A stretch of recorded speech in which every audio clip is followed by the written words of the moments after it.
Hello PUBG friends, as you can tell we are in the last chance qualifier for PCS number 6. We've got a whole bunch of stuff that we're going to be working through. As you probably already know, my name is Matchroom, and as we do have the Americas reunited, seems only fitting that I've got my friend Cameron Davis. We're going to be going through all the action and play calling today. Oh. How you doing, Cam? Hi, howdy, ready to get this going. We had some really exciting North American qualifiers group stage last few weeks ago. Same thing with Latin America, and so okay. We're gonna get into it later, but as you know, and I'm sure some people in the audience might know, this last chance qualifier might not look like what we were expecting when the regional group stages kicked off. There's a couple of teams on here that I would say that are unexpected to be in the last chance qualifier, but that's what's going to make it a little bit spicy. We are going to take a quick look at all of the action and how it broke down last week. So let's go ahead and look at a quick recap of all the action. Hello everybody and welcome to the first day of the PCS North America Regional Playoffs. After these 3 days of play, the top 6 will be going on to the Grand Final. Well, let's take a look at the teams that we will have playing here today. Again, 3 groups. Today is going to be groups A and B, and you can see some pretty heavy hitters in that lobby. It slows them down, like I said, and oh, that could be big. What? Oh, no way. Oh, he finds 2, and T-Sock and Zealot less than half HP. Kurt will try to take the high ground. He's going to spot out 1, but he goes down. T-Sock will trade it. It's now a 1v1, Alo and T-Sock. The smoke cloud could keep T-Sock alive, or could try to maybe get the res, but the flashbangs from Alo, T-Sock can't go for it. It's going to be a big 1v1. T-Sock, the smoke wall, you can see it's starting to go down. Alo working around the edge, goes for the flush. And he wins it! At north side here, you can see the angle he's got is forcing STK to move around a little bit. They will get the knock and the flush onto Penta. 15 kills now, and just like that, it's done. Gas Cans back-to-back victories. 16 kills this time around. At the end of day 1, that's what your leaderboard is looking. 93. Look at that. 93 points for Gas Cans. It's not by any means going to be easy. You're gonna try to push it. Oh my God! What? That was disgusting. How? To see if Penta will maybe give him gonna make it easy for him. Nope, he won't. Oldless will get it, and bing bang boom with the 20 kill, 30 point chicken dinner. Oh, that's where I wanted the grenade from Cater to go. And I'm not sure if that was a Cater grenade onto Hooligan or if that was Soniqs. I think it might be Soniqs just making the push here, but they have not realized he is on the backside. Hooligan gonna have to pull up there with the Scar. The spot out 1. Cater actually gonna be the one that gets him. No, Shrimzy immediately transfers over, and Oldless managing to snake out a second place finish for Bing Bang Boom here will get the win. Soniqs with 9 kills. But what a weird, wonderful game. We were saying coming into the final game, just kind of put yourself into a position where you don't have to be as stressed tomorrow. Yeah, much needed. I mean, Twitch chat can rejoice. Now Soniqs are once again the best team in the world. They find themselves in 6th place, 58 points overall. Look at it. They just knocked Dodge out.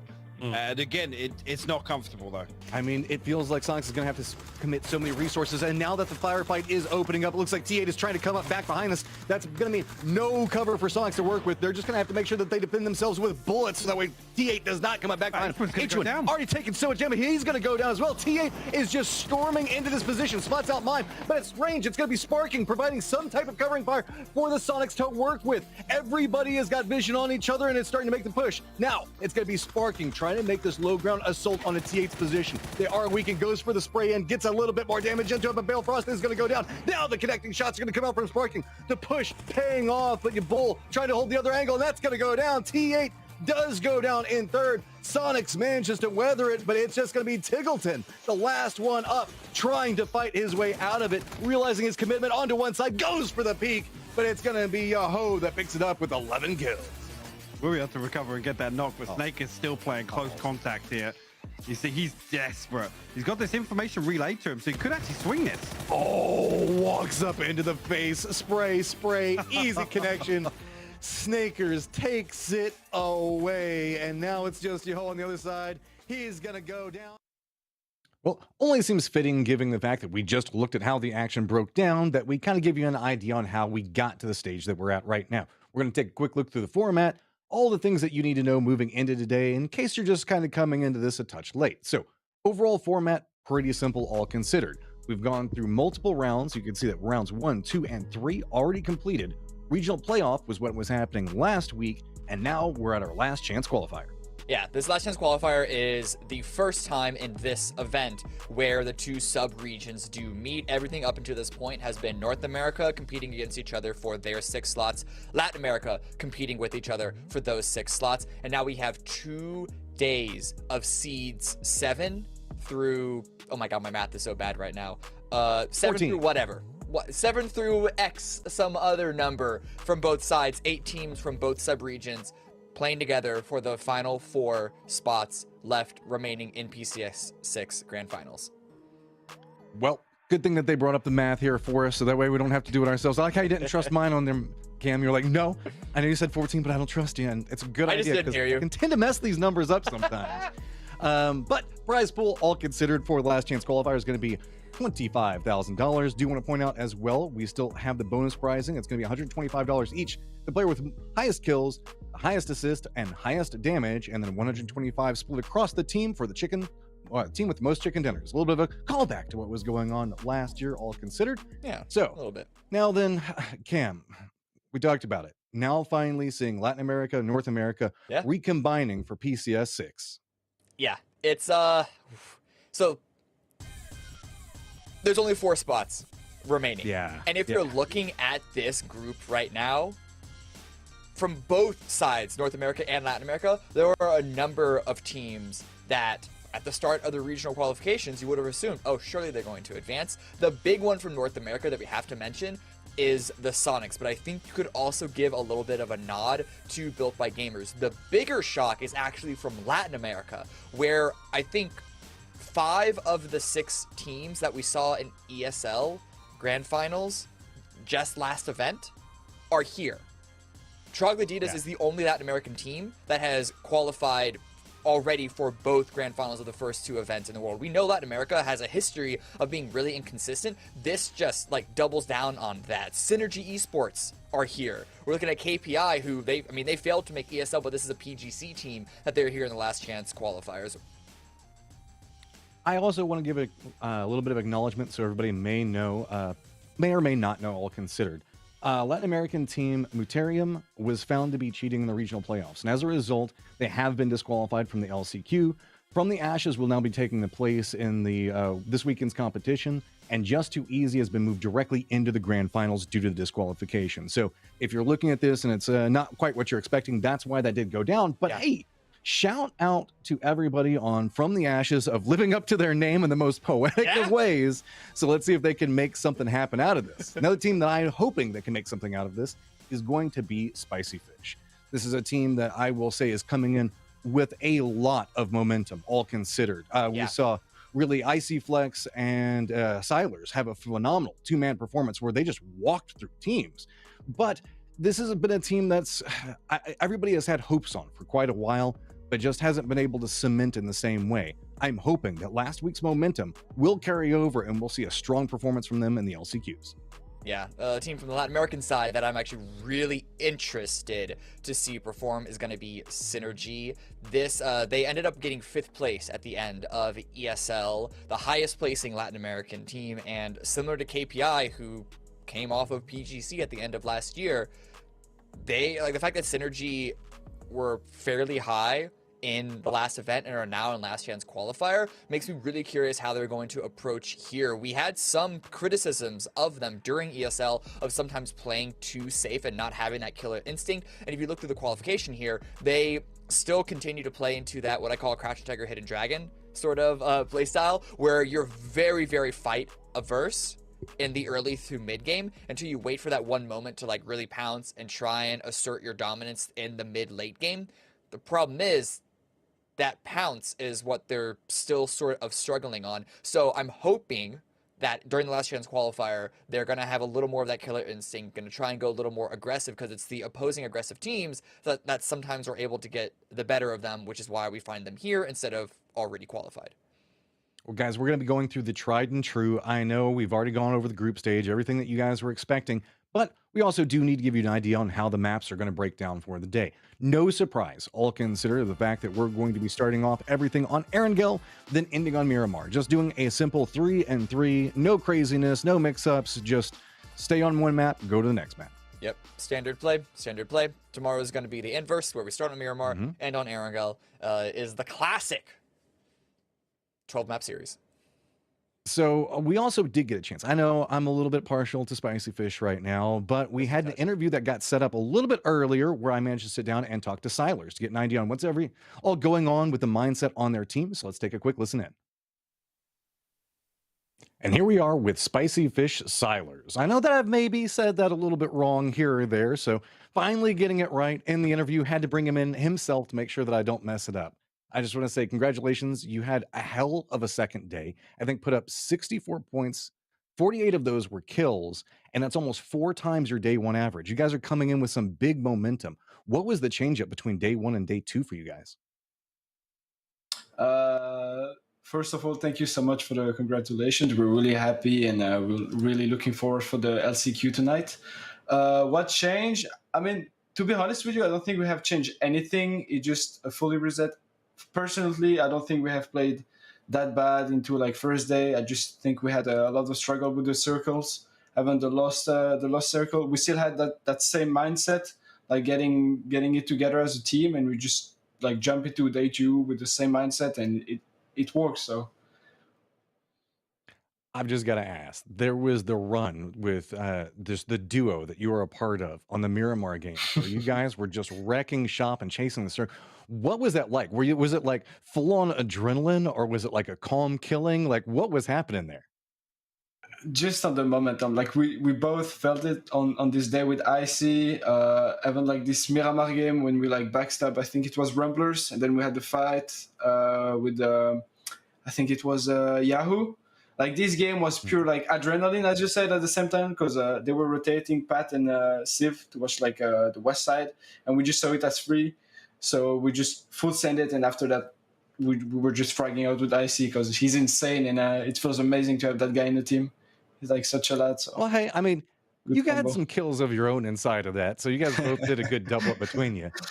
So LCQ, I've got to ask, is it a time to play safe and just try to go for safer points, or is it time to like go ham and just try to kill everybody around you?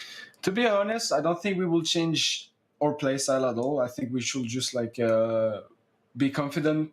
It's top 4, so of course every mistakes like we should not do any mistakes because everything's gonna count. But I don't think there is I don't think it is the opportunity to play more safe or more aggro. I just think it's like the perfect balance to find during this LCQ. A lot of teams might gonna play scared, and we might gonna take this as an advantage for us. Other teams might be aggro, could be another advantage for us. So we will just figure it out tonight, but getting in there with confidence and ready to kill it with the team. So. Well, I just want to say thank you so much for coming in, and just keep on sizzling, Silers. I know you're going to kill it today, and good luck. All in all eyes are going to be on you guys. Thank you, Matt. Thank you so much. Bye-bye. Listen, this Spicy Fish, very interesting team to see how they're going to play out today. But if you focus in on their day 2 results, how they were able to put themselves in the last chance qualifier, they're a team that you want to stay pretty high on. But their day 1 results were really atrocious. Like their first day of play, they had 16 points. They followed up with 64. So if you just focus on that second day, then I think they are going to be a force to really reckon with. They got more points in their second day than Soniqs, who are also in the last chance qualifier, got on either of their days. So we could see them be a complete powerhouse here. However, there's a little, I almost feel like there's a little bit of a coin flip here, like which Spicy Fish are we going to get?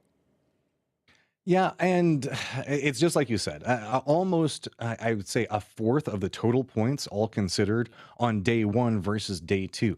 And a big component of that was all kill points. These guys are going for eliminations, and that's where they get so many of their points. I think it was 48 elimination points to 64 total points. So, the fact that they're fighting their way into whatever they're getting to, but the late game is kind of still being elusive. I feel like that's the big change up from what we saw. And whenever we look at day 1 versus day 2, there is also a little bit of a change up that we need to do real quick, because while I am here hosting, it just doesn't feel right not to have Toffees at some point coming in, giving us a little bit of the Toffees flair per se. So I know he's recorded a little something. We're going to take a quick listen in. Hey PUBG fans, while Matchroom and Cam are calling the last chance qualifier for Battlegrounds, the New State Mobile Mashup team is calling a last chance of our own. As we narrow in on the final round of 16 before the grand finals, where a whopping $200,000 will be on the line. Only a few spots remain, so make sure to tune in at the link on your screen to see who claims them. Yeah, just like Steve said, the grand finals of the New State Mobile Mashup will be from April 1st through the 3rd on this very channel, twitch.tv/PUBG_Battlegrounds or twitch.tv/PUBG if you're feeling nasty. And so definitely go and check that out. It's going to be next weekend. Watch your fill of PUBG action while we wait for PCS6 Grand Finals to start later on this month. You said it, and now I can't get it out of my head. I have glasses that look exactly like Toffee's shirt right there, and I'm going to throw you under the bus because you were sitting there saying, I got to point the right direction, saying the fact that you might have some plates that look like that too. I don't. My grandmother does, though.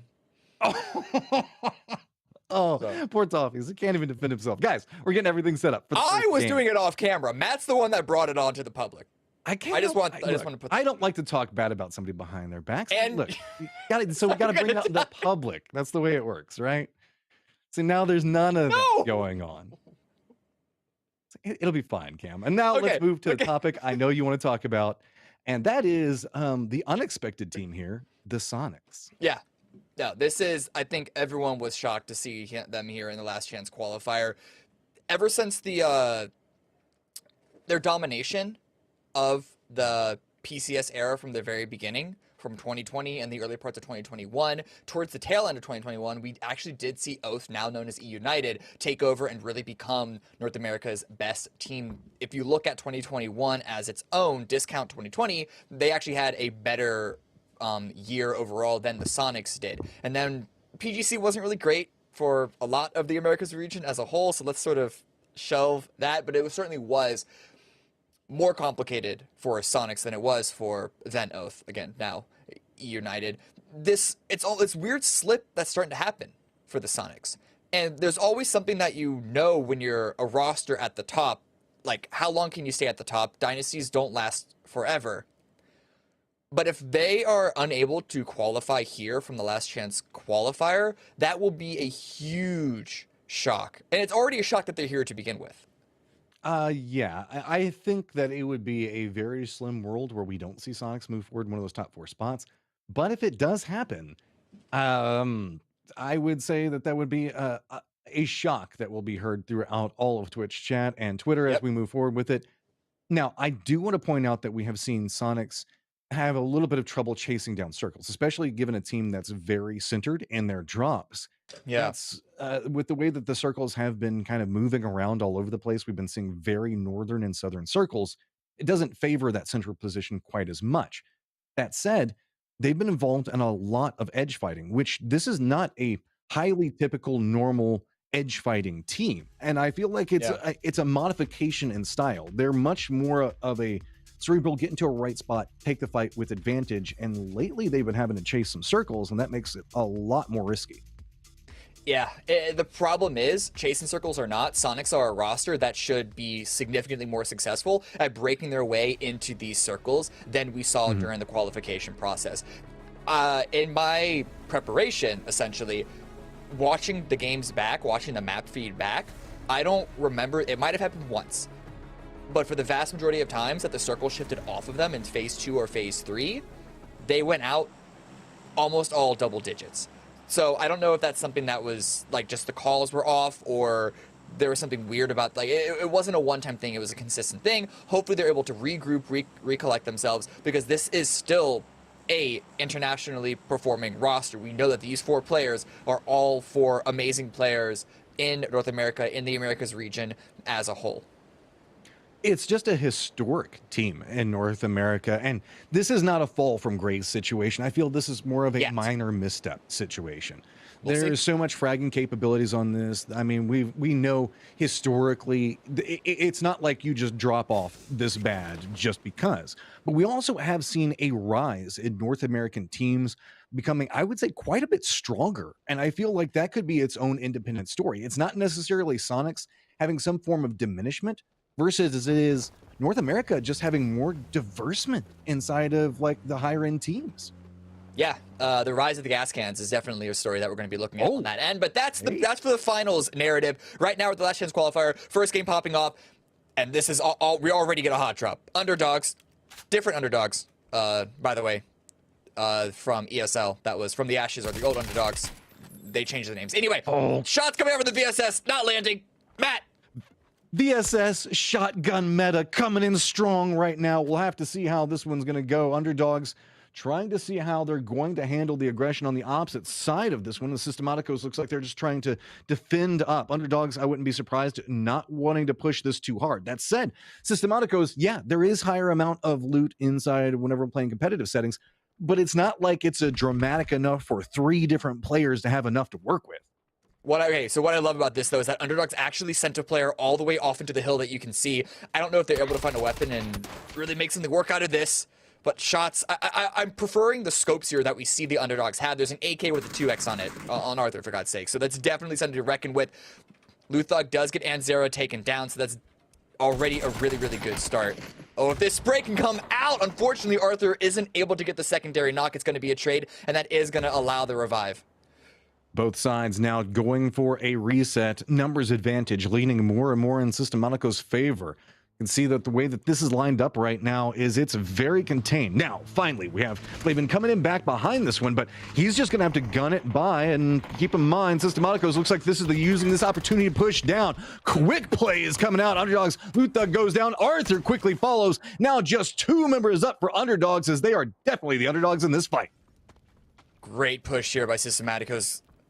Kraken's trying to make something work with the double barrel, but his teammates are already taken care of. Systematicos were able to wedge themselves in between, isolate a pair of the underdogs.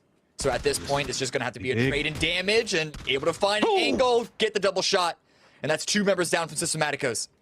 Nice return in this one to equalize it. Now seeing if he can get some more. Looks like he was thinking about going for flushes, but it's going to be a follow-up. Flavin popping off there. M249!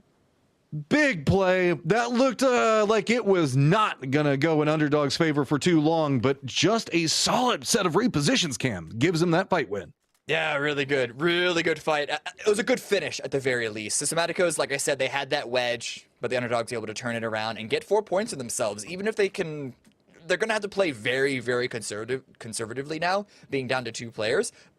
But at this point, it's already a good, all right game, right? Try and climb, get maybe 1 more kill, just that you're able to rat from the side, try and climb into 1 or, if you're lucky, 2 placement points, and that's a really good start under your belt. Yeah, I mean, we talk about points per game all the time. I know with a top 4 being a requirement, I don't even want to try to figure out what the points per game average is probably going to have to be. Probably close to about 8. I don't know. Maybe that's if you want to. That's if you want to win. For top 4, maybe 6. Maybe, I don't know. Like it's hard to say. It depends on how diverse we end up seeing the point spread come through. You can see that this is not a very diverse circle, though. Pretty simple, clean, nothing too crazy with it. Fairly centered. This is your bread and butter style circle. Soniqs pretty close to center. A Nootropic also fairly close there as well. And rotations still kicking off for a couple of these teams, as it looks like I don't think it's too big of a problem to make a send in, but it looks like that's going to be where a lot of our teams are already eyeing for a very centered position camp. Yeah, with the like there's no water in play here, so you can't even count that as a read on where the circle could go. It literally could go anywhere in this first opening phase. So being center is going to be more valuable. You see a lot of cars transfer across each other. Spicy Fish already taking a couple of shots at KPI. Now that they're coming across Synergy, ICFlex might be pulling up to this hill to get a little bit of a high ground on this, but Paragua does pull away from that. Finna. Oh, I don't know if you want this, KPI. Finna's hiding out. I don't know if they know that he is here. Slow push is coming, all considered. Molotov is definitely going to reposition now. So now stepping through, and I don't know, are we going to see them hop back in the vehicles? Or are they going to make a commitment? Yep, just going to go ahead and hop out and say, not worth to go for a fight at this stage. Yeah, Cherry's vehicle rolling up as well, doing a really good job of sort of blasting the raid sirens for a KPI. With throwing the Molotov on the ground as well, right in front of the door, that was not Finna necessarily trying to go for the fight, but really just projecting, hey, I am here, someone is here, I have backup a few moments away. Do you really want to take this fight? And KPI said, you know what, thanks for the warning, I'll go somewhere else. It closes off one of the entranceways. That way nobody else can step into it. Wildcard looks like they're going to make an uphill push into this one, as that is just aggressive. Free agents losing one quite quickly, and Dan FPS, and now it's just going to be a drive-by to finish it off. Slow rolling all considered, and Wildcard gets that compound. Easy as you like. Really good spread for them here on the top side of the river. We'll see what the rest of free agents do, because I'm looking at the map and they're just a little bit to the west of this. They could decide, strangely enough, to continue on this point and try and give it back to Wildcard. That would be, in, how do I say this politely? A really stupid decision, because you're actively going into a 3 versus 4 early game. But hey, who knows? Maybe they're trying to look for an opening, get a knock, a surprise knock that they can then capitalize on. We talk about it all the time. We've got the Asnaya River that's coming in, Georgia Paul River, whatever you want to call it. It's the one that cuts between the two of them. And I wouldn't be surprised if Wildcard does not want to stay in the north. It is probably the top third of the circle is that area, and free agents might be making their stop up there. But there is some gambling to be had, hoping for a hard northern shift. And if so, Wildcard would be heavily favored in this. So I think maybe just trying to see if they can get some control. And this also feels like a roaming elimination points strategy coming out from Wildcard. A little bit. They did come from Severity. So as far as a team to take the gamble of it swinging north, this is definitely the team to do it, because they're already here, right? It would be effort to cross the river and go down south. So if there's no guarantee that it's going to end up there, there's no reason to do it in the early game. Phase 2, unless it's a hard shift, which from the north you'd be screwed anyway, it's not going to be the most difficult thing to then transfer across that river. The rough part would be if it stays center, stays on Rozhok for Phase 3, Phase 4. BBG now coming in, as well as NT from the south, leaving military base and should regroup in just a moment. Not a lot of big skirmishes going on. There is the Spicy Fish split that we can see that is a 1-2-1 going into the eastern area, and Synergy kind of mirroring that. I wouldn't be surprised if that's kind of in part due to how Spicy Fish is lined up as well. So really we're just seeing everything calm and collected around Potato Mountain at the time. So nobody's really jockeying for any heavy positions, and this is game 1. That's to be expected. Nobody wants to make the big gambles, the big risks with your team at this stage. You want to at least net a couple of points in game 1. One, get some mental momentum going, and 2, actually get some points momentum going as well. Yeah. I mean, we did see a whole hot drop with an entire team being eliminated. I don't feel like that was intentional, though. Aside from that, they're both Latin American teams. They should know where they drop. But either way, we'll see how that continues on. As far as everyone else is concerned, yes, playing it safe, playing it straightforward, playing it careful. For funners here, rolling up just outside of Shelter, Synergy to the north, and BBG, who come from Novo, just to their south. We're only a few moments away from Phase 2 revealing itself, and so we're still just seeing a little bit of initial positioning here, teams figuring out where everyone is, where can we go, the footsie game, right? Yeah. They're not actually fighting each other just yet, but they're staring each other down, trying to get their feet in the proper position before they then pull the trigger, potentially come Phase 2. BBG is a very interesting team. This is a team that I felt came out of everything in 2022 just swinging. These guys were like fragging out. They had themselves a very good start into ESL. Circle is going to pop and go right on top of Soniqs' center position. Well, I mean, they're just a little bit south of center, but it's enough that everybody kind of has to shift just a little bit to the west. Yeah. But back to BBG, I feel like this is a squad that I don't know. I feel like it should be so much heavier in kills whenever we see them perform, and sometimes they are, but it's the consistency that is quite surprising. Whenever they have a firefight that goes in their way, they just rack up a ton of points, and then other times it's just like a desert where they can't seem to find anything. And I wouldn't expect that with that squad. Couple shots here from For Fun, actually catching a member of Synergy off guard. There's a lot of teams transferring from east to west, and these two teams are actually still nowhere near the circle. So this is not even a play for positioning. This is just a play for kills, get that little bit of damage, and then weaken the opposition of the team that's actually ahead of you. But Spicy Fish now rolling up to apartments as well. Neutronic forced to, or electing to, shall we say. It's their choice to converge entirely on School, which is a good position here. Yeah, it's pretty close to center. No reason to take a big, heavy fight, all considered in this.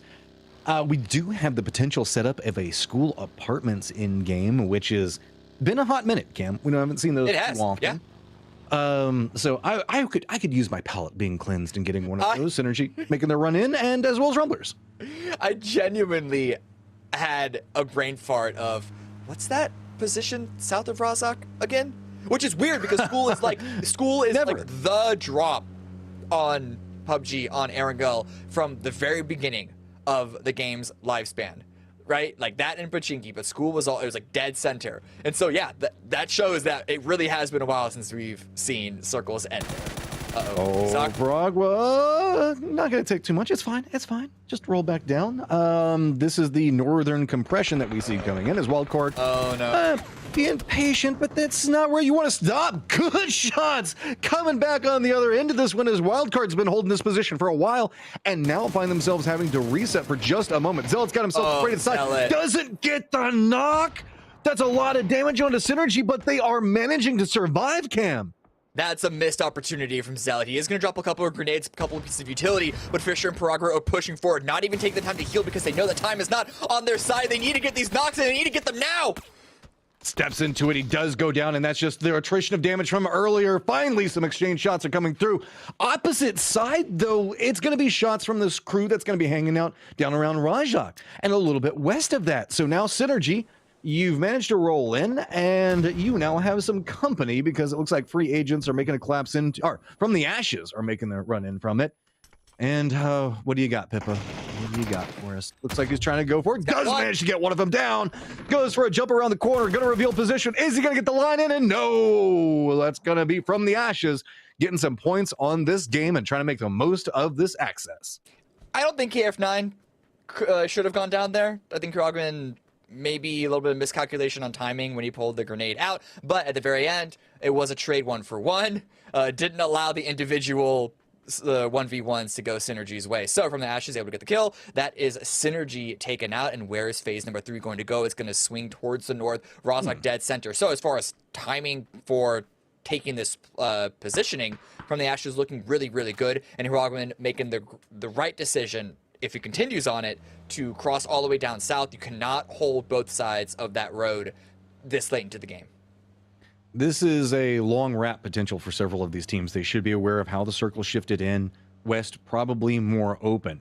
Rajat going to be a very centered point in this. It looks like Rumblers are contesting for some position. Forefront is also coming in along that path. South, we've got KPI and Dodge looking along a similar point, but I wouldn't be surprised if they just pass by each other. No big fights that are going to be coming out between them. BBG has their eyes set to the north as Wildcard's still fairly comfortable in this circle at the time.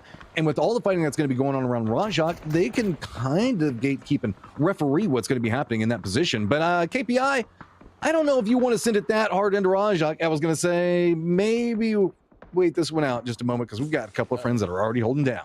Yeah, those dips that you saw KPI roll up to can be controllable in the late game. We'll see how much damage they take up until that point, however.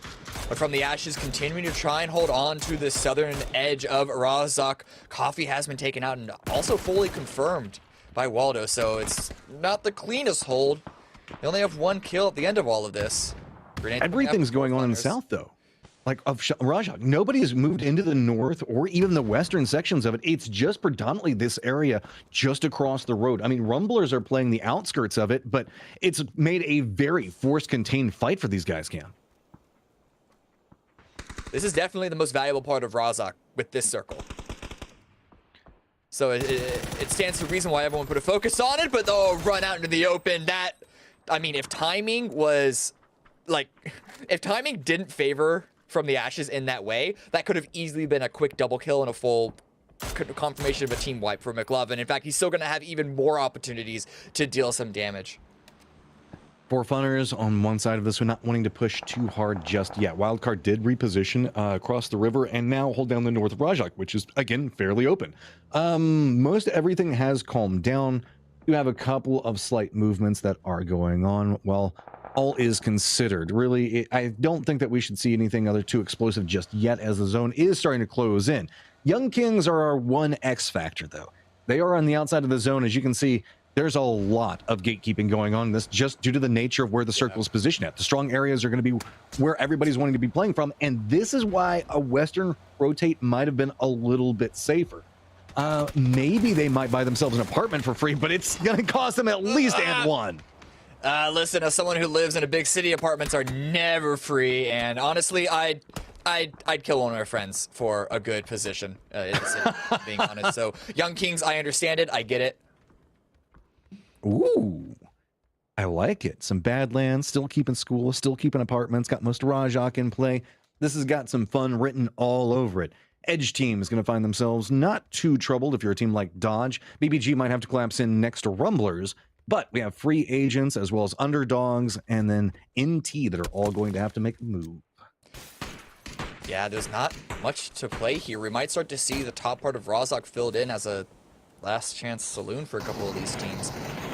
Because the Badlands that are playable for multiple squads is the part just south of Ruins where we were seeing nice try at, and that's not in the circle anymore. So this big open swath between KPI's dip and where underdogs are right now, between them and school, is really wide open, that the Soniqs, who have just been chilling here at package, they have good line of sight over. But KPI, they need to be worried about underdogs. They're looking a lot of different directions. Dodge, though. They might not know how close danger is. Dodge decided the fact that they're going to go for Soniqs' position, and with the read on that, Soniqs actually steps away from it. Decides the fact that they're going to regroup just a little bit more to the west. I like this. Don't give up too much. So that's going to lead to an unlikely alliance. Rumblers now still having to contend up against BBG, who are trying to make it into the zone. Got a couple of nades, couple of throwables that are going to be coming out, but nothing connecting enough to deter anything. Valiant doesn't look like he's going to go for a big play into that. Waldo still trying to hold this one up, but Valiant does get spotted out. Return comes up from Corsac on the other side of it. Waldo's got some vision, gets a touch of damage, but not quite enough to deter what's happening. BBG now has to decide, how are they going to commit into this? They have Wildcard that could be shooting them on one angle of it. It's now starting to unload. This is forcing BBG's hand to try to figure out how they want to make this approach. Gats now going for the res. Vegas looks like he's got an opportunity. Honey Badger at range. I think that it's going to be a Honey Badger being the odd man out, though, as Rumblers might just be trying to regroup. And yep, that's what those smokes mean. Yeah, great play by Honey Badger as well to try and play on the flank but not give himself away, because it's significantly hard to revive him for Funners with the area that they took from FTA, dealing significant damage to Waldo, but fortunately not getting that knock. There was a push onto Spicy Fish down to the south where Young Kings decided they were going to fight for apartments, and that's getting messy down there. Rumblers have managed to regroup, and it looks like Honey Badger should just sneak his way into the zone right. We've got this giant hill that we've been kind of alluding to that's going on with everything just south of Rajak. But with From the Ashes and Four Funners right up on top of each other, we've kind of seen a stall. And here's that Spicy Fish fight. As you can see, Pat Camps has gone down, and Silers coming in yet again with a nice bounce off of it. This guy, time and time again, when Spicy Fish needs a fight, he's the guy that manages to win it. A little bit of a stall from Young Kings, though, and Civil does get confirmed. It's actually Neutronic with a line of sight onto this fight, it looks like. Roggy, the last one remaining, holding into a corner, trying to go for the revive. Tried to stick it, but Silers with the great timing, able to get the last three members under his belt, and I think he's able to revive one of his teammates as well. But right now, BBG, they're continuing all the push towards the Rumblers. We do see the underdogs go out in the kill feed. That's actually going to be from free agents from the side, not yet pushing into KPI. But the Rumblers BBG have defense against this. Yeah, BBG is trying to make their push in. Rumblers also going to have to move. So this is just a fight to get a little bit of territory control, but it's also going to be for Funners that are supervising what is happening. Perfectly content on this angle. Los gets some good damage in what's happening, but it's going to be Crop at range that gets a knock onto one to BBG. Fight to the south is just going to be Soniqs taking shots at Dodge as they're getting ready to make their rotation. No big fight happening yet. No team wanting to be that first one to move because they know make the push to the Badlands. Cam was talking about just a second ago. It is so open. So this is about trying to get the fight around you, clear it out, and make sure that you can get territory as Los as to be very careful. He knows the fact that he's got a threat in front of him. When's he going to decide to make his play? God, he just no fear on that man. He knew the grenade was there, but great spray by Corsac, getting Colton down.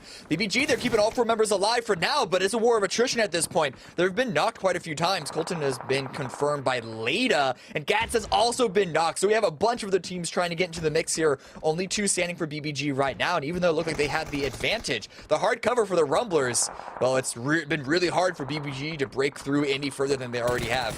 Nobody's really winning this right now. Finally, Los gets the angle onto it. You can see Vegas moving forward. With as stalled as this is going to be, everybody has to run out in the open. He goes for a drop down, gets the spray. Connection's going to come out. And that was a nice 1-2 punch. Also, for Funners having some vision in this. Now, Rumblers have to make their move. Down to the south, you can see Dodge still trying to figure out how to extricate themselves away from Soniqs. Soniqs also not capable of making a move. Good hold by Soniqs. They know they need to take care of Dodge before they can then push into the circle, so they're putting all of their resources here outside of the circle. Ethan has been separated from the rest of Dodge, and oh no, Siler's! Oh, Siler's just got friends all over him. Just jumps out, goes for him, and it's actually gonna be Nootropic that finishes that off. I don't even know what's going on anymore, Cam. I don't know. I don't know if anyone here does. Ethan right now is able to cross the road, groups up with Finna. And looks like Soniqs isn't actually aware of it. They're still putting focus on the blue, but they're just making sure that all of their T's have been crossed, all of their I's have been dotted, and a great grenade to knock Ethan down. They can focus fully on this direction, on this angle. Finna taken very, very low, forced to prone, and pop a med kit, and Soniqs are still on the push. Soniqs have got to move forward. They know where the threat is in Dodge, trying to get the harassment as they move forward, but you can see the blue right back behind them is going to be doing a ton of work, stalling them every step of the way. It's going to be Nootropic on one angle, still holding down the school, harassing everything that moves in front of him. Dodge, Finna lines up a great nade, and you can see it's just Dodge clinging to life, using this little bit of a dip to avoid the shots coming out from Nootropic. Soniqs just trying to survive, creeping their way into the circle, but it's trying to reset. They've got the smokes down. New circle has shifted, and it goes to the west. Oh, Circle 10's been confirmed. I don't know if Mime's going to be able to get safely revived. They have to pop a new smoke, but Nootropic are still going to have the line of sight here. Soniqs might have to commit with 2, but where can they run? They're going to have to go over a hill to get into the circle. Nootropic are going to have to retreat or push themselves out of school, but they have at least a few more moments to delete the rest of Dodge, to delete the rest of Soniqs, and they already have 5 kills, about in a good position to pick up just a few more. This angle right here is just netting so much work. You can see Nootropic not harassed on any of their angles and are just farming what they see moving around them. Now, going a little bit more aggressive, gotta be careful. Nice try does have some vision of what's going on, but that nade bounces in and does some very important damage. Now, Cherry, Hikerman have to drop down. Soniqs do get eliminated in 9th. And the fight for the hillside is probably going to commence. That area just to the south of Rajak, going to have several teams that are going to be vying for it, but it's going to be Wildcard that gets that early position into it. Nootropic is going to have to move sooner or later, Camp. This is not in the safe zone, and they know it. Good angle onto Nice Try. They already have 7 kills, though, so if you're talking about a good starting game, Nootropic can't be mad about this. They were able to 3rd, 4th, 5th party everyone, but good shots from Hikerman. That was with the barrel of all weapons. Halosenpai forced to rush back inside. 2 members of this squad have already moved out to the hill. This is sort of the halfway point ridge. And now Zealot Wildcard with the line of sight. You mentioned they took over this hill, and now they're going to be doing what Nootropic have been doing the entire mid game here as we enter the end game with phase 6. Yeah, we are just at phase 6. This high ground is strong for now, but there's so little cover to be had here. Nootropic has to be careful. They're about to have a new threat in Dodge moving forward. Looks like they were trying to go for a recommitment into res, and while this is going on, Hikerman's trying to make a move forward. Not quite enough. Does get the drop on the nade. Gets the follow-up with it, but it's going to be a nice try getting some damage on the other side. Now just going for the flushes. There are still multiple members of Nootropic that are going to be making the push into this one. Rumblers finally eliminated in the north, and it's going to be 4 Funners that did manage to take that fight. Now, this position could buy you quite a bit of space. The question comes into play. How is Nootropics going to do it? Just Soniqs, the last one up, and Hikerman has to know that. He's been vying against these guys for so long. Going to have a vehicle to use for cover, but you can see that high ground is such a big problem. There's 4 Funners cresting the other side of that hill, and they're actually going to get some angles into what's happening. Hikerman does get the shots in, but now it's just a catastrophe as all these teams are bumping into each other on this hillside. Not a single position is safe, as we are finding out right now. There's not a single spot that you can just prone down and not get shot at. Wildcard, the next team to do just that. McLovin gets confirmed, as does the entirety of 4 Funners. Here are the top 4 teams, and surprisingly enough, 3 teams, all 4 members remaining, and then there's Heikeman from Dodge. The circle swings north. Oh, that is beautiful for Wildcard. I mean, they still get so much control in this. You can see that they're leaning 2 on the high ground. They also have 2 that are playing the opposite side of the hill. KPI is going to try to aggress into an Emmy. Gets the opening knock. Quick run in coming from KPI. They know the fact that they've got to get these shots in, and they've got to do it quick. Good surprise attack does come out. Nades now starting to come out to be countered with it. But KPI has got to keep this moving. If they wait too long and these resets can start to come in, now they're losing their advantage. And yes, here we go. Nades now starting to drop on top of them. And they had the momentum in that, but they were afraid to push it because they didn't have the information. I understand the mindset, but it's going to be good angle coming up from Draft. And now can we see some type of turnaround for KPI? We're starting to see the reset from Wildcard. The movement's coming in. Draft's running out. He's got no cover to be had. Just bullets to try to provide some type of safety for him. Sills in the last one up, just trying to confirm some points out of this. It's a bloodbath for both sides, for both squads. When you think KPI have the advantage, Wildcard able to turn it in some way, and then it reverses the other direction. Maji might have an opportunity to revive T-Sock, but it is going to be full 2 up for KPI. So Maji just going to boost himself up. 10 kills already for Wildcard. So they're having a good game already, but if Maji can get these last 2 kills for KPI, put themselves in even better position. However, you're still got to worry about the 4 squad full of Nice Try down on the south. And this was great for them. KPI making this push means the fact that they managed to find a nicer angle of approach. Now they're just trying to contain back Heikeman's, like he's the last member up for Dodge, so they are very aware of his positioning. Silzen now making the move forward. You can see T-Sock just trying to crawl back to Maji, and Silzen, I think, is aware of how this is stacked up. And there you go, Psycho picks it up. Control of the high ground now going to a weakened KPI. It's Nice Try does have the low ground and a small dip to play. KPI having 2 up means that they actually have a few resources to try and abuse this high ground, with 2 members split with a crossfire to try and find those angles, because everyone else is going to be on the low ground. The problem is it is just on the edge, and unless they get a hard shift, they're not going to have the room to play with. And in fact, even if they do get a hard shift, it's going to be less room than they have right now.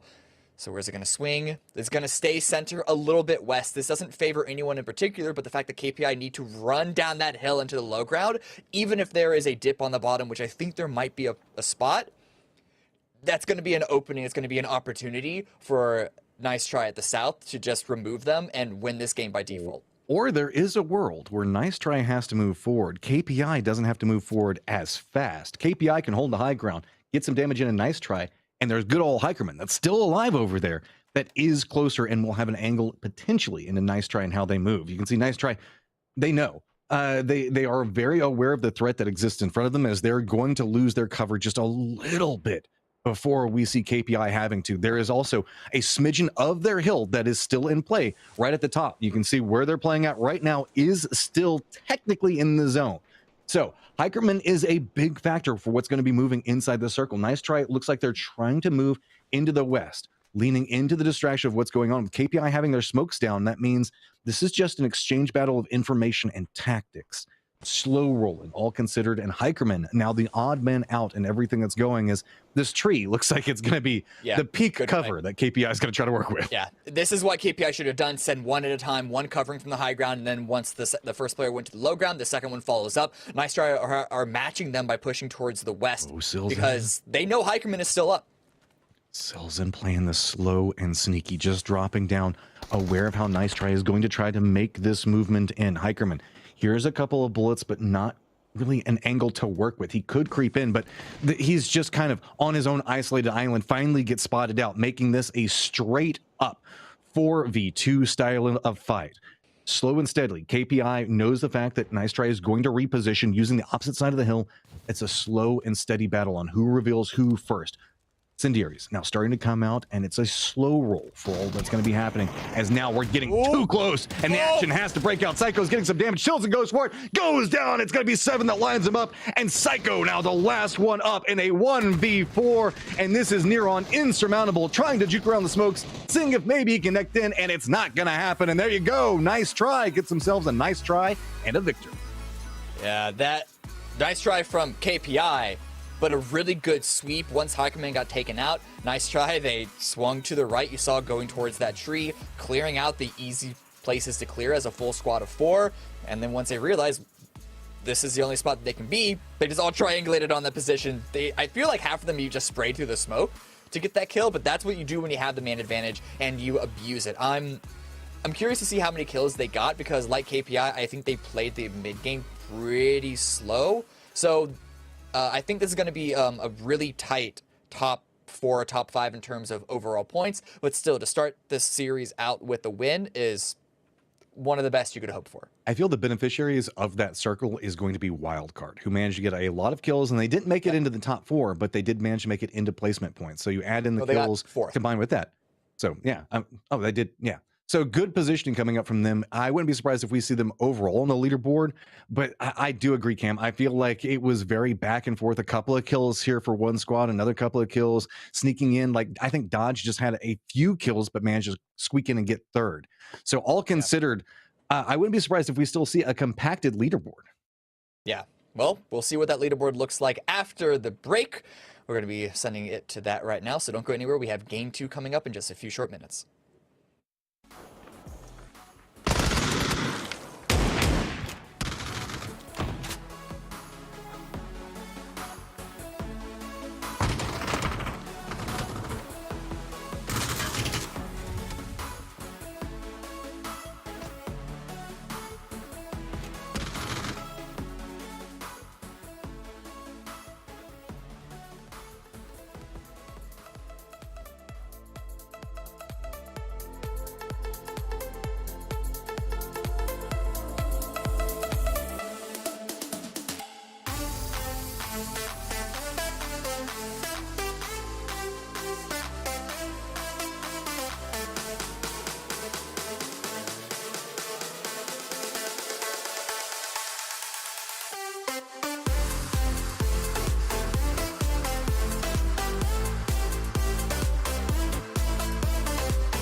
got a fight to start off the last game, then a little bit of a slow roll, and then it kicked off at the end. Cam Hillside fighting in Erangel in a place that I feel like we haven't seen in so long. I love that section of the map. Yeah, the wide openness, however, was definitely abused by a number of different teams. We have Nootropic who were just hanging out in school for a lot of the mid game. They ended up getting torn apart when they left, but they got a couple of kills till they got there. But then this fighting here in apartments between Spicy Fish and Young Kings, this isn't even a fight for like good space. It's a fight to enter the circle because there are so few other angles that Young Kings could have taken. They end up getting wiped out. Deal heavy damage, but wiped out nonetheless. So many Batman moves coming in that last game just due to how, I guess, scrappy of a game it is, for lack of a better term, because everybody was just having to fight it out. You can see cover nowhere to be had and just hyper aggressive movements being heavily rewarded at the later stages of this round. Ooh, man, Hikerman really trying to break it in there. Dodge, I don't think they got that many kills, but the fact that they were able to stay alive from that rough position that we saw them pinch between Soniqs and Nootropic. But here are the final few moments of the last game. Nice try with their 4-man advantage. KPI got wounded, taking over that hill, taking out Wildcard, and they gave him a few kills, sure, but they ended up getting a second place because they just didn't have the resources to compete against Nice Try, who I don't want to say they did a better job that game, but in terms of keeping 4 up, absolutely did a better job. They just played it safe, played it conservatively, really snuck where they needed to sneak. But it's the lack of kills that makes me wonder what this leaderboard is really going to look like. Yeah, I mean, all considered, it's a little bit slower with everything that's been going on, but I know the fact that we wanted to look at kind of how the bounties were already starting to stack up, and let's take a look at our top 5 damage dealers from that last round, because I'm very curious. I know that this was a little bit of everywhere, and yeah, hello Senpai and Nootropic Soniqs. These guys putting up a lot of work in that. Yeah, exactly. Again, from school is what I was talking about, that wide open area. When it was the BBG Rumblers fight, when it was, I think, the 4 Funners and Wildcard, and then Wildcard versus KPI. Well, maybe not that late into the game, but definitely the Soniqs versus Dodge. Nootropic were there. They had a presence, and I think they're able to get themselves 7-8 kills overall. They didn't make it far into placements, but when you already have that many kills, that's perfectly okay with that. And it doesn't surprise me that we have 2 of them in the top 5 damage. That's no surprise, especially given the positions where we saw them up on top of the diving board inside of school, and just the harassment that they could put in that circle. They had so many free angles for so long. We keep talking about how this overall leaderboard is going off of this first round, and I'm just insanely curious on how everything has stacked up, all considered, given the way that everything's moved through. We've got Nice Try, Wildcard, and just 2 different viabilities of strategy there. Yeah, I'm actually surprised how many. I didn't know how many kills Nice Try had at the end of this. I thought that this was gonna sort of show 2 different approaches to the game, but actually Wildcard Gaming, despite having that big wild presence on the top of that water tower hill, they actually matched up fairly evenly with Nice Try, which means that Nice Try definitely must have been in an engagement that we just didn't happen to catch on the broadcast. And so that actually makes their performance look even better, because keeping 4 up into the late game, having to go through that gauntlet from the west side of the Badlands, that actually makes me a little like favor them a little more than I already have off of that first game. There was a lot that was going on over there, and that was one of the corridors in which Soniqs had approached from and ended up leaning into the south. I would be surprised if maybe that's just due to the firing lines that we saw set up from the opposing team. We got kind of distracted what was going on with everywhere else, for lack of a better term, because there was a lot of action breaking out all over that circle. Now, I do want to point out how we saw Nice Try navigate that. I thought was quite efficient, specifically in the end game. They had a good knowledge of the terrain and kept constantly finding the right angles on how to approach those firefights. Yeah, well, let's see what the overall match standings look like. It's match 1. It's going to be the same as the overall, obviously, but here's where it all is. Nice Try with 18 points. Wildcard just a little bit behind. 10 kills, but only 4 placement points. If you're talking about being stacked up, there's a little bit of a gap between first, second, and then everyone else, but 3rd through 6th is looking very similar. Notice how many of those placement points and kill points were purchased by Hikerman in that push. I know he got 2 of the kills, or at least 2 of the knocks. I don't know if both knocks went over to him whenever he made the push. Nootropic, though, farming, like you were talking about, 7 kills inside that game, and just anything that tried to move into the Badlands early had to deal with their contesting. Wildcard's high ground gave them such an advantage in so much. Yeah, and this is what we were talking about, where even though underdogs winning the hot drop, they got 2 players of their own taken out, they got wounded. That still doesn't hurt them as much as you might think, because they're tied for 7th right now. So granted, they don't want that to happen every single time. In order to have a good, solid endgame leaderboard positioning, even though like 4 or 5 is your goal for every game, you still want to have 2 to 3 or more, depending on the length of the series, like standout games. So they definitely want to put themselves in a position to grab one of those, like we just saw Nice Try and Wildcard get. But still, like underdogs, that's still a solid positioning. We'll see if they want to commit against that, because I don't know if that hot drop is going to be so successful so many times in a row. Here's my concern, though, right? Wildcard, we saw them kind of roaming around, taking firefights that were next to them, picked up an easy kill on somebody whenever they realized that there was a vulnerable solo just by themselves. I fear for this lobby, as that was heavily rewarded. They walked away with a ton of kills, and so now Wildcard's going to be eyeing just about every vulnerable position, and you know that this is a team that isn't afraid to make a push.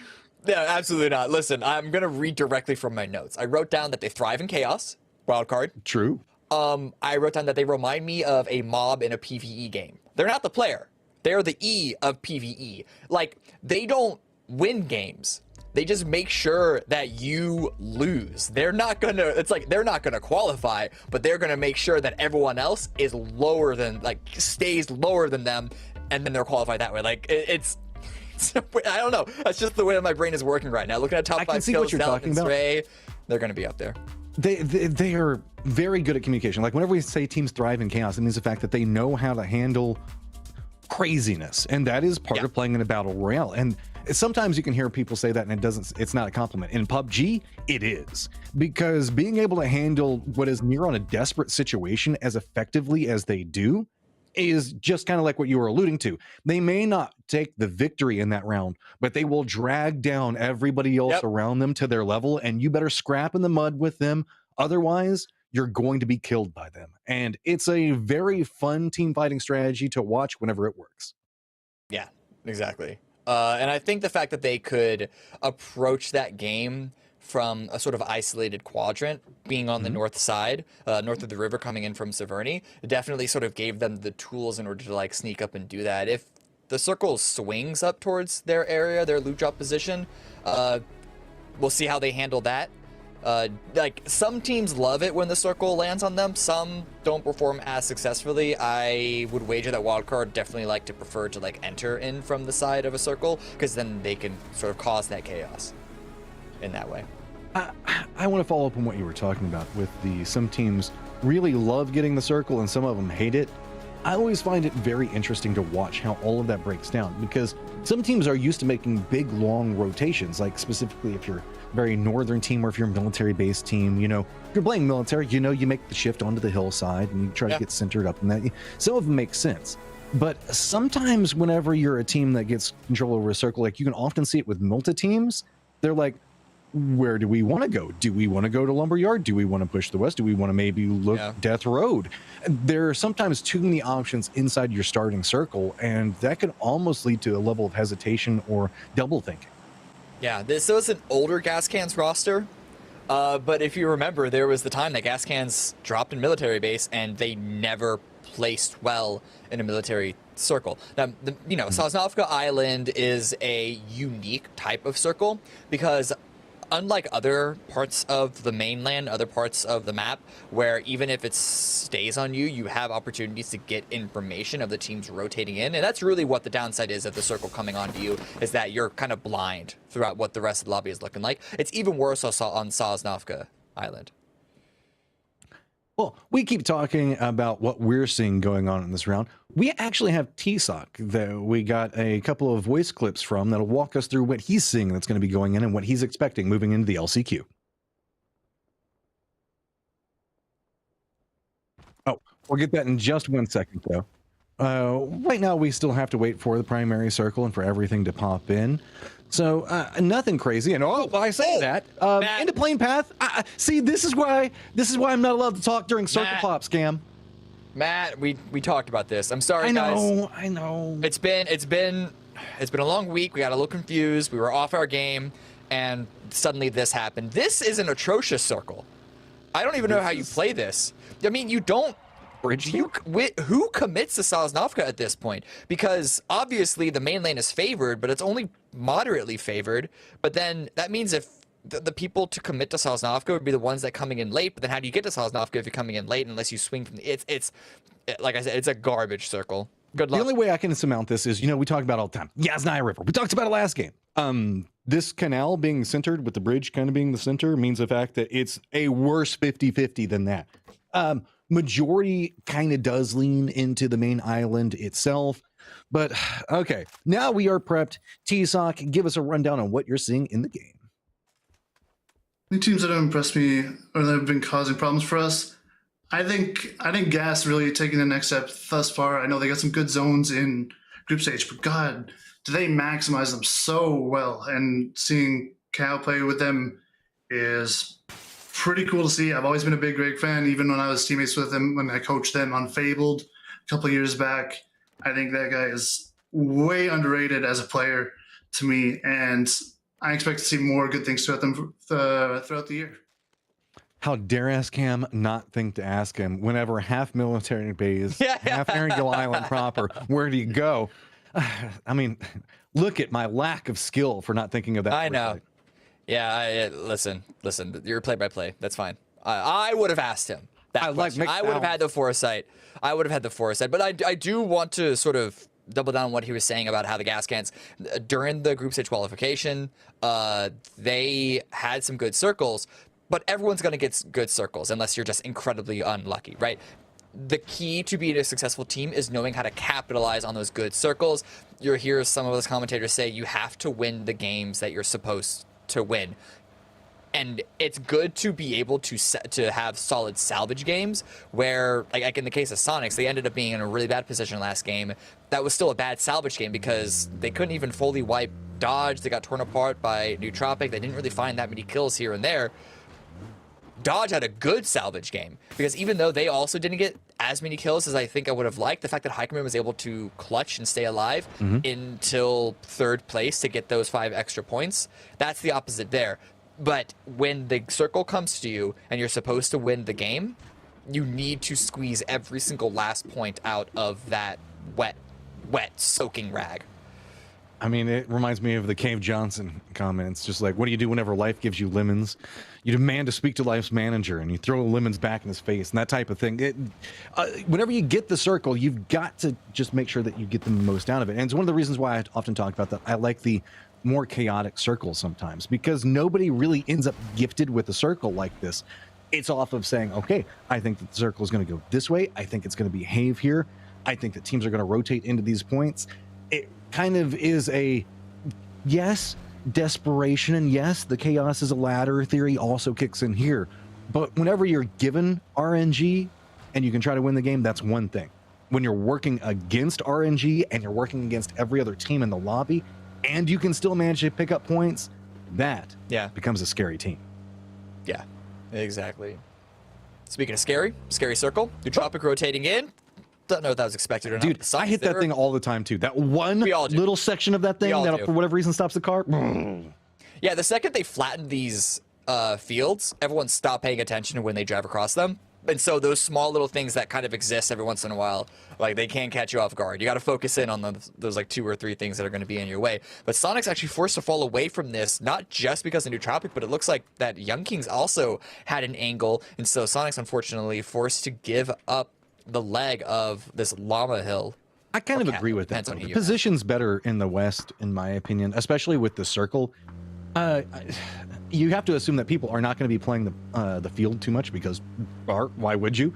That means that Quarry Line probably has more teams that are going to be in those positions. So moving early, Sonic can potentially get to gatekeeping spots and high vision locations. So we'll have to see. The circle is going to be the beast that will dictate whether or not this is a good or a bad thing. But we don't have too many teams that are thinking Sosnovka, and I kind of agree with that, Cam. But every single time I agree with it, it goes the other way. it's one of those situations like I could go. It's like I think we're looking at 40% versus 25% or 40-30 here. I would say That, I know that math maybe a doesn't add quarter up. versus about a half, I would say. Yeah. And I'm not adding up to 100 because I'm looking at the water here, right? So if you want it to be percentage of which way it's going to go, we're looking, I think, 60-40, 65-35. And so even though Sosnovka is likely enough for people to give a little bit of a nod to, you definitely don't want to commit there. But because of that potential crossover, that's why everyone is funneling here towards Ferry Pier. KPI, Young Kings, Dodge. The fact that we haven't really had any real engagement, not a single person has died yet, is a little alarming to me. People need to be drafting back behind draft. He's navigating that area really well, even under fire. Now it's the waiting game. We got Systematico's wild card, no rush. Synergy moving into Spicy Fish's location might be a firefight, but hard to say. That there's going to be a gate kept position at the top of it where one's going to shoot at everybody on their approach, so they'll probably just rotate to the west. Finna is now surrounded by a Young Kings members. But I don't know if they know he is here. He's got himself a little sneaky lifestyle that he's trying to live. Cherry can't provide too much of reinforcement from this angle because the way that the hill curves. So yeah, he is kind of by himself. But that said, if Cherry crests the top of the hill, if anybody chooses to come after him, if he gets an angle to shoot onto one person and the rest of Young Kings comes down that hillside, totally different story. Yeah. Cherry is forced to watch a couple of different angles, but Cherry has eyes on Flux. So Finna, you could see he's actually focused on where Ycuz's position is, little on the south side. He's not worrying about his back. He's not worried about the top of the hill because that's the angle that Cherry has. And so being able to communicate with your team and knowing exactly who has what covered will allow you to make sure that you're not, shot in the back. Nice try now. Good timing over the bridge. Really good timing. There looks like they're actually trying to bail off of Sosnovka. This is still phase one. Like the next circle hasn't confirmed. I mean, but I don't blame them. If the circle shifts back this direction, okay, that sucks, but everybody's going to be coming this direction. But everyone's going to have to cross. Yeah, exactly. And Nice Try did a good job of scouting this because Dodge had to reposition due to what was going on just a second ago with Young Kings because they did have a foothold. I wouldn't say a committal into a bridge camp, but they had very good angles on it if anybody crossed. So now Nice Try gets that much freer. And I guess 7 is playing a safety anchor, and just in case it goes this way.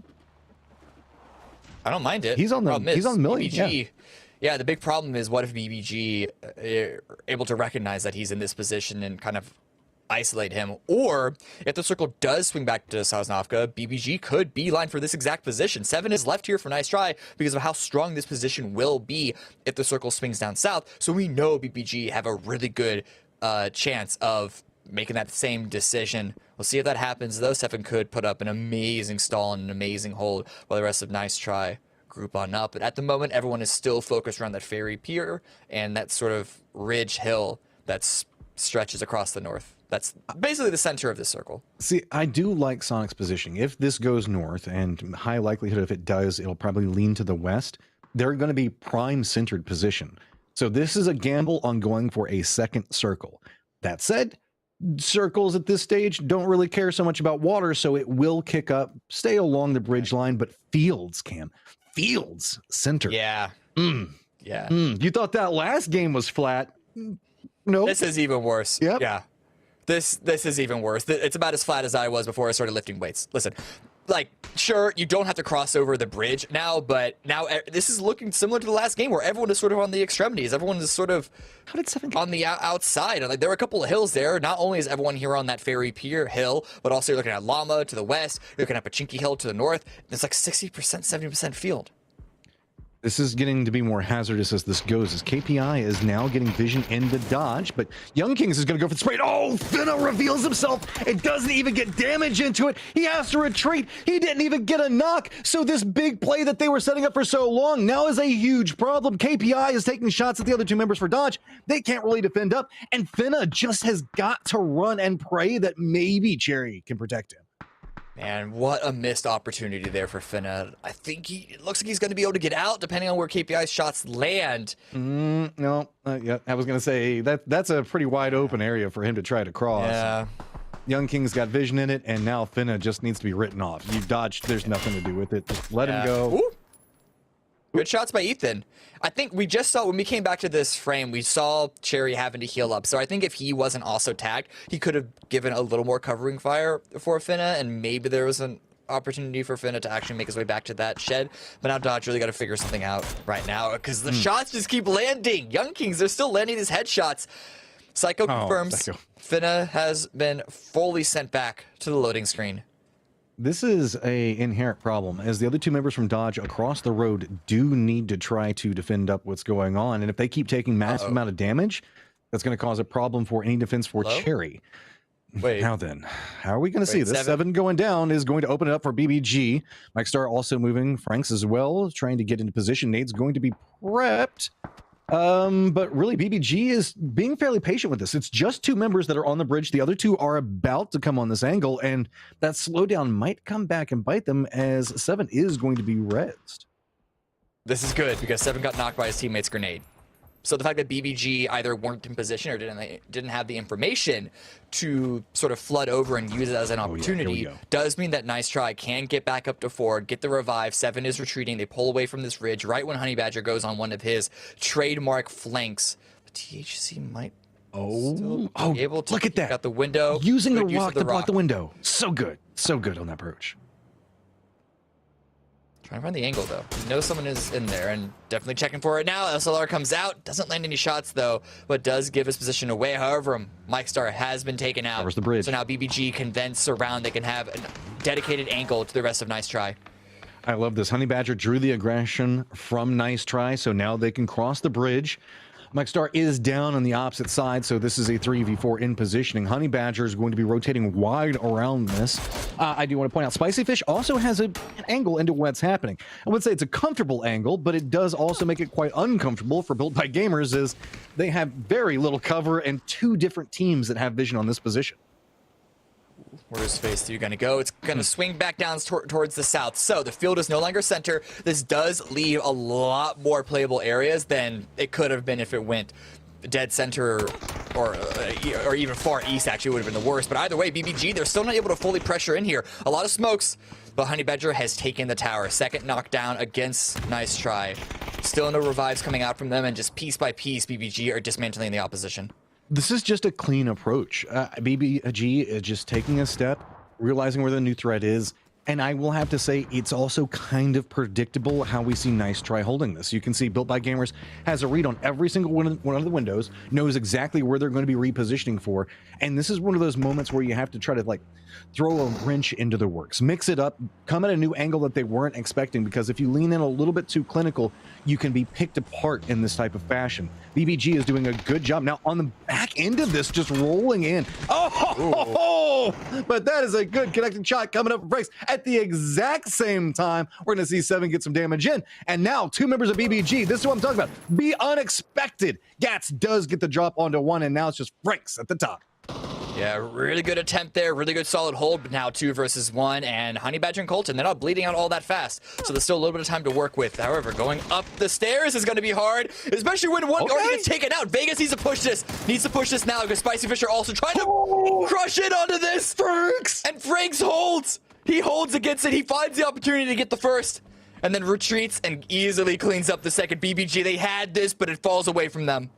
Franks, that was an amazing save there. Good job on mixing it up. KPI going to have a problem of their own, as a momentum field wildcard is rolling right into a position that they're trying to play, running a split, trying to do a gatekeeping defensive position on Ferry Pier, but just a coastal approach was just not an angle they had enough cover for. Draft hunkered down in this position. We do have Systematicos that's going to be roaming north. Underdogs, it's already passed by this position.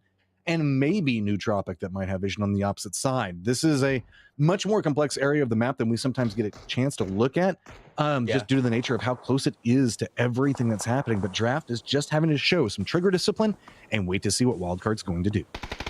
And if they don't check around this rock, which I don't think they'd have any reason to, this could be... oh, man. Machi swinging in with the vehicle. Draft is getting ready. Good grenades, and he does pounce. That's 2 knocks against Wildcard. Draft tries to get a third. Still gets a little bit of damage. Maji also losing some HP. Good grenades coming out. And now Wildcard, their whole approach has just been pulled away from them. Ripped from their hands. Maji last one up, and it's just a matter of time on this position. KPI get a slow regroup right at the edge of the zone.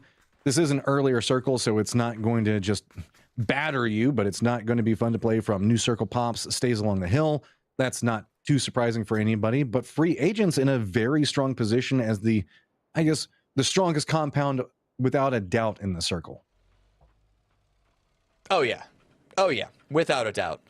And they're going to be cleaning up all those teams that you see coming from the field unless they try and rotate out through the blue. It's going to be a rough push from the teams on the north, but the south as well, they're not going to have it easy either. Sure, Wildcard got dismantled by KPI, but now KPI had to push through teams. Spicy Fish, that's a committal right onto Rumbler's position from Spicy Fish. They say that they want gas station, and this is good cover, and the approach in comes away fairly clean. Now just having to dodge the throwables as they are landing at their feet. Rumblers didn't have the cleanest vision into this angle. Civ still rotating at distance to try to provide a smidgen more cover, but Patcaps also at range doesn't really have vision in what's happening in this fight. Rumblers are just hoping these blind grenades are going to connect into anything. That bounce should be able to get a little bit of damage, but it's not going to be enough to get a knock.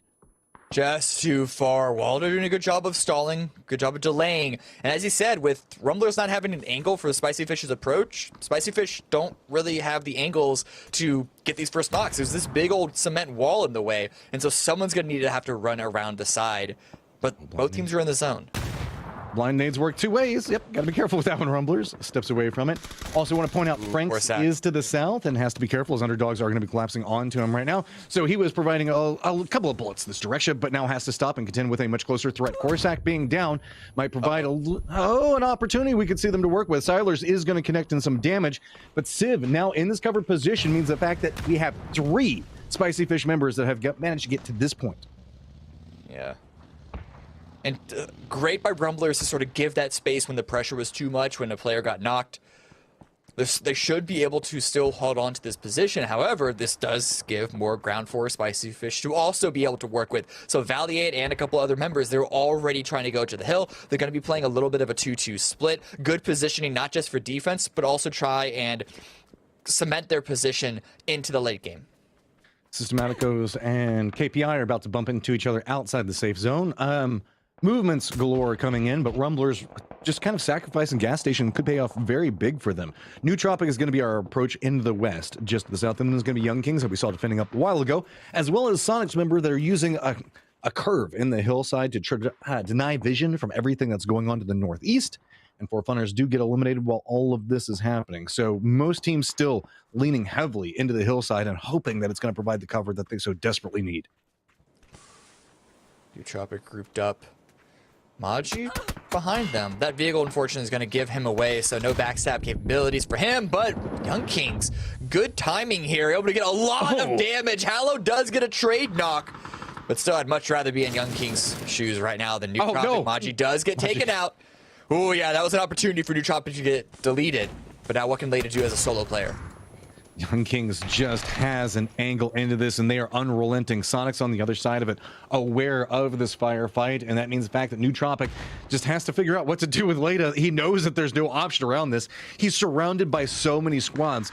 Young Kings staying here, not inside the safe zone, is the only thing that he's praying will change. He's hoping, maybe if I survive long enough, Young Kings has to move. And they are already starting to move that direction. Flux is seeing if he can maybe get to a position. KPI navigating the dip, rolling right through, gets by dodge, but we also have From the Ashes roaming in. This could provide enough distraction, but everybody from Young Kings still has their eyes set back onto Leda, so that's going to allow KPI to get into a perfect gatekeeping position against Young Kings. Yeah, now suddenly, Young Kings, they don't have control of the space anymore. Grenades are already coming out as well. KPI have their eyes on the prize. A couple of players already in the trenches as well, and they are spreading out perhaps a little bit too much, because Psycho does get knocked. So the first opening in this engagement goes the way of Young Kings. Can KPI continue to turn this into their favor? KPI has this dip area that they can play from for a while. New Tropic does get eliminated, so no amount of just trying to be patient will work. Young Kings now can firmly cement into commitment what's happening close range with them. Psycho looks like he could be resident in any given moment. And KPI not making any form of need for aggressive movement. Young Kings showing a touch of hesitation, doesn't want to move too aggressively into it as a blind area. It's very complicated. That's the problem with moving into it. Draft has the vision into it. Underdogs gets eliminated while all of this is going on, and one Flux trying to figure out how they can move forward, decides to commit into a res Dwaikus, and now Soniqs sees an opportunity to flank in and just decimate what's going on. 100%, this is the play when you're the Soniqs. You got to loop up this hill anyway, and when you see a fight, when you hear a fight, you're going to take that opportunity. Look at the damage. Mime and Tickleton both getting knocks on their own. Because here trying to heal the last one, or one of the last two remaining for Young Kings. Both him and one very, very wounded, and suddenly, well, the Soniqs, ooh, that could have been dangerous. Dodge also coming into this fight from the south, moving into a gatekeep on KPI. We have a massive firefight for control over the west. Who can get away from this one can get the domination, but quick exchanges. Young Kings goes down. Soniqs has taken a lot of casualties. Tickleton's down back behind this Mime, having to med up, and everything has to pump the brakes, but Dodge has no desire to do so. They are still pushing the opposite side of this one, gonna catch an incendiary to slow him down, but it is just one member of KPI trying to scrap together some form of survival, and now knows exactly how Nootropic felt just moments ago.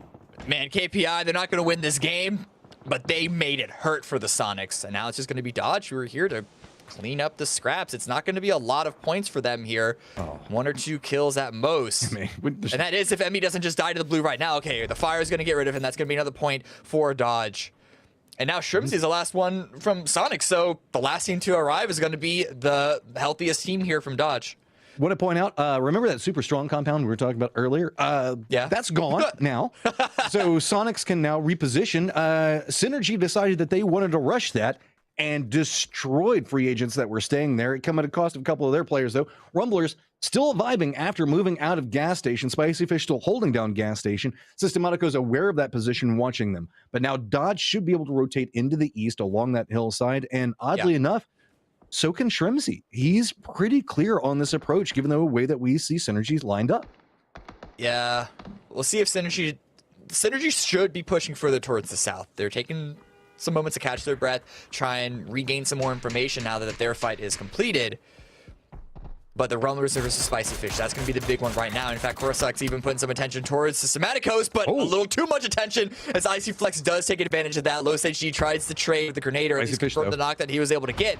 And Spicy Fish, they don't push up the hill. They're going to try and take this low ground position from Systematicos first. Quick run in. Systematicos just having to hunker down. They're going to go and lose one to Flames. The next one's trying to make a peek around. Lauren, seeing if he can connect in, reveals his position. There's just too many Spicy Fish. Nothing to be done. Now trying to use the cover. It's going to be Waldo up on the top. And we've got some Rumblers in chat that are hanging out and don't have to be the ones that are chasing the circle. Now everybody has to come to them, and this is where they excel the most.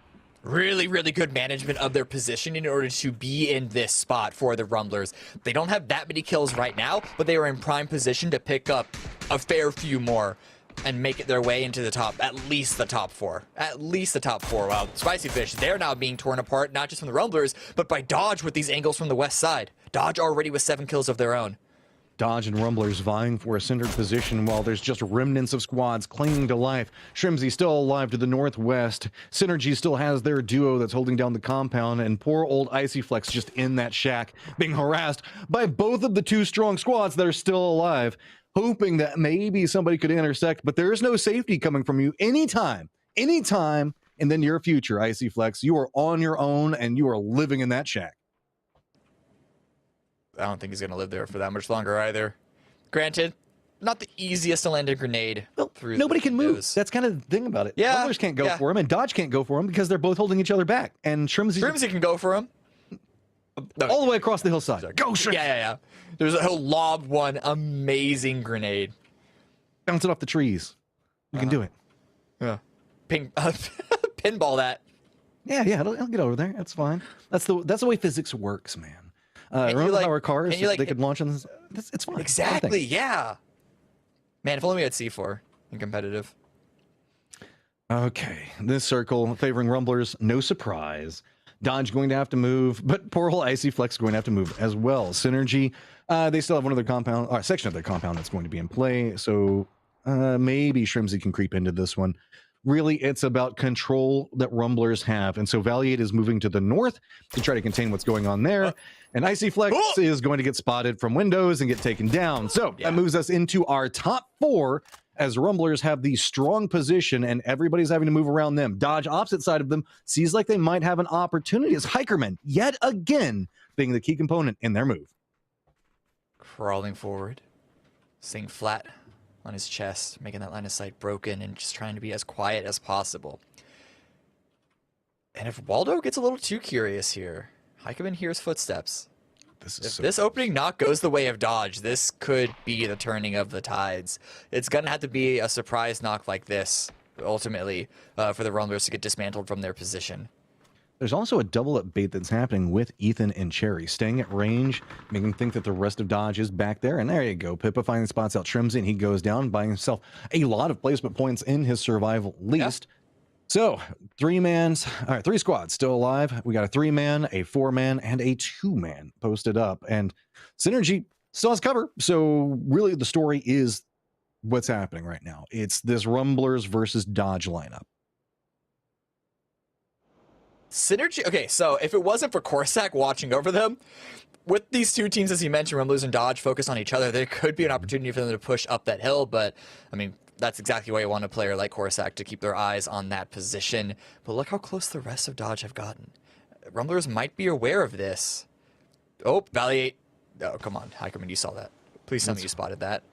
Yeah, but I like the way that Rumblers are repositioning, coming at new angles, kind of sneaking in. Now aware of how close the threats might be, throwable's going to be exchanged between the two of them. Hikerman uses the opportunity to move forward. See, that's the secret. Whenever nades are being thrown at you, move into them instead of away from them, and you negate a lot of the potential damage for it. But you have to have the opportunity, and Hikerman is trying to use it. Valiate playing the low end of that doesn't, I don't think, spotted out Cherry, but has an idea on the dip that Hikerman is playing. Okay. If maybe he can cook this one up. This circle, it evens things out, but the Rumblers, they are not pressed by this at all. They can push through Dodge easy. 2 knocks. Yeah, sure, Cherry gets one in return, but now he's out in the open, and Low Stage G is going to clean that one up right quick. Synergy now using this opportunity to move forward, stepping in 8 kills to their name. They are aware that there is at least one member down on Rumblers, but they have to move quickly to exploit it. Rumblers are not inside the safe zone. They are very close to it and have to move just a little bit further forward, but it's not going to be enough given the way this hillside is going to work. They're going to lose a lot of their cover, all considered in it, and Synergy wants to exploit that. With smokes down in the center, Paraguay is already holding down that point, and it's going to be Pippa that's playing to the north. Rumblers get a read on it and shift entirely to the south, trying to circumvent whatever it is Synergy is trying to prep. Good rolling with the punches by the Rumblers. Not trying to hold on to more than what they can actively control, and even though they have the man advantage, at this point, you know it's going to be the 2 players from Synergy. You know they're going to be pushing it from the north, so there's no reason to try and be spread, no reason to try and be split. Just stay as a group of 4, and unless some member of Synergy gets a ridiculous spray down on multiple members, your trades are going to be what win you this game. So just play for that win condition. Don't get ahead of yourselves. It's the fact that it's going to slow down quite a bit and put more pressure on Synergy, because that's the thing. As the 4-man squad, you don't feel the same pressure as the 2-man. 2-man has to make all the moves, has to make everything work. They've got to unlock the potential of what can happen in the rest of this game. Rumblers just gets to move forward, try to maintain a pack mentality. A couple of shots are going to reveal the position in Paraguay. So now shifting away from that, trying to lean into Pippa's safety. Nades are going to start coming out. Doesn't get enough damage to really kick off too much. Rumblers, no. Slow and steady is going to win this race for them. Now, stepping into it, they know exactly where Synergy is lined up. Here comes the mini red zone as they're starting to lob in the nades and dodging it efficiently. Synergy's trying to survive and manages to weather that storm. Oh, the Molotov connects, though. Paraguay in a lot of trouble running to a teammate for cover, but Pippa got himself an angle, gets a knock on a Valiant. He takes a face full of lead, trying to go for a reload, but both manage to survive for long enough to hold this one through. With the circle now being favored by Rumbler's position, Synergy find themselves back against the wall. Paraguay gets another one down, but he goes down for it. Pippa, the last one up, now starting to throw out the nade, seeing maybe he could redneck fish himself into a position to get something out of this. Now sitting at 9 kills with the flush onto it. Pippa does connect onto Los. Now, what can he do? Stepping into a 1v1. Waldo lined up in the spot right now, trying to hold down this position, but Pippa has the center of the circle and knows it. Incendiary is coming out, crashing against the tree, holding this angle for it. Pippa's creeping around the outside, but it's a counter move by Waldo time and time again, trying to survive this one through. Pippa laying out a bunch of smokes, trying to limit the control that Waldo can get, but Waldo is swinging out towards the side, spinning around each other like satellites around the planet Earth, but they know where each other is. They're tracking each other. might be able to get into a position to maybe circumvent the center area. Pippa's trying to use the hillside to keep control over that center point. As everything's moving in, it's all about this angle. See, slow creep in, smokes are down. Waldo knows that he needs to make this push, and everything is now mounting. Synergy had every right to lose this so early, but instead has managed to pull it into a 1v1. Pippa has the position, and it's all onto Waldo. Rumblers have been having a phenomenal game so far and do not want to relent at this stage. Waldo knows exactly where Pippa's going to be lined up, and so it's all about the peak. Who gets vision on who first, and you can see it's all about surveying this hillside and figuring out exactly where the line is. Spots out one, gets some damage into it, but Pippa retreats, trying to find a new angle into everything that's happening. Waldo trying to exploit this, going to creep in, reveals, goes for the spray into it, and narrowly survives it. Near on no life, the Rumblers take the win. Pippa tried to fake him out, swinging a little bit more towards his left. Oh man, but the flick is there, so close, but still, what a run by Synergy here. You said it, it was the Rumblers game. They had 4 versus 2, they knew where they were throwing grenades. But Synergy had grenades of their own. The redneck fishing, it worked out for them, put it into a 1 versus 1. They were so close to actually sealing that away. That was an intense ending, and I know the Rumblers were wanting that. I gotta say, Waldo, nerves of freaking steel to hold up in that position, because you know comms had to get chaotic as he started losing members. He then commits into his own game, and you know there was always the quiet comms, just let him play his game. And to walk into that trying to figure out, being the moving factor means all the pressure is on you. Pippa was trying to defend up, and so he had to make the action. He had to commit in, and while he thought he had the angle, had to shift over after receiving some bullets and hits a nutty spray.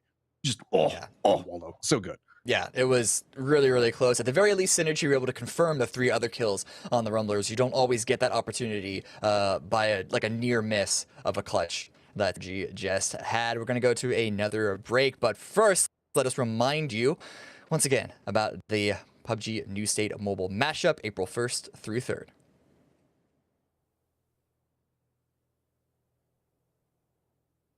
Hopefully we'll see you there, and also hopefully we'll see you at the end of this break, because we have Game 3, the 3rd Erangel, coming up shortly.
Bro, I needed that break, Cam. After that one, I needed a second to get everything back together because that was a nuts ending. Yeah, that, again, Synergy just barely missing the mark out of that one. Rumblers, it was a really good hold throughout the entirety of the mid game there. They almost let it slip away, but Waldo with the clutch flick on the right into Pipper's center of mass. It was ridiculous play. Everything leading into this was nuts, and we were talking about it during the game, Cam, about how we like to see teams strive, really step up and find ways to make things work. In this fight down in the bottom, you can tell that's what everybody was doing. It's Young Kings versus KPI, and then Soniqs and Dodge decide to join in and sets up the end game like efficiently. Yeah, look at this push by the Rumblers onto Dodge. Dodge set themselves up to have a solid chance to sort of disrupt Rumblers' solid positioning here. Dominant, really, you want to say. But it was actually surprisingly Synergy that did just that. Paragua sort of ducking back around that rock, getting 2 knocks of his own. And then, of course, this grenade, or at least one of the grenades from Pippa to make it down to a 1 versus 1. If that nade had hit Waldo, look at how low he is on life after those 2 nades. That could have been the game in and of itself. And you know, whenever you're back watching this, it's not one of those things you can go, oh, next time I'm just going to do this or that. That's just kind of the nature of Battle Royale, is like the positioning and the counter moves, depending on the individual, all change and led to a massive, massive game. While Synergy didn't win, massive respect on their play. Yeah. No, because we didn't see a lot of what their mid-game looked like. We were so focused on the South because of how many teams were down there, all sort of wrapped around each other. The Synergy had a very difficult push coming in from the north, which is why you saw them have 11 kills, 9 plus the 3 that they got at the end from the Rumblers. Here are their overall standings right now. Rumblers still at the top, just barely over a nice try. But this is I mean, it's only been 2 games, but this is still already a nice little linear phase down from 1, essentially all the way down through the end. Here's the problem. It's top 4 though, Cam. And look at this. Yes. To be able to hold down in the top 4, that means you're having to hold down about an average of 9 points per game. That is hard, to say the least. So that means the fact that we might see some change-ups in this leaderboard back and forth, as it is going to compress down. Just it's so hard. Like, nobody can hold up 9 points per game time and time again and expect it. You know, it's just got to be one of those things that you have to make your big games real big now. Yeah, exactly. I mean, I think we're going to see. I'm sticking by my guns, right?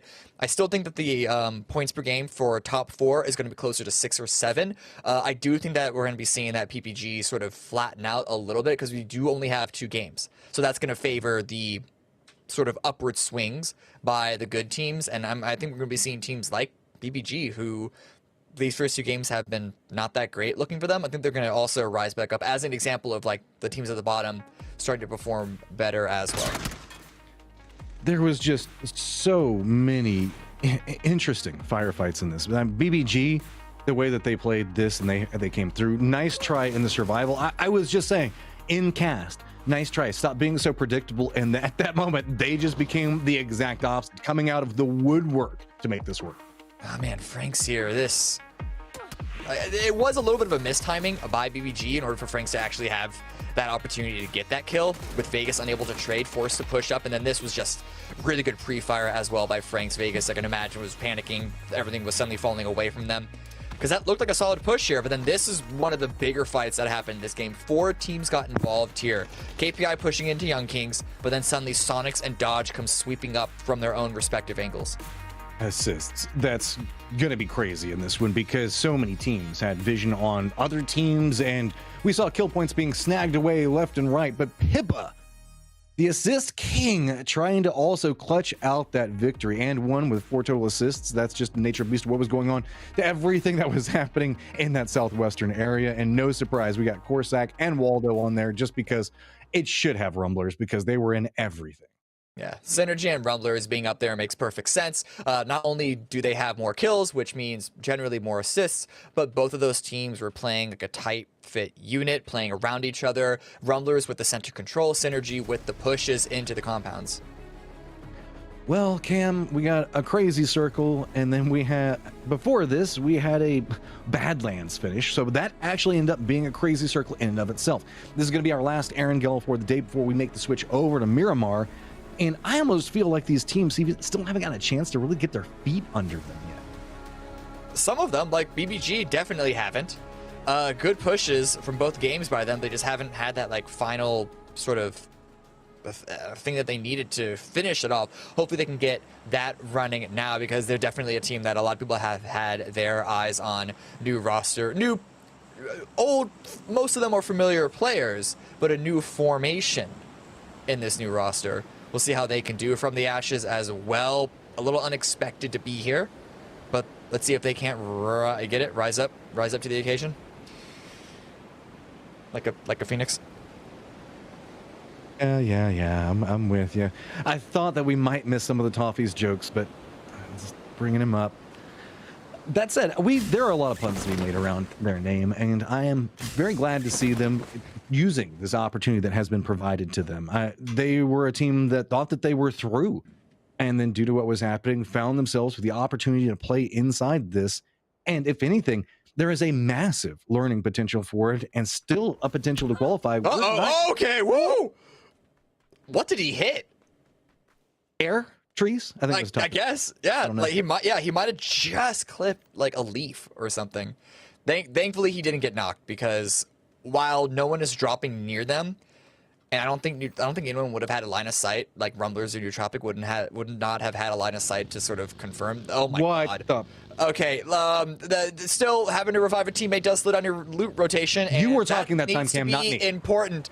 That needs to, shush. That needs to be important when it's a full confirmed military island circle. Okay, BBG, nice try. Here you go. You've got yourself the circle. Nice try. Managing to pick up some points. This should have an opportunity for them as well. Everybody that's not on military base, respect. Figure out a way to get there. There is actually a southern enough shift in the circle that making a Navy play for a little while, just hopping in a boat, maybe hiding out for a while, isn't the worst of ideas to see how the circle is going to go. I mean, happens sometimes. Yeah, like the most successful boat plays that we've seen have been a sneaky ferry play by like SDK, or one of the first ones to use it. But that was because no one did it before, and it was a little bit of a surprise. I don't know if that's really possible anymore. We've seen people net points based off of just hopping in a boat and hanging out and then approaching the circle afterwards, because there are multiple ways that circles can shift. It can still stay to the north, or it can go still obviously to the south, but also a western shift into it. So sometimes just chilling on the circle and hanging out for the water and seeing if maybe you can make the approach has given favorable positions to several teams. That's a gamble for like 2 placement points and like 1 kill. It's better than nothing. I mean, what do you got going in the circle? If you're the latecomer in here, take what you can get. If you're in this position, though, I think that you should be going for the higher point value, even if it's riskier, such as... Oh, I agree. Fight on the extremities of the bridge at the very least. If you're a team like Wildcard or Systematicos, it has to come from all the way up north. Definitely get the better position, but... the shotgun missed! Oh, I mean, it technically and one, I feel miss. you. I feel you, and one. This happens to me all the time. I know. I'm not on you, dude. It's a shotgun spray. Ping, lag. I lagged. Oh, well, nice try. Congratulations on getting your compound in a very strong position. And Mike Scar, good job on surviving that one. It is kind of hard to hit a buggy rolling in. I'm making jokes about the spread on a shotgun, but it's not the best shot either. Yeah, it was a little delayed, a little just behind. Let me meme a little bit, guys. It's fine. We don't always have to be 100% analytical. Like, it's okay. No fun allowed. No fun. Not on my esports broadcast. A broadcast watching people play video games. No fun.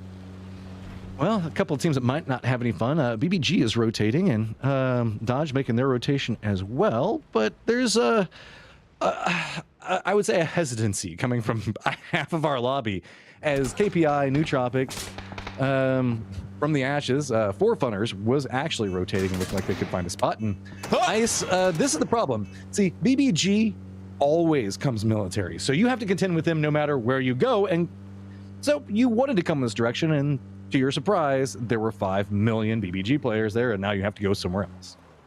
Yeah, BBG pushing from Novo, swinging down that south side, as you said. We'll see what Four Funners want to post on up. That's the only member of Four Funners on the island, though. So going as a solo, very risky. And now Spicy Fish, they have moved their way across the bridge, and they're actually getting in front of Dodge, who are attempting to try and swim across and then take a boat. This is suddenly a really, really bad position for Dodge to be in.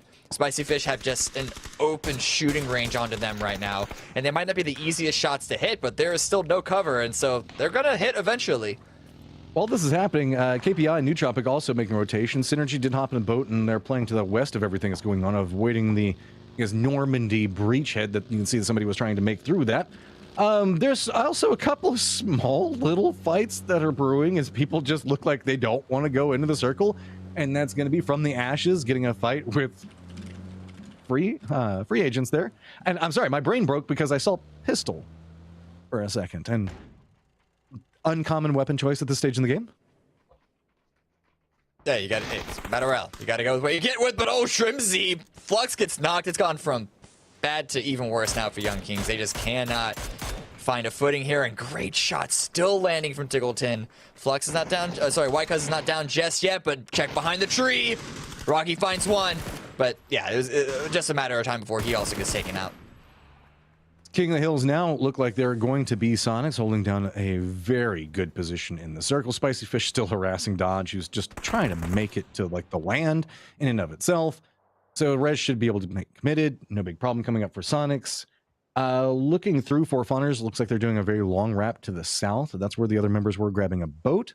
New Tropic patiently waiting, seeing how they're going to make their push, and just don't jump out early. It did not work for Dodge. All aboard. Ferry's about to launch. And we'll see if anyone expects this. There are a lot of teams on the south, which there's no way for New Tropic to really know that for sure. In the circle like this, they should be aware that there is a threat of multiple teams being down in the south. The question is just, where are New Tropic planning to take this? What stop are they going to be getting off on? What part of the island are they prepared to land? Do they want to wait for it to get to the south ferry of the island? Or are they going to jump off earlier? That's kind of the gamble for a lot of these guys. Dodge did move in closer, so I would have thought that if anybody could gatekeep them out from making landfall, it would have been them. So oddly enough, New Tropic has Spicy Fish repositioning, and New Tropic might just get away with this one if they opt into jumping. And it looks like what Hello Senpai's going to do. I like how they time it one at a time, just in case somebody starts shooting so that way they can make the safety play. Synergy got himself a bolty and waiting for free agents, and this is free agents have just Nailed had it! a rough go. They've had a rough go making it in the circle. Yeah. But look at Fish. That was a great shot, but oh no. Was not prepared for BBG. 8 HP, able to get behind a tree. That is, he's thanking his lucky stars right now, because that could have been really, really bad. Grabbing that position is super important now for Synergy, because they got to make their way off the rocks. This is a big 2-2 split coming out from BBG. So the fact that how you play the circle whenever you get it on your landing, well, they decided the fact that they just want most of the circle to work with. A couple of late rumblers coming in. We've got Wildcard also coming in, Systematicos back behind them. And this is just kind of what's going on from the Ashes, making the committal down. Looks like they could rotate through, but Synergy might have some vision. I feel like they might be more caught up in protecting their own team members, though. Man, 4 in a boat. Really dangerous. Yeah, really dangerous. I said the fact that sometimes making Navy play is good, but 4 in a boat, that's Listen, I will say sometimes when you see a play like this, I imagine they're going to be going to, I mean, obviously somewhere on the southern coast, most likely the ferry down there on the south, because there's a lot of cover to approach the island from. Oftentimes, teams in BBG's position aren't actually paying the proper attention. So it could be a little bit of a sneaky play just because of how rarely we see a circle like this give opportunities. You don't have those reps in for that to be at the back of your mind just quite yet. KPI is moving forward and just kind of astounded that nobody is around them every single time they go for a move. And poor Synergy, just, man, everywhere they're trying to move, there's going to be a new team that has vision on it, and that's going to be just the southwest of everything on military right now. We have a ton of teams that are stacking up, and sure enough, it's going to be from the Ashes also making that same approach looks like they could be landing pretty shortly as well. KPI going to be running right next to 4 Funners. Not too big of an angle for them to work with. Really, it's just McLovin, but he manages to make that one work and will take that free point. Thank you very much.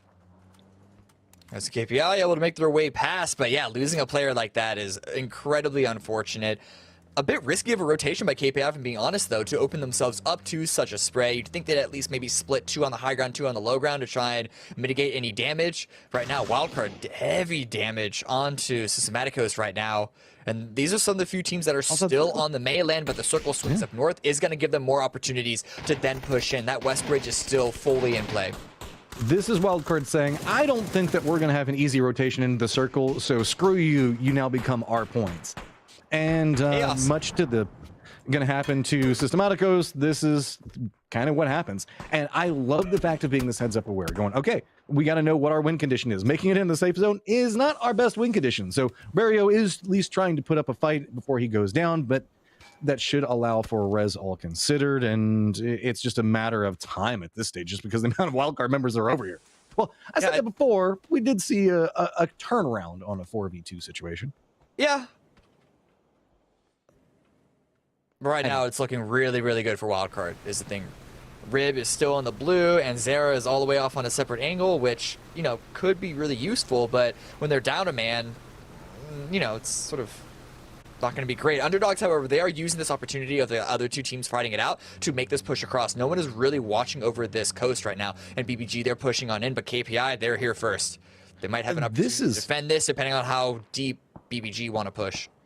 This is a very interesting circle, as it did shift in the north, and there is still a little bit of main Erangel in the circle.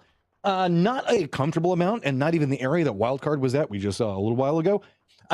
Just the, I guess, the ice chest, or whatever you want to call it, the 2 6-packs that are lined up, and then the gas station itself. So Systematico's last member should be able to survive in there. Well, I say last member. Barrio is still alive, but I wouldn't be surprised if the blue zone's going to eat that one. Actually, he is hopping in a vehicle, might rotate over here. Yeah, this is the middling firefight for right now. Is it's going to be peaks getting knocks, but you're not going to be able to move if you get it. Yeah, but I think Psycho, he's trying to line up this headshot, trying to find this really, really sneaky angle. Yeah, you're right. They might not, or probably won't be able to confirm this, but at the very least, it's going to do enough damage to BBG to push them away. And they are so close to a bunch of other teams, they could just push them into death. But Barrio lives. Oh no, he's being chased. I thought that they were going to drive past, but no, they want him. They want this point. They want this kill. I don't know if they knew that he was here, given the way this comes in. I don't think that he took any shots. He was here way earlier. So wow, you're right. Yeah. He was the one that kind of had to reposition and was going for the anchor play against Systematicos and for Systematicos, my apologies. And Ribeiro did survive and is now over here. And I think that Wildcard is very aware of his position, but it doesn't matter. They don't know exactly where he is. T-Sock goes down, and Systematicos now finds themselves with an opportunity to get some type of revenge. Yeah, this is the way that they can turn this fight, and the angles that the 2 members have are looking really, really good. Good grenade as well as Ray forced to run away, and that's only going to be a good spray down. Great trade by Zealot, but just not enough in terms of time, because Ray still gets confirmed. I mean, still picking up some points out of what was a desperation situation. So while Anzera is the last one up for his squad, it could have been that way quite a while ago, and there is a chance that Ribeiro does get res, but narrow, what? Circle? Yeah. Technically you were talking during the last 2 circle shifts. No, you were talking. No, I take credit for this one because this one's about to be fun. You definitely take credit for this circle. one, 100%. Bridge circle, let's go. Oh man, not even that. It's gonna be the compound that is, we can all see it, dead center of the circle that is empty. That's going to be the ending position here because we know the next circle is going to swing a hard swing down southeast. So it's either that compound or the hill that's just above that S in Sosnovka. However, the position Soniqs playing, that's a very strong point. Sure, but that's going to be on the hard edge here. Getting out of that might not be the easiest. The point is, to even get into either of those positions, these teams are going to have to fight each other because they're going to be running parallel, driving parallel with each other, shoulder to shoulder. And so the fight's going to happen sooner or later. You're going to see KPI trying to push it onto PBG, but Psycho gets taken down. This is all about that attrition from beforehand. Seeing if you can get knocks, get damage onto anything that's moving close to you and those neighbors, because you know you're going to have to move sooner or later. BBG still moving through the south. While they did drop on military base, they're going to have a big push ahead of them. Draft tries to go for a nice held angle, but doesn't get enough into it. But it's going to be nice try from back behind. Denies his angle, and he has to walk right into BBG. Now KPI, Silzen's just in a vehicle, and he's having to run the complete opposite direction of the circle. Smoke goes down to revive Colton, try and keep 4 up, but they're going to have to continue on this move. A little more space freed up now that KPI have been either killed or, in Silzen's case, driven away. Now Dodge, they're literally right next to the blue. Forefront is trying to push in onto them, and this is going to be a lot of zone damage along with the bullets from each other. Generals, man, are becoming hot right now as neither one of these two teams capable of moving. Cherry hits a good grenade onto Yaxley. Now Dodge has to figure out, is it going to be enough? There is actually one member of Rumblers and Los that is just waiting for whoever wins this, is wanting to hopefully pick up the scraps as it goes. So yes, you do manage to take down 4 funners, but now you can see him running in, and Finn, it looks like he could be the first target for what Rumblers have set up. Los is hanging out. He knows there's a fight. He's ready to pick up whatever remains, but the blue is maybe dealing a little bit too much damage, so he's going to try and retreat from this, hoping for proper timing on that, but he now needs to group up the rest of the Rumblers to then push into whatever remains of the circle here. And Spicy Fish, because they still have to make a move in the circle in and of themselves. So it looks like they're going to make their commit into Spicy Fish's face as Free Agents going to pick up another one. And this is just a mess everywhere you look. Free Agents now down to 1 member, and they have Underdogs that's going to be sharing this compound with them. And that's just kind of what you got to do. I do want to point out that while this is happening, we also did have from the Ashes make a play for the bridge, so kind of centered, all considered. So good play coming out from them. Gatekeeping everywhere. That's just what's happening. Rumblers trying to make a move. Spicy Fish, hold them back. Nootropic holding down another position. Maybe going to the coastline could be highly rewarding as long as you make it by this one. You can see BBG still just trying to push into the zone. Everyone's staying on the edge. No one's gone for those strong central positions because they realize the points are from all the refugees from the blue. Nice Shire in a position to try and take BBG out. Vegas has already been taken down. Colton has been confirmed. Gat's taking a little bit of damage. Honey Badger is trying to retreat away, but where can he rotate to? He's going to have to drive into the line of sight that 7 is now holding. Spalls a little early, tries to get out and knock the spray, and he is going to be able to get it with 4 HP. Holding on by the skin of their teeth. But Mike Star trying to confirm this for his squad, whatever remains of them. It's just trying to get whatever you can at this point in the safe zone, but I wouldn't say too safe, and Zera does get spotted by a wild card to finish that one out finally. So wild card is going to have to make a move into the safe zone. While they do so, there is a bridge camp that I pointed out a second ago, so that might spell their doom as this move forward. Soniqs still just trying to harass people that are moving around them. BBG's last member, Honey Badger, realizes the fact maybe he can get some more points, does connect into it. And now, can he get He can revive Gats. They already have 6 kills. If you go into this end game with a pair, that'll put them in a solid position to get a couple of kills and actually climb up the leaderboard now. Later taken down. Spicy Fish trying to hold on to this hilltop, pushing on in. Good control of the angles, but Padcaps needs to get revived. Moving in from this one, they still have one of the members from Nootropic that's alive and very close. Rumblers didn't make their committal into the push at range, so now has to be very careful and figure out a new way that they're wanting to push this and could push right into Spicy Fish's location. That's why they're trying to harass and haven't been able to make any commitments in. Corsac looks like he's going to be moving very, very close to this position, and so already getting the read into it. Goes for the spray, gets some damage, but not enough. Really, Rumblers just trying to find something while Dodge is coming up back behind them. And this is going to turn into be a much bigger firefight than I think anybody was expecting, as somehow Corsac runs right up next to what's happening here, gets a spray onto Ethan, and takes down one of the Dodge members. Siler is trying to make sure that all the space is clear before he can revive Padcaps. But a good push by Corsac. It does get answered by Cherry. And actually, Uncivil also gets taken down because the angle that BBG now suddenly have, they stole it away from Nice Try. They can now try and assert their presence, assert their dominance on this little corner, this little pocket, this dip. This is the dominoes falling. One fight leading to another fight, leading to another fight, as different teams are finishing off their firefight and now get vision on something else. BBG having this high ground is stopping Dodge, forcing them to move further north. Meanwhile, Spicy Fish still has to make a play into the circle, and it's going to be a Nootropic that's holding that down. Valiant's still alive for Rumblers. He's very far to the north and just opted into Mermaid Life, is jumping into the water. Wildcard making their push onto the bridge is going to find themselves with a little bit of trouble, but it's all about what's happening in the east. Yes, Wildcard's trying to move forward, but they are getting massively harassed It's going to be about how Spicy Fish, Dodge, and Nootropic try to survive this one through. Spicy Fish, this is a good position right now. Oh, Bastada's going down to Nootropic. That's really bad. They needed to wait and try and remove Dodge before they can then focus on that team, but suddenly Spicy Fish are now in a really bad position because they haven't been able to confirm Dodge. Ethan's got revived, and now they are the meat in the Dodge Nootropic sandwich. But look at Honey Badger. He has moved all the way into this position and is trying to backstab what's going on. Spicy Fish has one of their members go down from Cherry, who's just clinging to life over here, trying to hold it together for Dodge, just leaning into smokes, and it's somehow working. Pat Caps tries to go for it, but goes down. It's going to be Cherry that manages to get it. But now, BBG, here's this. Moving up back behind him. Nootropic here's the firefight as well, but not making as big of a committal as Nootropic is.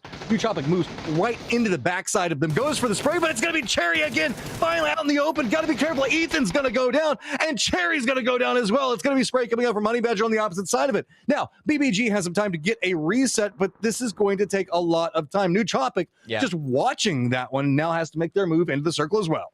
It's not just Nootropic, it's also Soniqs who are pushing up from their compound down on the south side. Even though Honey Badger is still just barely able to keep his team alive and get the revive, stay as a pair, they're losing time, they're losing space. You can just see on the minimap the Soniqs teal start to peek in a little more. And BBG, they can't really push into Nootropic.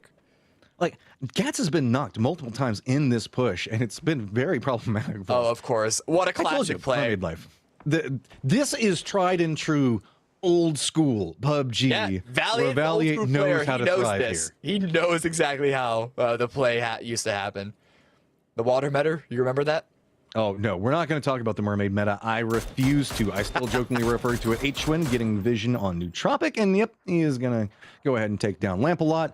And Soniqs should be pretty safe. He's playing just to the east of this, but not going to go for a Resin Lampalot. BBG might move into his position, but he is now a solo by his lonesome. Another solo is going to be Zealot. The last one up for Wildcard is trying to move from the Ashes. Did shift into a very strong position in the northern part. You know, the compound that's just right next to Bridge. Now Soniqs getting more control of what's happening to the south. Yeah, finally someone into that compound. I really do wonder if everyone just thought that it was taken already, because it's been a while. It took this long for someone to finally get inside. Mime knocking Pippa down. Oh, almost gets a second there.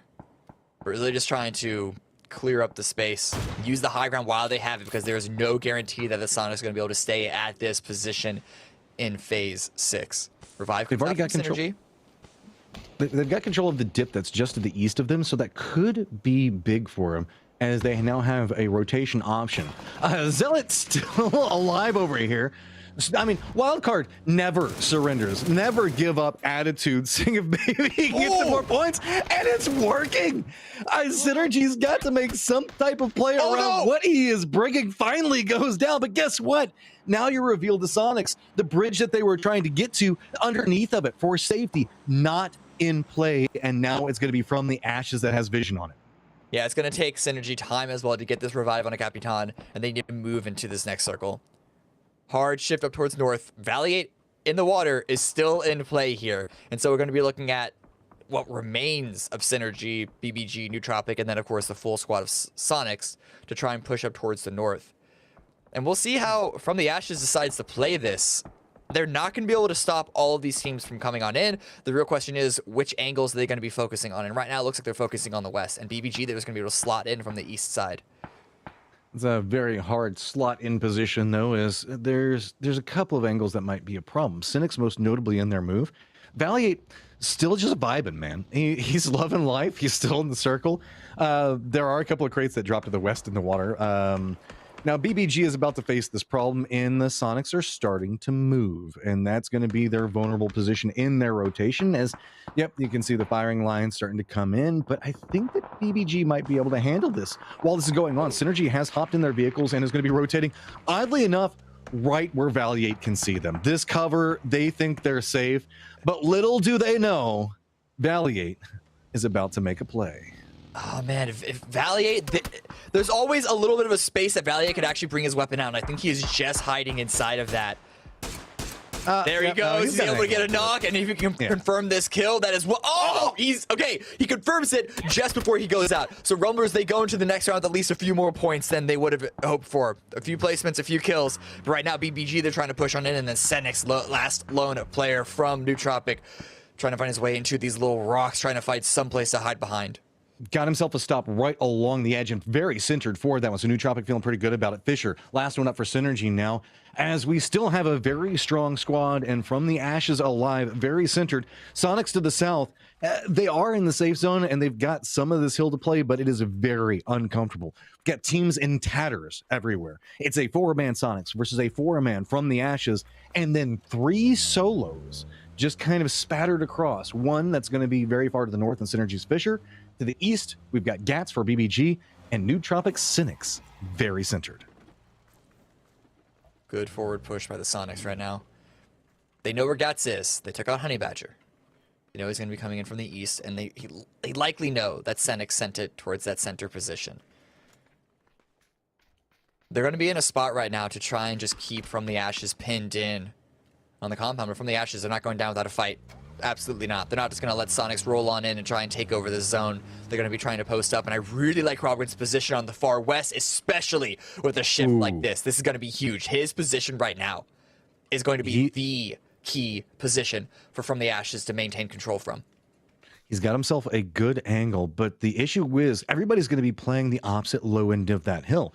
And while you can see, it's good for a second ago, but now Soniqs is going to have a hillside that they can play the opposite side of, as well as Soniqs. High likelihood Gats is also going to approach over there. He might have vision on Fisher on how he wants to approach, but there's still enough cover that he can at least feed this information over to the rest of his team. His team is still very Western defending. You can see the way that they're lined up right now, not moving aggressively to try to keep people out from their compounds. That could provide an opportunity for a couple of these solos, or maybe even Soniqs, to creep into this position. Oop. I've been able to find one. Trying to go for some more really powerful weapon to the Mark 14, but man, Mime's even going to get revived. But Gats, now he's coming in. He's trying to find the follow-up angle. Taking Tiggleton down very, very low. He can shoot his little ankles, but just the damage just not there. And so Sonic's going to be able to stabilize. But it's close. It's looking like a really tight hold here. But I think because of how loud he was, Ragan, he's just going to retreat. The rest of From the Ashes have actually pushed forward in that compound. No one pushed them, so they're going to retake back that space. They're going to leave their west side completely clear because there's no threat from that angle anymore. Yeah, I like this. This is the move that they need to make. Get control over this area. We do see Gats get spotted out by Mime, and Soniqs now getting more control over this. Soniqs doesn't have the cleanest of angles looking into what's happening, but it's going to be Fisher with a massive flank, just hopping in a buggy, coming back up. That is going to distract everything that was trying to be lined up. Is it going to be enough? At least Tiggleton has managed to get closer, and this is starting to be a breach point position for Soniqs. The way we see From the Ashes lining up, Soniqs is still alive, but they have 2 members leaning into this compound, and that might mean that there's a vulnerable approach that Soniqs could try to exploit. They still have this high ground to play around with. You can see them moving forward. They're not going to try and take any of these compounds just yet because Phase 8 could shift any odd direction. So even if they do try and fight and steal this house away from Progwin, they could not be in the next zone, and that would just be a waste of resources. So just wait for now. We only have a few more seconds. Where is Phase 8 going to go? Soniqs are all grouped up now. They're going to have to continue to push over towards the north. Who would have thought moving in closer into the compound? So, From the Ashes has a ridiculous amount of positional control in this. Soniqs, though, has been a big performer for Nootropic, still alive right now, and inside the zone as well. If we see Soniqs make their push, he could become either a factor in helping destroy them or helping them make that push by taking shots into From the Ashes. It's a 4v4v1, and Soniqs do have, I think, a smidgen of this hill that's still in play, but it's such a committal at this stage. You might want to see how they line in. With the way that we see From the Ashes lined up, they have a couple of vulnerable angles that Soniqs, I think, are trying to exploit. And there you go. Tiggleton spots it out and now might have an easier approach. Are they just going to hop in the vehicles? And yes, it is full on send it time. You got to try to make it work. And there is your opportunity. Chris at the top of the hillside goes for the spray into it. And that's all they needed just to move a little bit further forward, still protecting themselves up, still 4-man strong, moving in, and from the ashes now finds themselves in a lot of trouble. Another member There it goes is. down. Here's the push. Patico was gonna be crucial there, but he just did not find the damage. And so slowly, it's all falling apart from the ashes. And this angle that Soniqs approach from, they know that they're not going to be vulnerable to Soniqs. They know Soniqs is there. They're going to leave him be, and they're going to utilize his position to maybe even weaponize it towards from the ashes. Robin is still alive, though. If they can take him out, then I think that's they're on for the races. That's home sweet home for them. It looks like. They did get a res on the other side of this, so that was the committal in. That has opened up some pathing coming up for Soniqs, as Tickleton has got breach positions to play from, and we should see the rest of Soniqs slow moving into this. With what's happened, though, it got quiet in that push immediately afterwards, and so with all that's considered, that means the fact that they don't know exactly where From the Ashes has repositioned, and Soniqs now really only has clean sight lines and From the Ashes, and From the Ashes has to contend with what is the equivalent of two teams. Sure, it's just a solo, but that's a new X factor back behind them, and it's such a big problem to contend with. Yeah, that's 5 angles compared to your 3. So it doesn't matter if Soniqs is on the Sonic side or not. Ooh. That's still a lot of threats. Oh, how we're going to take it down very, very low. It's going to be H1 who, from the high ground, gets the final angles. The way that Soniqs are able to just spread out and take everything apart is absolutely amazing. Shrimsy gets a little reckless on the roof, does get taken out by Soniqs. But still, they have the biggest advantage here. The angle that we saw trying to play from is now going to come apart based off of this, slows it down. Nootropic still trying to survive and pumps the brakes on everything that was brewing there. Soniqs knows that they have a new threat in contesting, but that means that Soniqs has to make the movement. Blue is coming up back behind him, and it's just a matter of time. Looks like he's just going for some Hail Mary grenades, hoping that the bounces will do some work for him, and instead is making the commitment into Soniqs. Moving in on this angle, it is going to be From the Ashes that spots him out, but that's going to unlock Tickleton, who hears where those shots come from, and now is moving into a much stronger point. From the Ashes do have center, but Soniqs still has the members.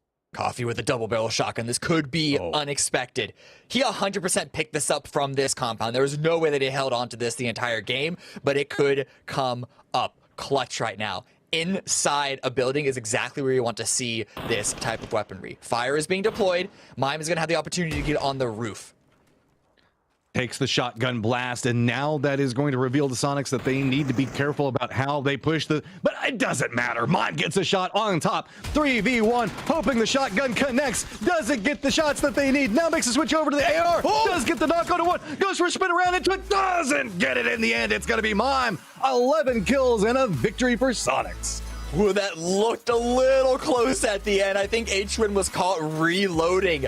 But again, that roof play by Mime, we've seen it before.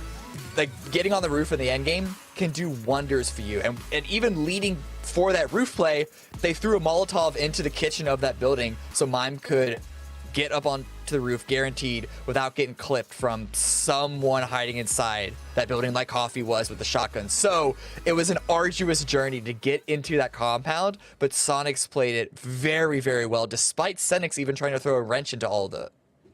I just want to point out, you mentioned something very important we often don't get to mention, is whenever we actually get a circle that is predominantly compound, there is the option of finding the shotguns on the ground. I love just leaning into that and saying, hey, maybe it could work, but that's now 2 times the shotguns just haven't been there the way we wanted them to be. We are going to take kind of a break. We're going to go ahead and throw it to me so that way you guys can get a look at what's going on in the newest PUBG playbook. See you guys in just a minute. I'm Adram and welcome to PUBG Playbook. PCS6 group stage is done, but it was a leaderboard war the entire way through. We're going to dive into that last game to see how it all ended up. Moving into this game, our top 3 are Yoho, Bing Bang Boom, and Gas Cans, and only 2 points separates them all out from first place. 300, E-United, and Soniqs are all trying to get into that top 6, right in a cusp position, and they only have a 3-point difference. Disaster strikes around the middle of the game as Soniqs makes a push into Gas Cans. And while Soniqs do manage to put a bumper on one of the Gas Cans players' face, Gas Cans manages to eliminate them, denying them the capabilities to get in the top 6. Those eliminations, though, now make the leaderboard 1 point apart at the top, and E-United is just 1 point behind an eliminated team to get into that 6th place spot, and 2 points behind 300 to get into 5th. E-United is tracking the kill feed right now and knows Soniqs is eliminated. This is their opportunity and they're going to take it. We're now going to move into the later stages of the game. Most of our key leaderboard influences are still alive. Bing Bang Boom outside the circle, pretty close to wildcard. Yoho outside in the east. Gas Cans are in the circle right at the edge and a defendable pipe dip. And E United are in the south. This is a very peculiar ending circle. The north and south edges have large hills, making the center a valley. Teams can enter the valley from the east and west, but there is no team to the west, which E United knows and is going to exploit in a moment. Now, let's move directly into the action. In the south, E United is trying to take control of the circle. Gas Cans to the north of them, though, are firing across the valley and putting most of the team under duress. Soniqs, though, crosses the valley using a denial of sight line that the hill provides to sneak up and climb right into Gas Can's position. Gas Cans are completely unaware of his cross and climb. From their firing angles, they are very focused into Soniqs' teammate. But Soniqs' teammates in E United are feeding that harassment information over to give him an exact point to push from. Soniqs uses that information to drop a nade right on top of Waikikimukau before he even knows what's going on. The rest of Gas Cans don't know that there was an enemy this close, and he steps up and mows them down. Right now, Bing Bang Boom and Yoho are tied in first at 131, but Gas Cans are now out and confirmed in third place. Those kills have also projected E United into fifth place, now having climbed into the grand finals and comfortable, but know that they have the capabilities to win this round. The circle forces some desperate moves, with the valley becoming a kill box that Tilt Town and Tac 8 don't have any options and are eliminated from. Yoho knows that they need kills, but their position is hellacious, so as Tac 8 goes down, Yoho's last member in Balefrost just has to hunker down inside of a shack. E United now owns the circle with this shift. They have every angle on lockdown, and there is minimal cover for any other teams to work with. Hill to hill, this whole valley is theirs, and Bing Bang Boom has to advance into them. They are aware that where Gas Cans was, there is one player still active, and they know that there's 3 in E United across. They might not know the fact that they are the same team, though. So as they push forward to go after the solo where they feel is the easiest push, it's going to be covering fire that's going to be coming out from the other 3 members of E United. So Bing Bang Boom chooses to assault the exact same place Gas Cans were holding whenever Soniqs took them down, and he's still there. Now we're seeing the synergy that this position provides. Soniqs may be alone, but his team has firing angles to cover it. Kickstart gets a knock onto Oldless, and so Bing Bang Boom has got to go down in the pipe to get cover for this res. But once that happens, the E United trio feeds information to Soniqs yet again, and he has already won a fight here and knows exactly what he needs to do. After some utility is thrown down, he pushes the hill, sprays down Bing Bang Boom, who have nowhere to run. Bing Bang Boom goes down in third. Shack Life Balefrost finally tries to crawl his way into the circle, but it does all the work for E United, finishing him off. So Yoho gets second place, and E United gets a 10 elimination victory. E United played a massive influence over this last game in the overall leaderboard. They did so through kill feed tracking, great map awareness, and communication, trust in each other every step of the way. Soniqs plays on Gas Cans and BBB wouldn't have worked so well without his team feeding information, and he would have been vulnerable to pushes from above or from the hill without the covering fire that they were providing. After all of E United's control, Bing Bang Boom got a lot of kills, but Yoho got second place, meaning at the end of this match, on the overall leaderboard, Yoho and Bing Bang Boom are tied. Tiebreaker is then decided by kills, so that means Yoho gets first place. Gas Cans now get third, and E United climbs up into fourth, all going into the grand final. Group stage 7 through 14th in Latin America and North America are now going to be combined. The story is just starting as we are in the PCS6 prologue. The next chapter is going to be the LCQ. I'll catch you guys there, and until then, I'll see you in the battlegrounds. Thanks me? I don't know. That's weird to like get a pass from myself. I don't know what you do there, but Cam, I feel like a lot of teams didn't know what to do given those last couple of circles. I wouldn't either, honestly. That was a wild game. Like, we're talking about crazy circles. We opened up with a pretty solid one, as we talked about, just outside of school, right? It's a normal standard one. It's been a while since we've seen it, but how you approach it is pretty straightforward. After that, it was just some completely wild stuff right now. Fisher, though, great shot by him.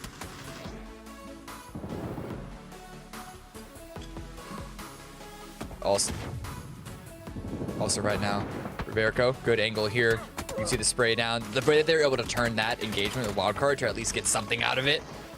And Built by Gamers also, this is the beginning of like a very, very hard, arduous run. Honey Badger multiple times, just barely hanging on in order to keep them alive, keep them pushed into this game. It wasn't like an amazing standout game by Built by Gamers, but it's definitely better than what they had before, and hopefully should give them the momentum to have better games going forward in Miramar. Yeah, and that's going to be the palette reset, right? This is the end of what's going on in Erangel. So if for whatever reason you were having some woes, now you can change it up just a little bit. Overall, match leaderboard coming in, 21 points for the Soniqs, so feeling very good about that one. BBG also picking up 12, but Synergy with another 11 is something I'm starting to keep an eye on. Looking good, like I said.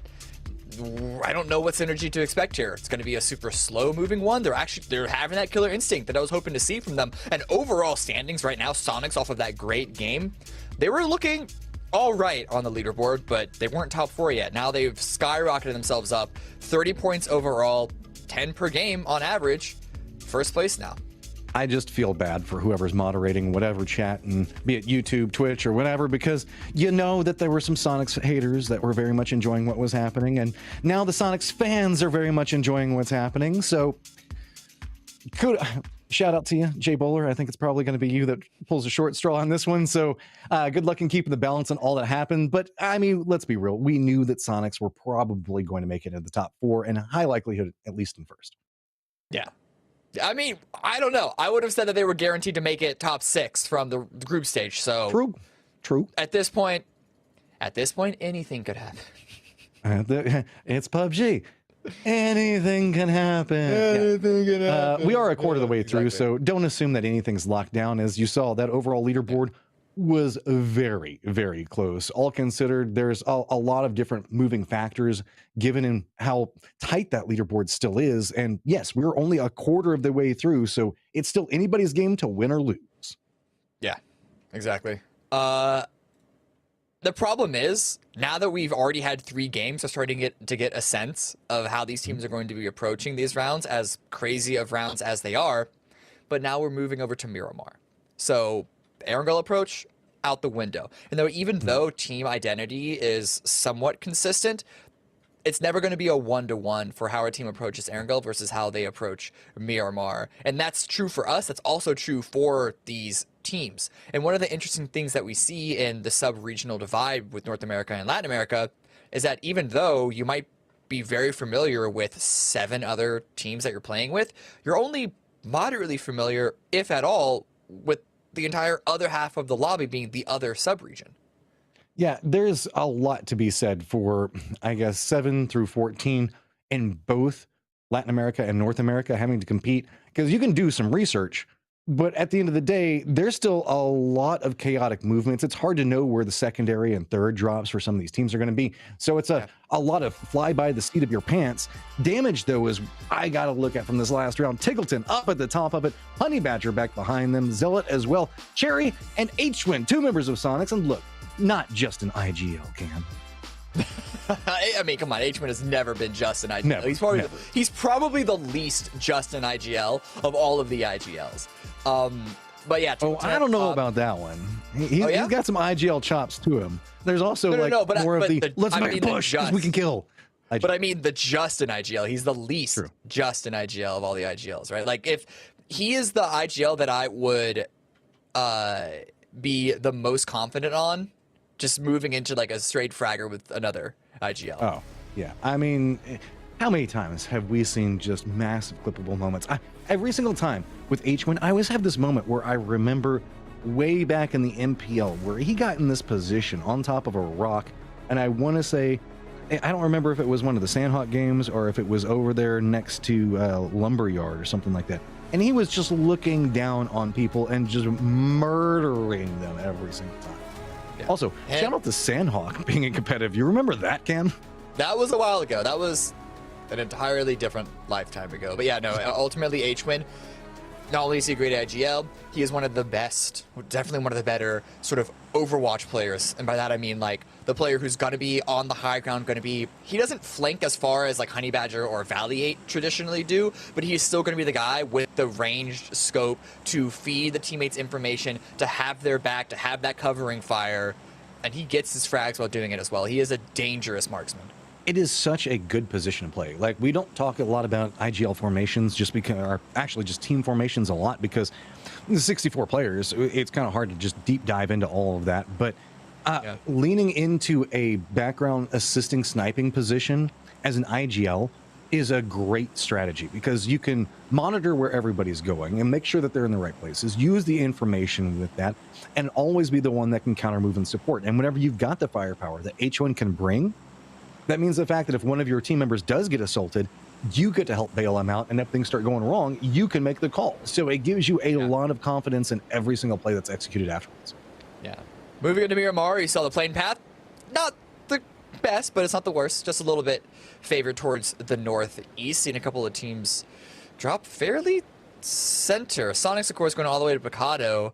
Rumblers, they can't make their way to Chuma, so they're going to be going towards Alcantara. Very, very, very far plan B, and this is going to be even worse for them because the circle, it stays towards the east. It's right along that coast. It's not enough for me to suspect an island finish. I'm sorry, Matt.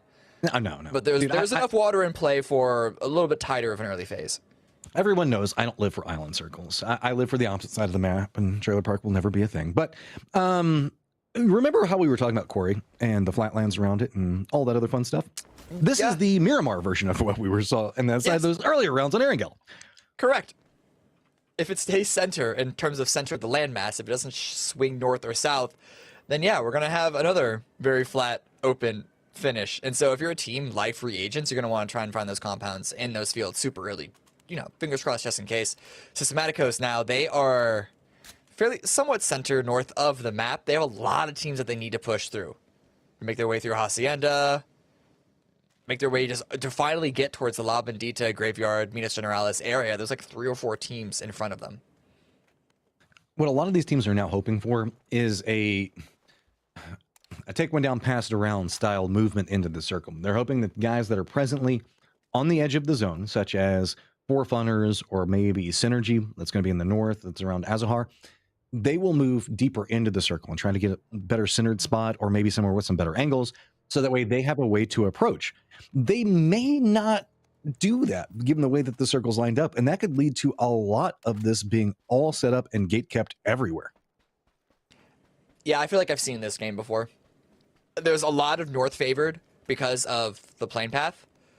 And so we're going to be likely seeing 3, 4, maybe even 5 teams all try and come from the exact same angle through El Azahar on the north of this next phase. We're going to have to jump back. I was going to say, we'll have to jump back into that conversation because I know both of us want to dive into it a lot more. But I want to get some insight on what's going on yet again from TSOC and what's happening in Wildcard and their opinions on some of the other teams and what's happening around them.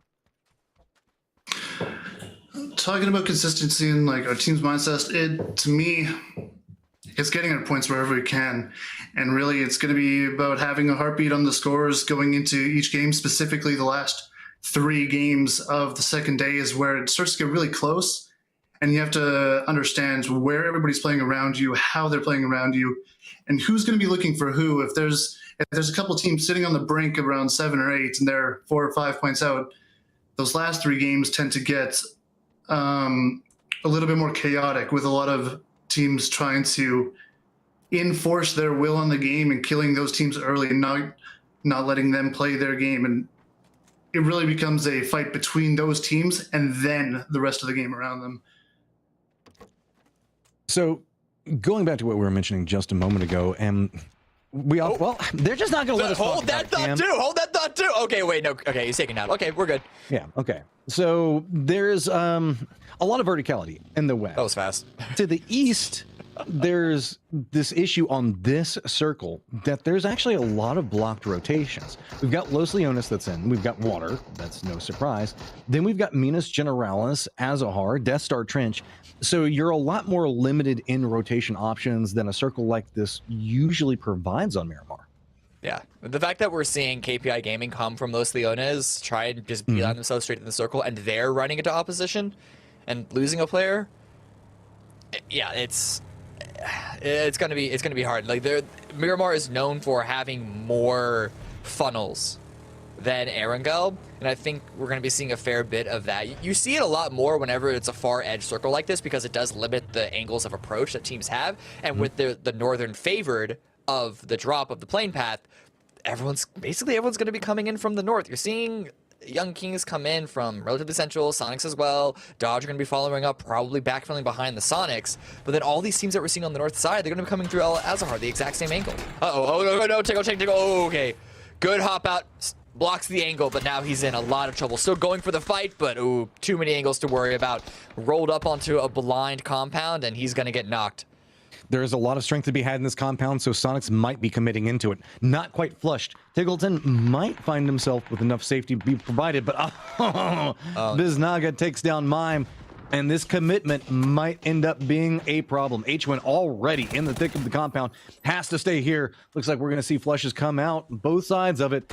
Now, what do you do? Free Agent's going to have some support coming in from another angle. Shrimsy's going to make the move in quite quickly. It's going to be KPI at range, seeing if maybe they can pick up a kill point, all considered. And they're going to get some damage on everything else Soniqs related, though that could slow it down. But Tig does look like he's going to get rezzed as this long building is getting locked down, and not comfortably, to say the least. Yeah, Danny does arrive from Free Agents, but Shrimsy finds the angle to confirm the second knock that they had. So if they can get the revival to Tiggleton, which it looks like it's going to be done, it's going to be a man advantage right now. 3 versus 2, but Danny is trying to go super aggressive with this. He doesn't have a lot of support from his teammate, though, so he has to sort of make sure he doesn't go too hard in this. Yeah, I mean, this is... I would say a gamble push. I'm willing to bet that he thought that they were still on the outside of this, maybe committed to the res instead of going inside. Now, you can see Soniqs trying to figure out exactly what happened in this reposition. If we see a knock come out, that's pretty much doom for Free Agents. They know that they need to get a quick maneuver in this one. Gets the spray onto one. They weren't expecting it, but they get the knock. Now Jube in a lot of trouble, realizing he's by himself. Soniqs going to spot it out, going to take him down, and now get a very strong compound, but Dodge hears this and might stop it. Bandito, or might not. KPI, they're not going to push on this, but they're definitely dealing damage to Soniqs' resources. H-Twin popping into a vehicle. That is a risky move. Someone wasn't paying attention to the third partying here, and yeah, that Soniqs are going to be losing all their vehicles, it looks like. They really wanted to conserve at least one of them, and given the fact that there is a wide open field, and that's how KPI sees them, is KPI is in the middle of the field and can see you're on everything that's moving around it.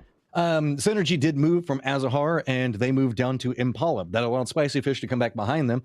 That is going to allow now underdogs to come in. Remember what we were talking about, the teams that were playing Edge moving in a little bit more centered, and then the other teams capable of following that. That is what's going on right now, as Soniqs are praying that the circle stays fairly centered, as well as most of the other teams, because the South is open. Nobody is playing around Los Leones right now, Cam.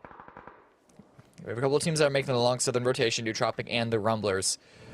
But KPI here, they're still just trying to find their angles. Underdogs, this is the rotation that you were mentioning, but this is also what we were worried about.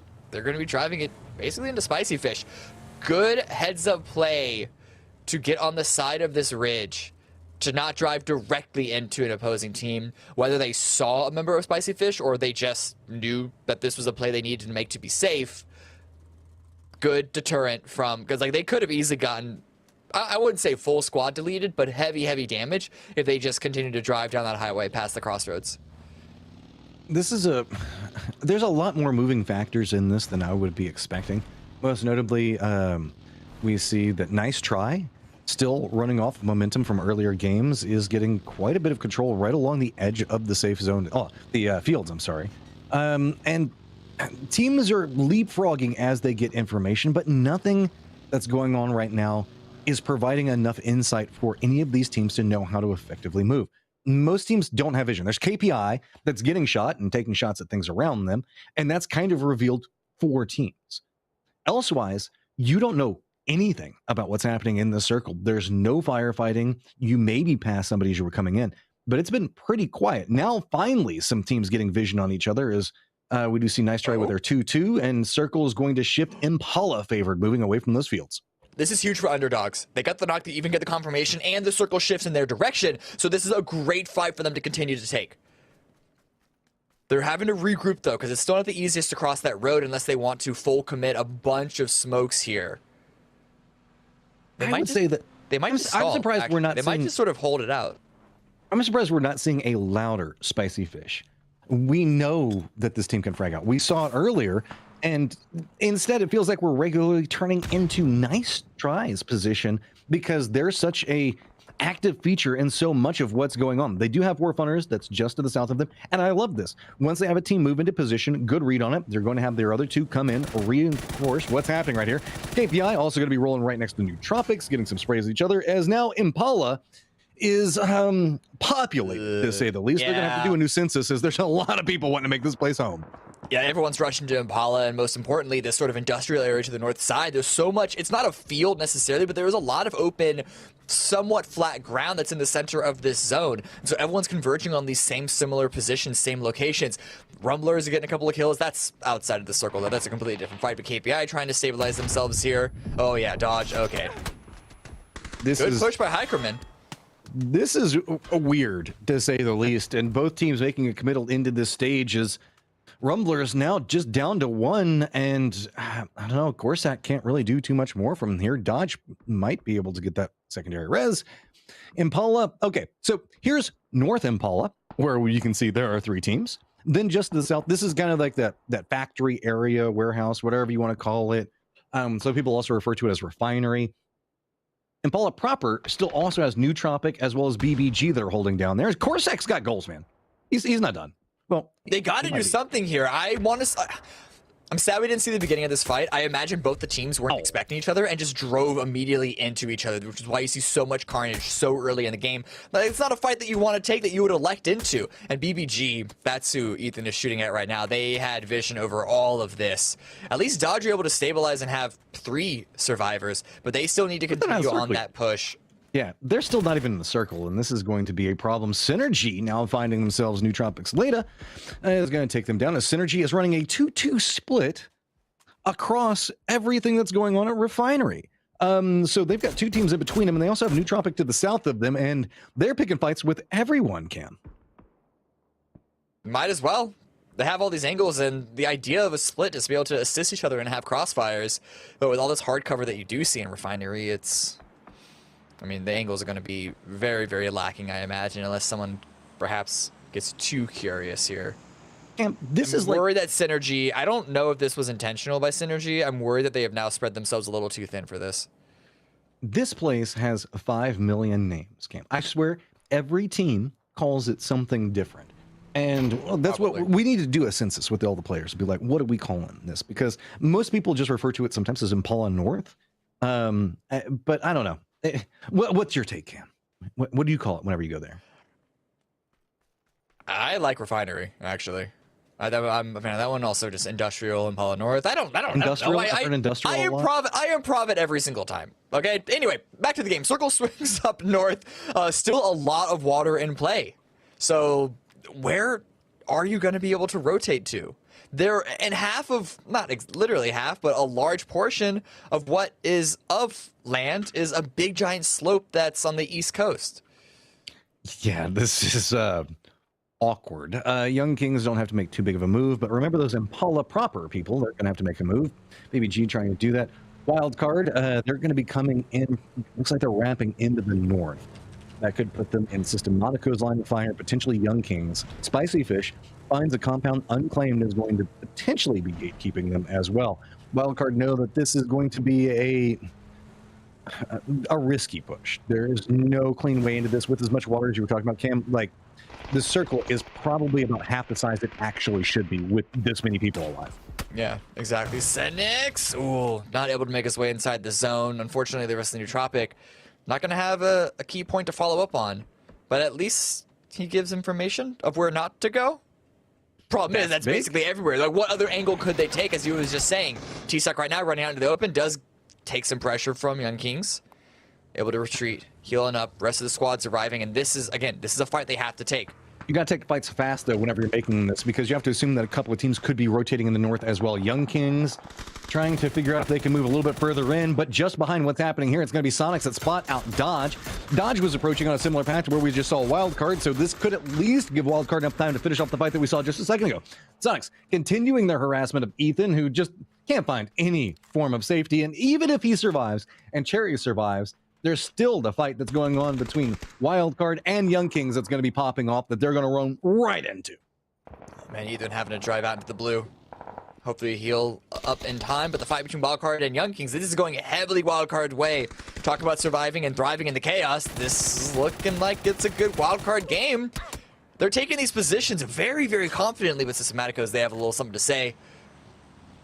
I like the fact that we managed to see them get into that point quickly. Young Kings, though, they're in some trouble. Oddly enough, nobody, well, I wouldn't say too oddly, given the hardship that happened here, nobody's really centered, so he's going to survive and sneak into that spot. Systematicos looking to the coast, because, Cam, we get to talk about the Miramar coast, which we so often do, especially the east one.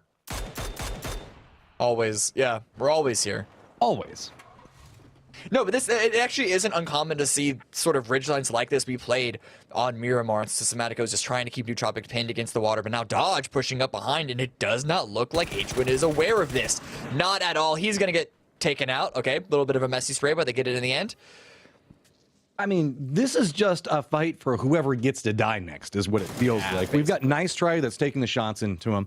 These guys are just scrapping to get points. From the Ashes is going to be coming in from the south of Soniqs' position, and that's going to be a potential crash. Wildcard is going to hear this firefight, and you know what Wildcard do. They might just look over this hillside, see if they can get something with it. With the way the circle is now popped, everybody in Impala that had left the southern Impala area and now moved into Refinery now has to make a secondary move into a no man's land of cover. But there is at least still the coastline that is very vertical in the east that might provide some reprieve for a couple of teams. Yeah, maybe not. You're going to see PPG rolling on up, and they're immediately taking shots at Nootropic. So if you're the only team on the east coast, yeah, maybe. Well, good on PPG. 4 members try versus and take 2, that control. helps too, I guess. Yeah, you're right. That does. But here, back on the west side, again, fighting to be the next team eliminated, essentially. Wildcard throwing grenades, Soniqs is trying to crawl in, Dodge still out in the blue, and then FTA trying to put themselves in front of this, but by doing so, they might just be driving it out in the open. Ethan, is he going to get the last word? Shrimzy's going to go down. Ethan picks up the 2 points and the moral victory. And where do you go next? Is now Wildcard. You know they're fuming, dude. They thought that they had those kill points, and then Ethan from like a couple 100 meters, well, I would say a couple, like 100 meters back, further in the blue, picks it up. A little unfortunate there, but they're still in a position to grab even more and more points right now. Already 4. There's still, what, 38 alive? That's still 35 of kills that they could potentially pick up. KPI also having to send it in a single vehicle. They might be going to Ycuz's position. It's a bit of a risky send. And I mean, no, that's a straight up no. Your spot is crap, and I do not want that. That's terrible. Now, where are they going though? The further you drive, the more danger you're going to be driving into. Take the hay bale. Oh my god. Okay, come on, from the ashes. You know you just got all the information you need. Get aggressive on that. Ethan's still alive? Are you kidding me? He's got like 1 HP back there. Okay. Okay. How long can he survive? He is the rattiest of rats right now. Dodge have some good solo players, is what I was saying. They do. They got some really good solo players. But here, 4 funners now. Healthy squad, making their way out of Refinery, or North Impala, or throw a dart, whichever one it lands on, whatever you want to call it. But they're still just on the edge. The circle is about to close. This is only phase 4, so the shrinks are still going to feel pretty large. But, okay, the grenade from FTA still does get the knock. Okay, yeah, okay. I was gonna say that feels bad if they don't get the kill point for that, because they don't get the kill point. No, they don't. They got the kill point on that other, on the last remaining member of KPI. Psycho technically denied himself with that, but still they cleared the space just in time for the circle to swing towards the northeast again. Hey, look, YQ's spot doesn't look so bad now, does it? So holding down here now. Okay, YQ's the last one up. Yeah, the grenade. Synergy not expecting that. Hey, new contender, 4 funners, seeing if it's any fun over here, as YQ's is not going to be happy with the amount of people that are suddenly around him. Oh man, good initial spray there. Able to get 1 knock, but too many players to have to deal with there. But this push up this open field, uphill, is going to be very, very rough for a lot of these teams. Underdogs, 4 funners, and even Pip, the last member of Synergy. He can deal some damage even if he has to make a death run out in the open.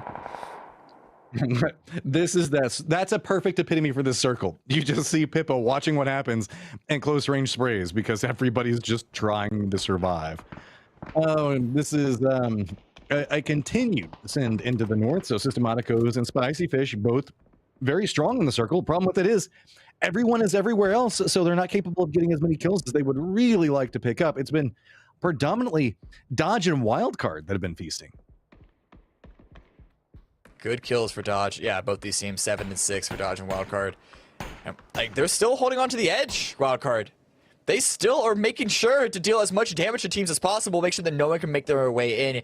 Ethan gets some information, not going to go for the shot just yet. At some point, though, he knows that his time is going to be up, and just grabbing that last 8th kill is going to have to be the best play in front of him. But until he's spotted, keep an eye. He's going to say he can also keep an eye on them and see where they regroup at and figure out how many players there are and if he should take the shot.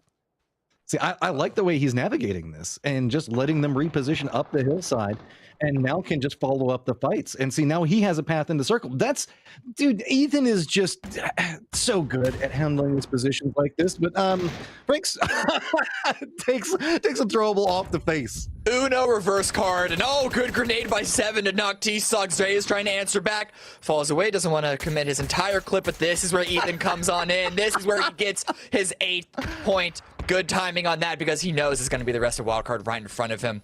Dealing some damage, though. Dre now has to worry about multiple angles while he tries to get the revive. Zealot goes down to Franks. Franks on the high ground. Dre gets the spray. Oh my God. Dodge Ethan, still going for the play. The grenade's gonna land close enough. He doesn't get the knock onto it. It's Spicy Fish that got tired of hearing all of the fun and finally getting involved. Blue Zone's doing some work, but still just seeing if he can connect into something. I gotta give it the heart on this guy. He is trying to get every point he can, and because of that, because of Ethan's play, while he's probably gonna, well, actually, he probably isn't gonna get usurped just yet. That puts Dodge in first place. Just like the solid solo. This is what we mean by salvage games by Ethan. Great game overall, but here we're looking at the top 4. 3 of them are teams that were on the Eastern Coast, at least at some point. BBG, Systematicos right now. Underdogs, they teased that area. And Spicy Fish, even though they lost a member earlier on, they just stabilized their game and just they kneecapped all the other teams that were having to come into their quadrant when the circle kept going in their direction. So 6 kills for them right now, making sure that that entire west sphere is cleared out for them. Because honestly, Systematicos have the best spot in the game right now, but they're flanked on multiple sides, so they might start to fall apart if Spicy Fish and BBG can't land some really good knocks. I really like how Spicy Fish played that. They were aware that with the shifts that come into play, the West is where everything was going to get real feisty. So they move out, finish that off. So now they know, being the westernmost team in the circle, they're safe. They don't have anybody else that's going to be encroaching on them, and that's going to pay them up in a big way. They're hoping now that they can make a move depending on what's going on with this BBG and Systematicos play, because it's Riberio's job. You can see he's looking to the west. He's got to spot this out, but he doesn't have a clean enough angle. So with this, BBG is going to make a counter move around lower, see if maybe they can creep into the zone. But also, Spicy Fish is doing it at the exact same time. Yeah, the commitment of 3 members of Systematicos down to the south basically stops BBG from being able to find an opening. A good grenade to knock Vegas, and now Gats, and Honey Badger is down to 2 HP. Again, I don't know if he's going to be able to be as successful of a clutch this time around, because Systematicos, they are systematically controlling that hilltop. Luthug trying to push his own way in, able to get into the circle, but I don't know if he's going to be in a safe angle. 2 teams living off the sacrifice of Built by Gamers right now as Underdogs gets into the circle, and Spicy Fish with the distraction that BBG has provided. Poor Honey Badger, though, has nobody that's being a distraction to let him open up. Maybe this firefight that's, well, I can't say firefight, the cyberbullying that's going on Luthug right now from Spicy Fish maybe could give Honey Badger an opportunity, but I mean, it looks like he's about to end up with a whole bunch of Systematicos at very close range. This commitment out is very, very hazardous, though. They have to be cautious. He is going to go down and ends up not being a problem. And Systematicos, they got everything now. Ooh, flashes. Spicy Fish, they don't have the frag grenades it looks like, and playing in the smoke. Okay, blind spray. They're going to find him eventually. Icy Flex. He smelled him. And now it's just 2 teams remaining, but yeah, Ribeiro finds the knock onto Civ. Good opportunity taken as quickly as you would hope. And now it's just Pad Caps and Icy Flex left for Spicy Fish against the entire 4-man squad of Systematicos. Systematicos has high ground advantage, vision, and firing lines. Casa Grande does spawn out one, but Pat Caps gets a knock in return. Nowhere for him to go, but look at those sight lines. Systematicos, 9 kills, making it look clean and easy as far as it goes. They managed to fight for control over that circle and let nobody move into it. Yeah, that is a game that you are meant to win. And Systematicos, they did. Listen, like, you can't, it's not their fault that the circle kept going into their area. What you have to commend is how they were able to control their spacing and knowing what were the biggest threats. Like, towards the end there, knowing that BBG was the biggest threat. As long as they had one person to watch over the potential rush from Spicy Fish, they focused the rest of the resources down there on the southeast side, and they all 4 up to the very end. They might have had someone knocked once or twice, but not a single person has gotten confirmed. They did not give a single point away. I will say this, guys. I don't want to hear anybody claiming circle luck on that. You see where that circle was? Nobody started in that circle, and you had to move to it several times. So I know there's a lot of circle meta that we talk about in PUBG, but there's also another circle meta that's developing in New State right now. And the stage is set, as all teams have qualified for the New State Mobile Mashup Phase number 1 Grand Final. If you missed on qualifying, then this is your chance to learn from the best and cheer on your favorite influencers as they play for bragging rights and a piece of $250,000 prize pool. Make sure you tune in to twitch.tv/New State Mobile from April 1st through the 3rd, 4 p.m. Pacific Standard Time. Guys, we've got to take a quick break. There's still 2 games to go. Make sure you stay tuned as we have a ton of action that Cam and I are going to be walking you through. See you in a second.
Hi, I guess. Hi. So here we are, everything moving in. You can see it's getting a little spicy here as I'm taking a second, having to recoup myself because Cam, this has been some circles to say the least. That feels like what we've been saying about all PACS qualifying, the group stage, everything. It's just circles, man. They hate everyone. Well, we're still having these teams adjust back to the point school meta, right? And what we're seeing in the particular meta of this last chance qualifier is it's all about the extremities. It's all about the positions on the outsides of the circles. And sure, a lot of that comes down to how open some of the central positions are. But I'm starting to feel that is just where a lot of teams find themselves the most comfortable. Obviously, Wildcard and Dodge being the biggest standouts of that playstyle from the previous game. But in general, we're seeing a lot of play like that. Now, there's its own conversation to be had about teams in the LCQ used to playing Edge because of not necessarily fighting for different hot drop positions. So this actually might be where almost all of our teams are most comfortable. That leads to nobody being comfortable at the Edge, though, because everybody is just having to duke it out over there. And circles shifting the way that they are, that's not helping anybody. And I love to see these aggressive moves out of the safe zone. That's happening. We saw it happen with Wildcard. We saw it happen with Spicy Fish. This is the benefit of playing in these type of positions. I'm sorry, Cherry, I love you, dude, but you're not Ethan, and Ethan stole my show, stole my heart that game. Yeah, he did a lot of work. A lot of damage to opposing teams. Granted, it was a very rough situation for a lot of teams trying to push in there. But I think, like, for example, Nice Try could have had a better push on a wild card. They had a good, solid opening if Ethan didn't come in and ruin their party. He ruined Soniqs' party that they were looking, despite running from the blue, like they had some legs under them, right? But he was just the force, like the Grim Reaper from Final Destination. It's like, you're in the blue, you're supposed to die. I'm making sure that does happen. It's just, he was so effective in finding the right moment. And that's, we talk a lot about like, oh, you know, and I see chat and social media like, ooh, rats, all they have to do is just try to survive and creep into a circle, but make it seem like there's no skill. You can see what happened there with Ethan. And it's about effectively trying to find ways to navigate a circle and find your opportunities to net more points. Sure, a lot of times it is hiding, but other times it's also making sure that you are that third-party influence in a very peak moment. And you can see that the best sneaky little snakes always find more points. Yeah, with Ethan's work, he's able to get the exact same number of points that Wildcard did. So right now, the overall standings, Dodge are in first place. Dodge, Soniqs, Wildcard, and Synergy. We're only 4 of 12 games through. We're only a third of the way through, but that's our current top 4. And Spicy Fish are just outside. There's no real gap until you get to 14th place. So that means that there's still a lot of room for movement and mobility to get into the top 4. But if Dodge and Soniqs especially continue to perform like we've seen them the past couple of maps, they could run away with it and make the hopes dwindle down to only 3rd and 4th position. This is important because we often talk about how important it is to be in that like consistent category. You notice that whenever we look at, I believe it was our top 5 teams, only Soniqs had a chicken dinner. All the teams back behind them are the ones that have managed to get a chicken dinner, but haven't been able to hold up the same level of consistency. One thing that allows you to get the consistency is, of course, kills. And what comes before kills? It's the knocks.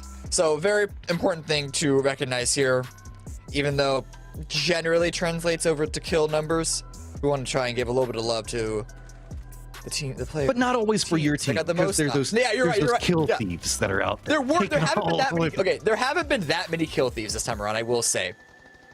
I think we might have seen some on game 1 with Nootropic just being a nuisance from school and Wildcard from the top of the hill. But I think, again, with a lot of this extremity play that we're seeing, generally to get the knocks, you're going to be able to get the kills. And are we surprised that Ethan is up here? No, just, I mean, strong performance. And I guess a 5-way, 3-way tie for 3 assists apiece. So I wonder how deep this goes. This could be going deeper than 5.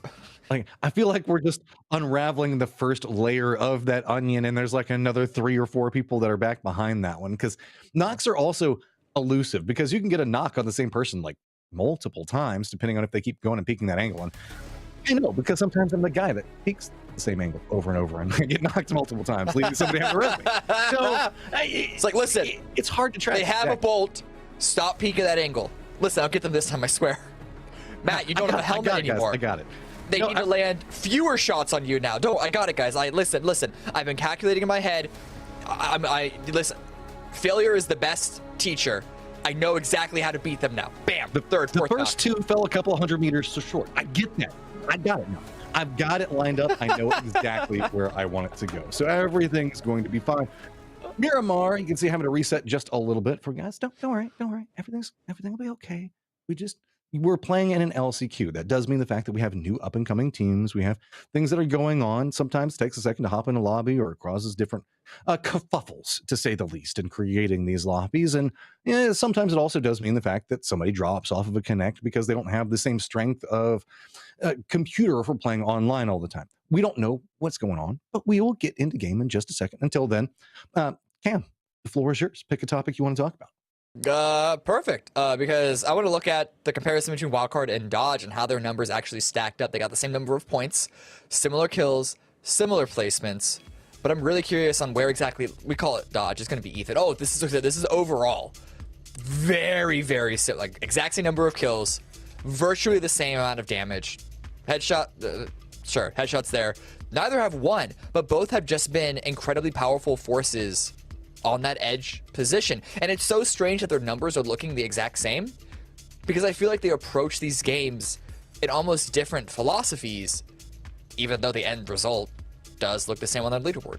Yeah, Wildcard leans into a little bit of I don't mind taking a fight earlier, whereas Dodge leads into we fight late game. But if we look back in the Erangel game where they were gatekeeping out Soniqs and they had all that type of stuff that was going on around them, they're so just capable of figuring out, okay, we're not going to win. You go that way, go to the hills, find a way to get more kills and a couple more like placement points for us. And they do it so often. It's kind of insane. Yeah. It's just Dodge in the first though.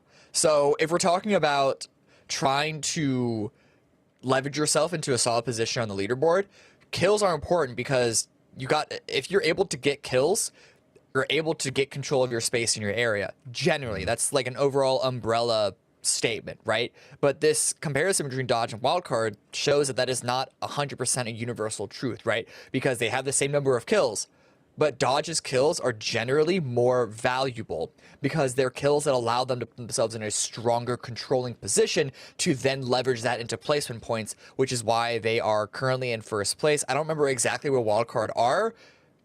I don't think they're in top 4. They might be like 5th or 6th. They're not up to Dodge, that the point is. So if you're talking about like quality of kills, there is a difference there rather than just the raw number that you look at on the leaderboard. You can see at the top, Wildcard in third, right. But they're tied with Synergy, so it's kind of 4th as well. Only 1 point back behind them, Spicy Fish. This is, I'm kind of curious. I know we can't do it, and guys, I'm not saying for somebody in production to go figure this out, but it would be interesting to see how many total placement points and kills that a team has, and how many of those were gotten by a solo surviving, like in this case, Ethan or Hikerman, because both of them had good plays by themselves at some stage. Yeah. And I would love to see, like, Hikerman has been by himself and got his team X number of points after that they died. There's no API that we've ever designed that does that, or any polls or anything else like that. But for whoever's listening out there in the Nebula, maybe one of these events we should have that, because that could be kind of cool. For this one time that I ever want to make this one thing about a rat. I want this thing to happen, Cam. I'm not a diva. It's fine. Nah. Hey, you program all of this for me to reference it in a 5-second bit while waiting for the next game to start. Yeah, I mean, if I was at home, I could just program. Actually, it's not the hardest thing to figure out. Figure out where your team needs. Matt, you are at home though. Yeah, but I have to do this right now. Do you want me to do the other thing? I mean, you can talk for a minute, and I can just. You said it's easy. You said it's easy. Come on, typey. Okay, well, I guess I have a goal for later on today. Come on, Matt. How hard is it to talk about what you're watching? Just cast and program at the same time. I know, that's true. Is that too much to ask? I don't need to look at any code while I'm casting because, I mean, casting is brainless, and we all know that. Exactly. I also wanted to give a shout out to everybody whose moms apparently gave them a laptop and needs chat to slow down because it's causing their laptop to overheat. I figured that this was going to be happening given what was going on with the Sonic versus anti-Sonic things that are going on, but Are we still using like that is one of the oldest copy pastas in the book. That's all the way back that's like 10 years old at this point, I think. That's a classic. Is that like Justin TV old? I'm having to think. I wasn't around for that era. I'm familiar with it from a different forum, but either way, it's old. Well, right now I'm getting a message in my ear that's saying the fact that we have a new slide to pop up because I'm venturing to say productions like stop coming up with things for us to have to program and also stop talking about copy pastas. So let's take a look at Dodge versus Soniqs. More kills going Dodge's way. Soniqs obviously with the win have more placement points than Dodge, who don't have a win yet. But what's important to note is the damage that Soniqs have. They just haven't been able to fully confirm as much damage into kills like Dodge have been. So in the same way that you're talking about value of kills and how that leads you into placement points, value of damage and how that leads into kills, Soniqs are still a little bit of a struggle bus, shall we say. There were a couple of different yeah. Because whenever you look at it, yeah, they don't have as many kills, but they do have a win. And a lot of Soniqs really, the damage differential is that Dodge doesn't want to take that fight until they have to. That's a very common part of their strategy, specifically in the later stages. Soniqs, though, are much more open to controlling territory and trying to influence circles. So sure, they are going to have a much higher damage amount, but that damage amount buys them more space that probably also bought them a victory. Yeah, no, exactly. Again, we're looking at raw numbers. That doesn't say everything. Numbers are not the answer, numbers are the question, and it's up to us to give the answer to what the numbers mean, and again, like the value of each particular point. Are we in the Matrix? Is that what you're saying? Always. It's a simulation, of course. Game number 5, Miramar, coming right on up. Let's see who wins this one. We're already in that stage, Cam. Wheels have come off. We're just having fun casting everything that's going on. Plane path, pretty far to the south. It's going to be going over Los Leones and Puerto to touch and ending up south of Pozo. So this is a little bit more of a likelihood for the old MPL circle, that type of thing. And Oasis, I want you to happen, but you can't happen in this circle. Time and time again, Cam, I want Oasis. See, I always say how much I want Trailer Park. It's not happening this time. It's a bait. I really want Oasis. No, but it's not happening here. The plane path is way too far to the south. I know. I don't know what these circles somehow could happen. Yeah, maybe. BBG now dropping on in. They are taking their usual drop spot all the way on the southeast side. Puerto Verde, so not too far from the Ashes, but I think from the Ashes are continuing to push even further north. No one's really going to be pressuring Honey Badger here. He can loot up as much as he wants. Maybe go for... Okay, no, they've all landed. There's no more parachute potential shots here from Honey. But he's going to look, as you always want to do. Intelligently so. Look and check just in case. You never know what free pigeon flying through the air is going to be outside your window. Plane path made for some odd bedfellows as we have Spicy Fish and KPI looting Los Leones. They are going to 100% not try to interact with each other, even if they... Oh! Again, this is the exact same... I am not kidding. It's maybe 200, 300 meters towards the south, which is, in Battle Royale in PUBG terms, basically the exact same circle. I will say something. I don't actually like Miramar Island circles. Most of the cool fighting actually happens on the coastline as people are holding up like the verticality of that position, and that's where all the really neat fights happen, and I do really like those. But with this circle, I know there's going to be people that are like, "Ooh, island circles." They're often disappointing, is what I will tell everybody, and we do hope that it stays on the mainland. But if we do get a splash of flavor, and keep in mind, this is coming from me, the guy that likes ridiculous circles. I'm just telling you, the islands, it's kind of a bait, dude. I'm grabbing my protractor. I really do think this circle, the dead center of it, is as far east as you could go. And it is. I think it's on the coast, just off. It's literally on the coast. It's being licked by the waves coming in the center of that circle. Like this is going to be rough. Like we're talking about not a lot of land. It's also again not a lot of land here. This is some oceanfront property right now, and I feel like some of these teams are wishing the fact that it was oceanfront property in Arizona, because there is okay. Last circle, limited rotations. This time it's a little bit more open ish. Oddly enough, because Los Leones is just on the outskirts of this. Like a little bit of Los Leones is inside the circle, but so it's not as hard pressed. Los Leones eating up so much of the entrance in that last circle made it a lot more ridiculous. Yeah. I'm very curious though, Cam, and what BBG can do. Built by Gamers is in Puerto, and they have the inside track to whatever. And if you have the inside track to whatever on this circle, what do you take? I'd probably just stay where Honey Badger is, that compound that we saw him drop on. FTA have the most central position, and you can't really flex towards west, whereas so there's like the true center of the circle, and then there's the land center. You can't flex towards the west where the land center is, because that's just wide open field. So you just got to go the dead center of the circle and hope that doesn't hard shift up. But no, FTA and FA, they were just like they want the same acronyms. They wanted the exact same compound, but fortunately Patago is able to retreat away, some covering fire from his teammates, and he should be able to survive this one. There's a lot of going to be solo scouting sins. This is where you're willing to risk one of your teammates instead of all of them, because you have no idea what in the hell has already been claimed in the circle. Those are going to be your two major strategies. Keep it together, pack mentality, find a path, open it up. I do want to point out that Spicy Fish Pat Caps just did that a second ago, sent it in, found a compound. The rest of his team is now coming in. Soniqs leaning into a very northern approach. I wouldn't be surprised if they go right through Azahar as well, just because the northern area is probably the safest area to enter into the circle. I mean, maybe to that southwestern area between Puerto and Leones too, but this circle, as far as influence of the teams outside of the circle, if they're going to coming in from the north or the south, is more even than the previous game was. The game was almost all coming in from the north if you didn't want to come in through central.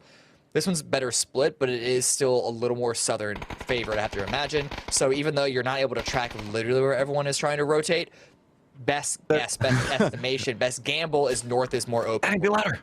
Be louder, Dan. You gotta be louder. There's way too many of those people over there. For Funners realizes it's just you. This is the problem. Get in your vehicle and go. Good awareness, and this is the downside to solo scouting, because For Funners realizes it's just him. Is he going to be able to escape? And now your solo scout. Where do you go? Oh man, they weren't able to get the tire. That's where if you see someone driving away, you want to be able to pop the tire. Especially because the buggy does have, it's an open chassis, except for the backside. So if they're driving away from you, tire is what you want to aim. Fortunately, though, he was just, okay, I'm realizing what free agents are trying to do. They were trying to do a 1-1-2 split. So I'm kind of glad. I'm actually, no, I wish that he got taken out and killed for his greed there, the entirety of free agents. Now they're, oh no, you're down just into a 2-2 split. Especially in a circle like this. Yeah. That's greedy to say the least, but hey, it doesn't get punished too bad, and there's no harm in seeing if maybe you get away with it, because if they did manage to hold it down, it's a dirty tactic, but think about how much territory they could have controlled and forced everybody else to fight amongst themselves. That would have felt good. And For Funners, you got some goals, man. They're everywhere. Well, the problem is splits only count as control because there's less chance of someone pushing in onto you if there's more options, but there are no options here. So that really was just trying to be a solo and hold a compound to the eventual 4-man push. But For Funners, as you said, they are not happy with that position that they just stole away. They want to get even further central.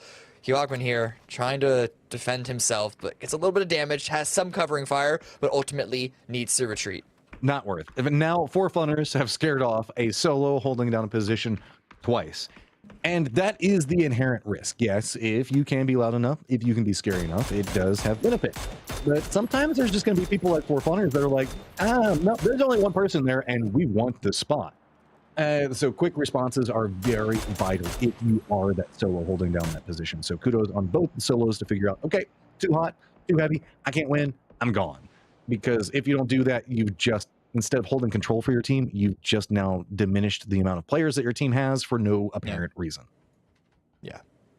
Stick around a little further into refinery than I would have expected. They haven't given up. Are we living this life? Is this where we are, Cam? Where is this coming from? This is so far northeast. If you're looking, it's all that. If you're looking at the map feed, which reminder, guys, we do have a map feed so that way you can stay on top of it, keep track of your favorite team. Twitch.tv/PUBG Esports map. You can't even see it. It's so far east, and you can't shrink down the map that much. This is the only way you can see it, because look, you're seeing them look across the bay back into Miramar. This is a spot we never see. This is a play for the island, which, Thank you, Rockstar. if you're coming in from the north, is not a bad position. It's a free spot because no one else is going to go there. And if Nice Try don't feel the pressure or don't just choose not to go towards the center, it's free real estate. Free real estate indeed. KPI trying to find some free real estate, but this 2-2 split from BBG, I feel like might have been a problem as it got intersected in KPI, because KPI didn't move into the compound that BBG was trying to hold down earlier. BBG has now shifted out of it, so nobody really gets this compound. It's a strong compound, especially in a circle like this. It's the one that's right in between Impala and Porto. If you're familiar with the Eastern Front, it's like the one flat area that everybody wants to try to get control over. But with the split up, nobody actually can get it right now. I'm surprised. Okay. I was about to say I'm surprised that we haven't seen a lot of fighting, but then I look at the map and I realize how many teams still have yet to make it into the circle. We might see a crash again, the Rumblers being one of them. KPI right now, as you can see, currently looking down BBG, trying to find the information, see what else is potentially free, what space they can even move to, just trying to find that information. Because a lot of the teams did push into the north of them. Not that many teams drove away from them, but on the south side, as you can see, the Rumblers, Wildcard, Synergy, they could all be driving into Puerto Paradiso, so that Underdogs is holding out on. Underdogs could be trying to push more towards the north, where KPI and BBG are. Oh, Wildcard. This is about to be rough. Okay, Rumblers coming in. Maybe they see what's happening, but nope, looks like they're going to stop. Underdogs are going to be outside of this. Really, Wildcard, Rumblers, and I got to say, Young Kings about to have not the most fun in everything that's happening. Circle goes north. No island, thankfully. Yes, that is, again, Matcham saying that. And Southern teams, sucks to suck, I guess. Good luck. Wildcard and Rumblers and Underdogs. We can see Underdogs doing it, but Wildcard and Rumblers also better retreat from this. This is not a fight that you want to take. Fortunately, with this circle shift, there's only a little bit of water in this circle. So it's, in terms of what the phase usually provides, it's opened up a lot more than the previous phase. But this is where the splits that we saw a lot of the teams push for in the early game really come into play here. Free agents, Soniqs have a little bit of a split. The FTA have a little bit of a split as well. Okay, Southern teams, what's your gamble play? KPI is going to be the center of a lot of action. New Tropic already rotating by them. Looks like they found their position they want to play. That means that Synergy isn't going to have access to the position that they wanted to play. Rumblers did leave Puerto and were perfectly fine leaving that alone. Wildcard is going to be coming in back behind them. Underdogs now making their shift into the north, could bump into BBG, who is gatekeeping in the south. KPI realizing the fact that maybe this might not be the best play to play along the edge, instead moving into Impala with two of their members, as again, Kim, 2-2 splits abound in the circle. Yeah, there's a lot. Rumblers, where can they move? They have to drive along Los Leones, and this is a very rough and rocky direction to try and move. They're going in this direction because they know that there's a lot of pressure on the Eastern Highway, but now in a way they're kind of driving into a more dangerous territory because they're going in blind. They spot Synergy looping around towards the west, potentially out into the blue, but it's still early on in the game that it's worth it to avoid the fights. This is an interesting set of situations. So Synergy has two of their members here. They also have Paraguay that's to the east that could be bumping into Wildcard. Rumblers want to try to get more information before they make their move. Underdogs, talking about the fact that they were going to be coming in right along the coastline, are now bumping into BBG. There is still also the main accessible point into the circle in the southwest is fields. That's why the circle is being, like, I don't know, compressed into this southern corridor right here. Is that you want to make sure you know how to move into this, but you don't have any information because you were, I don't know, a kilometer away from the circle beforehand. So you have no idea who's holding down what position. Underdogs trying to traverse the danger zone. Good shots coming out, not dealing damage to the players, but I imagine it's dealing pretty heavy damage to the vehicle, which is going to make their continued push more risky. You can see them already hopping out. Arthur, though, spots a low number of Wildcard. Gets the shot, should be able to confirm this kill. T-Sock trying to answer back. Ooh, forces Arthur away, but I don't know if Zealot is going to be comfortably revived right now. I don't think so. It looks like TSOC might be thinking about it. They could move into this point, but look at how the underdogs have angles into this. It could spell doom. He is in a dip, so it looks like they might commit into that. The Rumblers synergy fight that's been brewing for, I would say, about a minute or so. Now, oddly enough, going to maybe stop, as one team's going to be content to let the other one have the trench, and both are inside the circle, so cool. Well, the I phase guess is just about to shift. Oh, so there's Kraken. no reason to engage into a fight. Underdogs, however, they feel the pressure because they still need to actually get inside the circle. A good grenade. It does bounce far enough. Zila gets re-knocked. Good damage on the T-Suck, and now immediately rest of Underdogs on the push. Trying to hold it together, Kraken, seeing if maybe he can connect in TSOC, just trying to right this. Raid doesn't have good vision, so it's all going to be on TSOC. He gets a knock, but it is counter knocked, and wildcards get spotted out. They go down, and oddly enough, 59 still alive in the circle, Cam. I'm kind of astounded. New circle, Yeah, that was gonna let that happen though. Really good timing on the fight. They were able to, Underdogs able to finish that really, really quickly. But when the circle hard shifts towards the southwest like it just did, they don't need to move that far. Unfortunately, you can see on the map, BBG immediately crossing in front of them to try and keep them out of the circle. Shots coming out. That's actually from Nootropic, it looks like. Soniqs, yeah, still just trying to keep the pressure up. Newt with their own 2-2 split. And this is across a field that the field is suddenly the key impactful terrain in this game. Spicy Fish able to find another compound in that field as well. But outside of those spots that we're looking at, it's going to be really rough. And it's going to be a lot, again, more extremity fights. So now some couple of repositions. The north going to be very clustered as we do have Dodge, Young Kings, Systematicos all going to be there, but Dodge still not at full strength. They have all of their members up, and everybody knows that they go Super Saiyan as their friends start to die off and forces them into a bout of rage. Speaking of rage, Underdog still trying to stay alive. In the south is BBG, who pretty much had the circle for so long, is now still contesting in this edge position. Yeah, Gats, the new kid on the block, able to show his worth, show his value. The double kill there. Young Kings wounded. Trying to lick their wounds, but Dodge is not going to let that happen. Only a few too early for members Ethan of to Young die. Kings. Yeah, Flux still just trying to drive somewhere, trying to find something. Ethan's going to get revived. The spray's going to come out, a couple of shots landed, but really it's going to be Systematicos. Look how close Casa Grande already is. Dodge have no clue, but the spray, it's not going to work. Missed opportunity, missed shots. Maybe the follow-up grenade can be a little better. So now making the push around the outside, seeing if he can spot any more. And this is a valiant push coming up from Casa Grande, but not getting the rare turns that were so desperately desired. Now just going to be content, let that one go. Lauren might come over here, but are they making a desired push for this compound, as it's going to be Dodge that already has control over it? I don't know. This doesn't feel like this is going to be a comfortable play for an edge position on top of that. This is risky, to say the least, Cam. I like this. Just sit on the outside, wait, see if they move, see if the circle favors, as Soniqs are going to be behind them. So Anzera has to be kind of careful with that. Flux does go down. That's Young Kings eliminated in 15th place. He was driving around the field trying to find some place to land. And if he thought there was field, it's full commitment now. Nootropic right now. Already, I'm going to call it. They're going to be in a position to have, if not win, a really good placement here.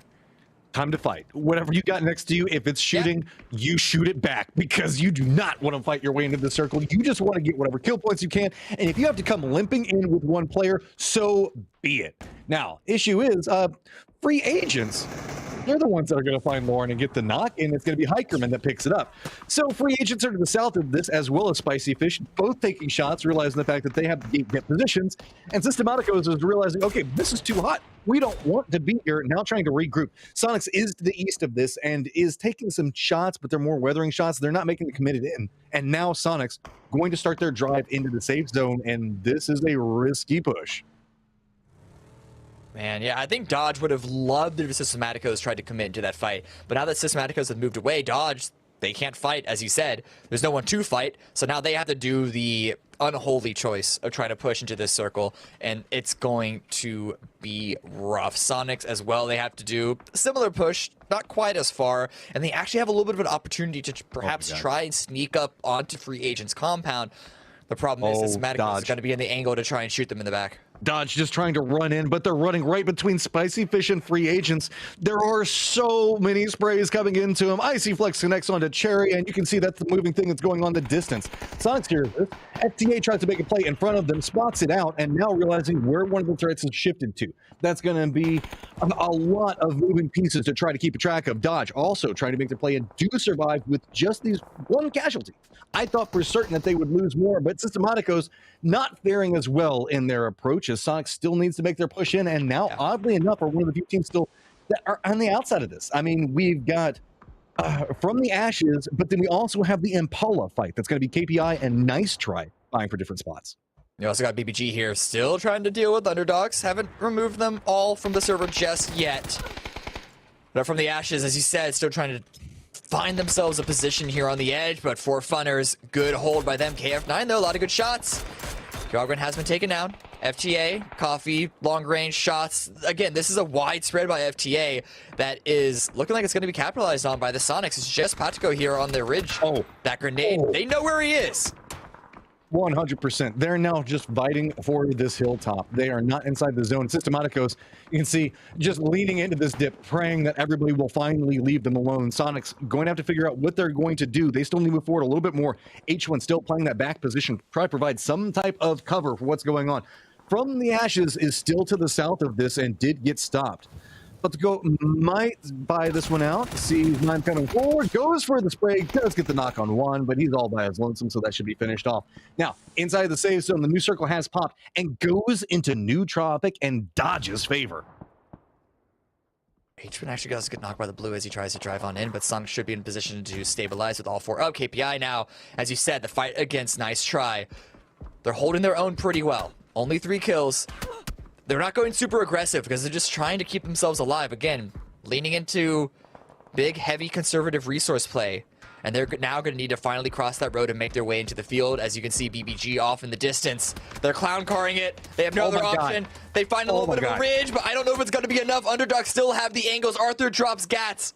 They have to stop here. They don't have a choice. New Tropic is already regrouped in this position. So underdogs know the fact that they are gate kept from here and have to get these shots. They have to find an opening to move forward. But even if they wanted to, New Tropic has angle into them and is going to hit the shots to force them away from it. This is its own contained fight. You can see KPI realizing what's happening, also taking shots at underdog. They have gotten the attention of everyone because there is nothing to be had in the circle. So kill what you can because that's still the name of the game as it has been for the last several circles. Systematicos do get eliminated. Spicy Fish are going to have to move in the north, and it's just going to be so many different moving factors. Synergy opts into Sin to get so close to this, but this rock, these dips, that's about it, and that's why everybody is vying for these positions. This is actually not a bad spot. The problem is, I don't know if there's any other spots left. As you see, Nice Try trying to follow on up. Mike Story gets taken out. It's just 7 remaining, and he's inside. Just barely, but yeah. The final swan song from Underdogs does They tried so hard. Damage. You gotta Back give them onto respect. BBG. Back on Honey Badger, but BBG should be able to keep 4 up. No, they spread out too much. They're trying to take ground once again, but Lamplot's going to punish. I like this. In the background, you can see that Synergy actually holding down the field still, moving through, and BBG is going to lose Colton to those nades. The next ones just keep bouncing. That bounce off the top of the car, I think, to keep them alive. It's just a continual amount of throwables that are laying on top of them. And hey, Soniqs, you like what was going on over there because now you're going to get a little bit of it too. We've got free agents still trying to make their move. Soniqs just trying to survive. It's going to be KPI with vision on all. Dodge still just clinging to life in this position. Spicy Fish realizing what's going to be coming on just on the opposite side of this hill. And you can't even call them hills. They are, I guess, crests in the flat lands here is about all you got to work with. Yeah, as you said, phase or 2 ago, take the fight that you can now because what's going to happen next is just pure chaos. And that's what we're seeing play out in front of us right now. Just grenades everywhere. No way to grab anything that even amounts to a little bit of control. I knew Tropic just in the one strong position to be had. And the North is just struggling to stay alive at this point. Circle shifts, and it goes down into Synergy and Rumbler's position. Sneaky, sneaky Rumblers. Remember, we were watching them time and time again. They found a way to make it into this zone, and now Synergy have their backs revealed and are getting, I wouldn't say destroyed, but harassed very heavily Spicy Fish, Silers also realizes the fact that he has vision into what is the most open of open places on the face of Miramar. And this is just going to be a gamble play from here on out. What do you got? C7 looking into BBG's position. BBG is going to have to make a move. KPI is going to have to make a move. Nootropic still has a little bit of their compound in play, but it's all the moving factors in the East. That's the story right now. Grenades come out, but it's flashes. That's all they have left. Gas with the Gerd knock on the draft, but Vegas got traded out in return. And now 7 is coming up from behind, and Nootropic also having angle. So no one's going to be coming out of this clean at all. But what can Gats, the young gun, what can he do to grab more points for his squad? He's trying right now. Vegas should be able to feed this information over. Molotov's going to slow it down on both sides. Gats has got to be careful. 7 might have vision on this one if he opts into moving into this angle. He doesn't. Nootropic, though, also providing a little bit of cover on what's happening. They don't want to overextend. You can see Gats just living in, it looks like a rave where he's at. It's just flashbangs going off everywhere. The fire, like the floor is on fire, finally gets taken down. 7 now needs to make his move. KPI has to make a move. Spicy Fish still being held out by a solo member of Dodge. This time, Finna. Also 2 members of free agents. Juke knocked very, very low. Healing on up. Artray was holding the line just in case Spicy Fish wanted to push. But it's just all flashes now because that's all anyone has. Yeah, I mean, it's been throwables for so long. Finally, free agents goes down. KPI hears this, and Spicy Fish, you win that fight.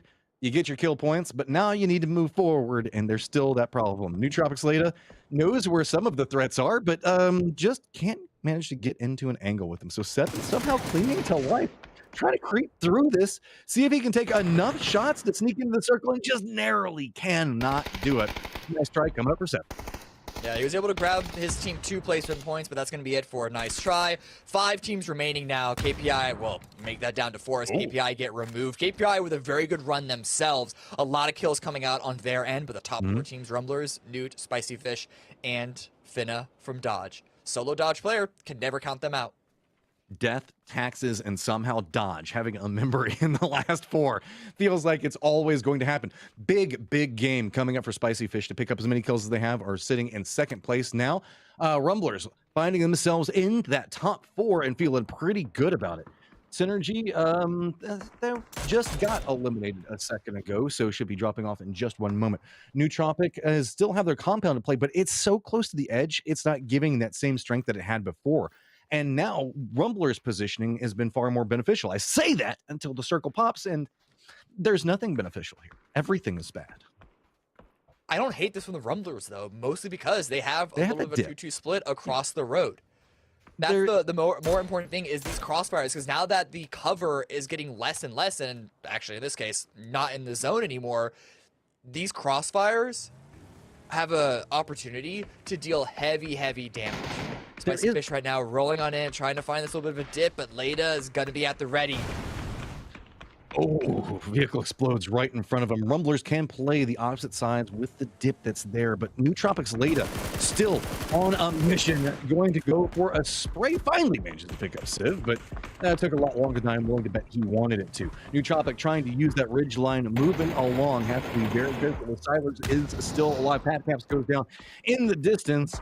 And Finna is still going to be behind watching this. Rumblers haven't moved into the safe zone yet, but Nootropic, who's been chilling for quite a while, picking up kills from this position, now moving aggressively and are finding reward upon reward for doing so. They are inside the safe zone, and they only have to really worry about Silers. They don't know exactly what's all going on, so don't want to overcommit just yet. Yeah, but Silers is in a very dangerous spot. If he had any frag grenades, well, now that Leda has flexed out, it's not going to be quite as dangerous. Of course, he's only going to be introducing Rumblers into the mix. This is important for Nootropic because they don't want to be pushed into one single position. That's one of the scariest positions to be in the late game here. Finna now trying to run for it as well. Still not in the zone himself. Uh-oh, that car. Leda, Leda, buggy. Leda. Okay. Oh, it's fine. That's fine. It's just scary. I just want to know at this stage, does like Dodge always have like the Mission Impossible theme that's just playing in their comms as they're creeping into all of this stuff? Finna has vision on what's going on in Nootropic and is looking right over Siler's position. Leda now moving in very close to Rumblers, sneaking into this position, should have an idea on where Valiant is. I don't know if Valiant knows how close this has managed to get. Given the way Valiant's playing this one, I feel like he has to. Lampalot is taking shots at range, but Nootropic I like this. They've opted into a very wide 2-2 split, and if it works, they win. If it doesn't, they have a lot of trouble, but they can contest up against Rumblers, get some damage. Now revealed how close it is, goes for the spray and gets enough damage to make it scare. Does get the drop on one before going down, and now Lampalot might have an opportunity. New Tropic trying to harass at range. Hello, Senpai lines it up, and Corsac now finding himself all alone in this position. Waldo taking the shots at everything that's going to be happening. Dodge does get eliminated as Finna finally gets spotted out, and now it's going to be a big firefight as New Tropic still has to make their way into the zone, and Silers is still alive. Rumblers should not have lost 2. And in fact, when Leda missed that initial spray, they should not have lost 1. So the fact that Rumblers get wounded in the way they have got to be thanking the Lucky Stars right now, because They got a reset. there was an opportunity that they would have gotten demolished here. Thankfully, the trades were there. New Tropic do lose 2. And the Waldo. pressure from Silers keeps Hello Senpai from really being able to give a lot of assistance to Lampalot. And Waldo is doing a great job on holding down that angle to allow those reses. I like that New Tropic realized what the threat was and tried to make it happen. But Waldo's positioning, like you were talking about beforehand, Cam, is big. Silers now realizing he's got himself a threat. And Hello Senpai needs to take this fight. Oh, he steps in the flames at his feet. That's going to stop it all. And this is going to be right as the blue zone is coming in. That's just going to double down everything he was trying to accomplish. Moves out, and Cypher is just going to get the easiest spray and pickup that he could possibly have. But that reveals his position to Rumblers as they are very comfortably in control over the circle. That's kill 7, but Silers, he's not going to give up his own life to be another death elsewhere. Gonna deny his final point to the blue, and now Lampalot left in a 1 versus 4. Surely the Rumblers don't throw this one. Does Lamp win these? I don't know. Rumblers momentum-based team, Cam. And they don't really even have to shoot this one unless they want. Lamp starting it off the right way, though. Gets it down and the flush on the 1. 17 bullets. He's now realizing the fact that he might have himself probably got a mini on the other side of it. Lots of threats. He's going to go down. Rumblers pick it up clean. 6 kills. Clean, but it got a little scary for a second. That's not clean. They lost a kill. That death should not have been given away. Like that was a sloppy finish by the Rumblers. I take it back. They were able to confirm it. I was just thinking about the control. I should have said Rumblers takes Yes. a lot of control, but they still it still got scary for a second. And New Tropic, I see you. I like it. Listen, the spread that Rumblers had at the end there, 2 across both sides of the road, gave them the opportunity to keep every other team pinned down. Even with Leda trying to upset their position, they were able to stabilize there.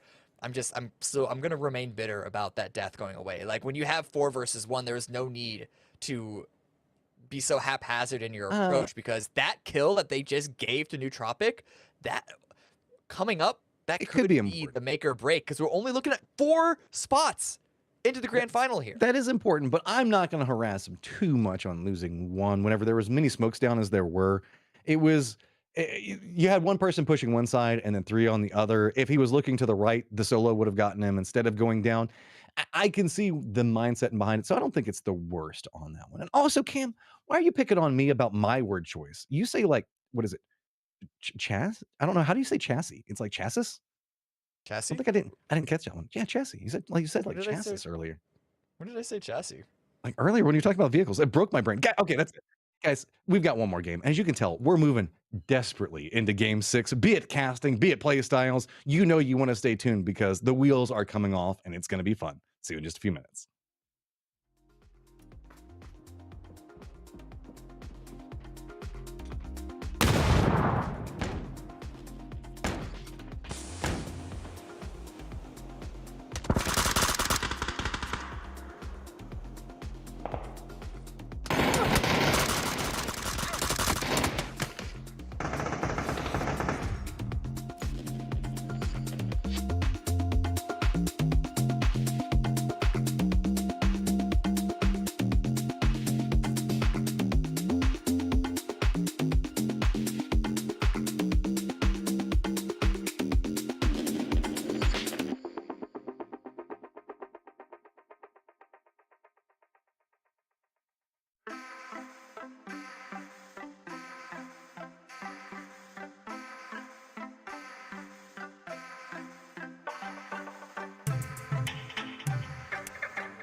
And we are back for the final game of today. After this, we'll be halfway through the LCQs, and Cam, it's still very close in potentially anybody's game.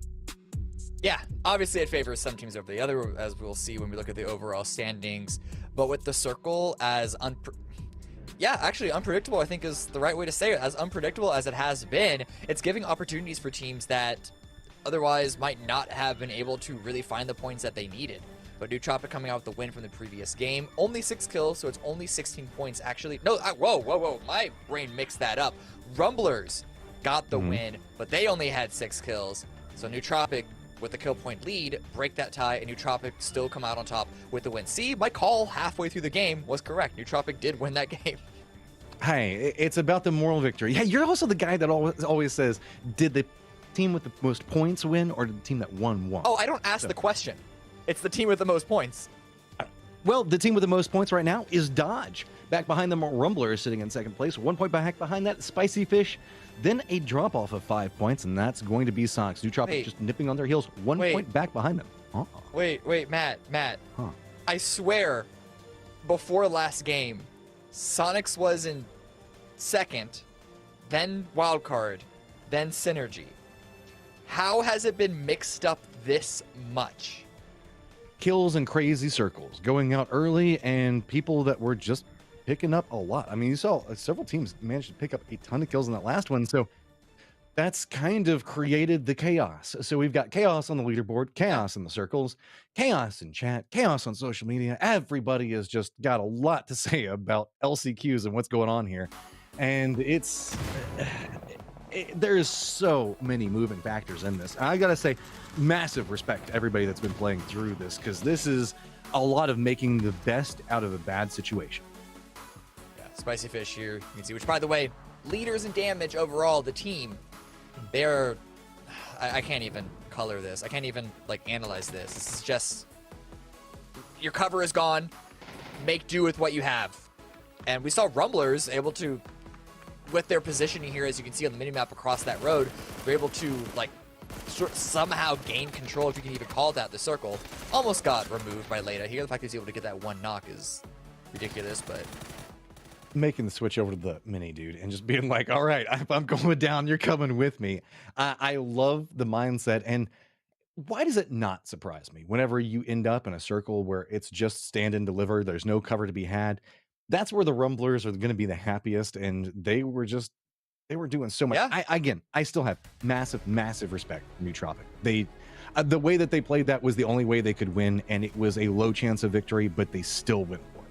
Yeah, no, you mean the spread from that one initial little dip pocket that was held down by Spicy Fish, trying to take a vehicle one at a time across the road to have their own little split spread. Yeah, that was the only way for them to really play it at that point. Good attempt, but we're zooming on through. Immediately to game 6, playing in the air, Western favored, fairly Western favored. So you know what? We might get another East Coast circle again, 3 in a row. I'm afraid to even say anything about it, Cam.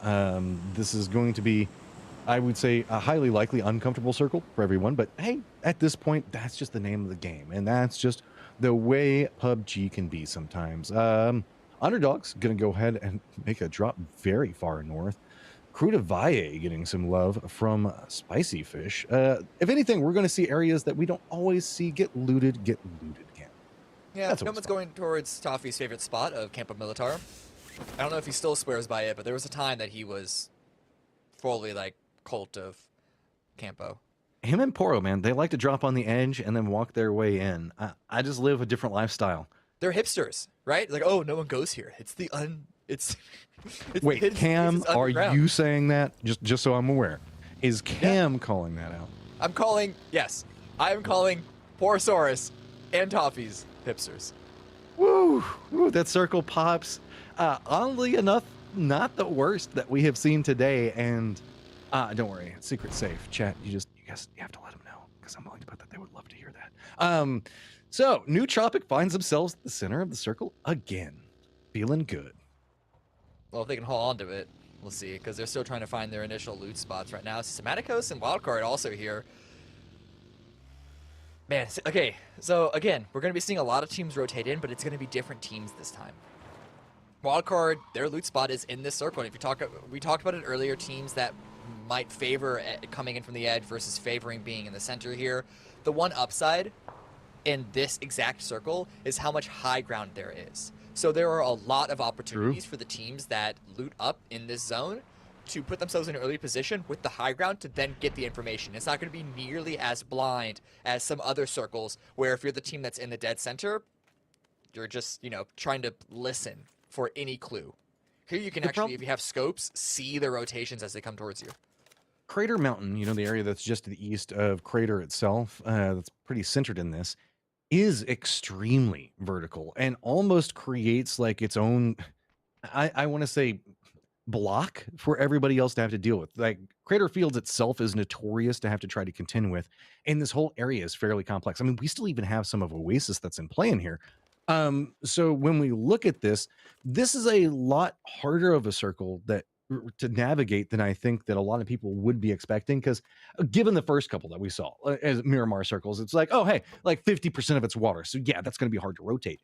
This one with the peak and Crater Mountain is going to make it, I wouldn't say hard, just a lot more peculiar to rotate through than I think a lot of people are expecting. Players 100% are expecting, but it's almost like a wall, right? Where yeah, similar to the river in Erangel, you have to make a decision one side or the other. At least in the river, you can see what's happening on the other side. Here sometimes it's like, oh, we're going to play for the west side or we're going to play for the east side, and if it swaps to the other end and we got to move, well, good luck to us, I guess. And that's the thing is like with the river, you can at least like try to navigate swing across. It's not a good play, but hey, it's better than nothing. In this one, if you have to try to push up that hillside late to rotate, you are slow rolling up a hill on Miramar in a high ground position where everybody is going to see you cresting, and that is not a good way to survive. Yeah. You can look at the top 4 teams right now. Dodge still running away with it. 47, not too far behind is Rumblers and Spicy Fish, and then a little bit of a gap down to Soniqs and where that mid section is going to be hanging out all the way down to Systematicos in 10th place with 28. Yeah. See it? You see it? Is it bait? There's nobody around. Not right now. If you go fast, you can get it. But if you don't go fast, you're going to die. Take your pick. What you doing? He's going to go for it. My man. Go fast. Get there quick. Pick it up. There are teams that could rotate next to this. Nice Try is going to be coming in very quickly, so you've got a grand total of maybe 30 seconds, maybe 20 seconds. The Mark 14, a ton of things. This could be huge for Systematicos, who is fairly middle of the pack, but you can see only really about 10 points out of being in top 4. Yeah, exactly. Mark 14, I think, is one of the best weapons to find, and if you find it early game, 100% the best weapon to find. There's an argument that the Groza is the best because it allows you to sort of confirm late game finishes, like keep them in your favor. But the problem is you got to get there. The Mark 14 is useful all the way up until basically phase 8, phase 9. Zealot, though, using his own long-range weapon, the Mini 14, not quite the Mark 14, the little brother version of it, doing a little bit of damage to underdogs, forcing them away. Doesn't get a knock. Ooh, that little what do you mean? The M14 and the M14, you know, right? Totally the same weapon. Well, it's the Mini. It's the Mini version of it. Like Mini Me. I'm just joking. Austin Powers. Oh, it's the smaller version. And I shall name him Mini Mark 14. Exactly. No, I don't. That would be kind of funny if that's the way that. But now I'm gonna have that stuck in my head every single time I see somebody pick up a mini cam, and I'm not even mad about it. So thank you. You've made my life brighter. I thought I was just stating facts. Maybe I made that up. Now you got me questioning if that's the case or not. Who knows? I mean, it's just kind of the way it be. Synergy rolling through, gonna be processing right next to a water treatment plant. Nice Try's not gonna have vision. A Spicy Fish will here in just a second, and I like this, eyeing up one of the very strong compounds on that hillside, and I believe that it is Wildcard that has already claimed that position. So, who would have thought? Wildcard holding down one of the god compounds, looking at all the peons down the hillside and being able to harass them as they rotate. We're going to be seeing a fair number of splits in this circle as well, especially from teams like Wildcard, but Spicy Fish, they're going to have the angle on rotating squads.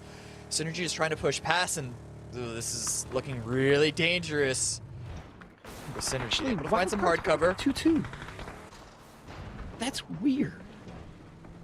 Sorry, I didn't mean to interrupt you there, Cam. It just broke my brain for a second, and as it also may have broken the driving of Pippa. But Pippa should be able to regroup. Fisher is to the north of this, next to Underdogs, but he's going to be on his own now. He's just there's no way he can regroup. The pressure from Spicy Fish and Underdogs as well, I think, kept him from safely making his way towards the rest of the squad. Looks like he's going to be pushing up towards the north and might be trying to play a, I'm not going to call it an anchor position, but a flex position. Let's go with that. Yeah, And I mean, you send your anchor players to the edge all the time. Have a good spot, but ooh. It's Kraken. Kraken? Knock Zealot. Kraken has found the opportunities for Underdogs whenever they have needed them, and getting a knock on a Zealot is nothing to sneeze at. Now, pushing up, I think he might have spotted out Zray there. And so how did they want to play this? He's got reinforcements close enough to him that he can make this play.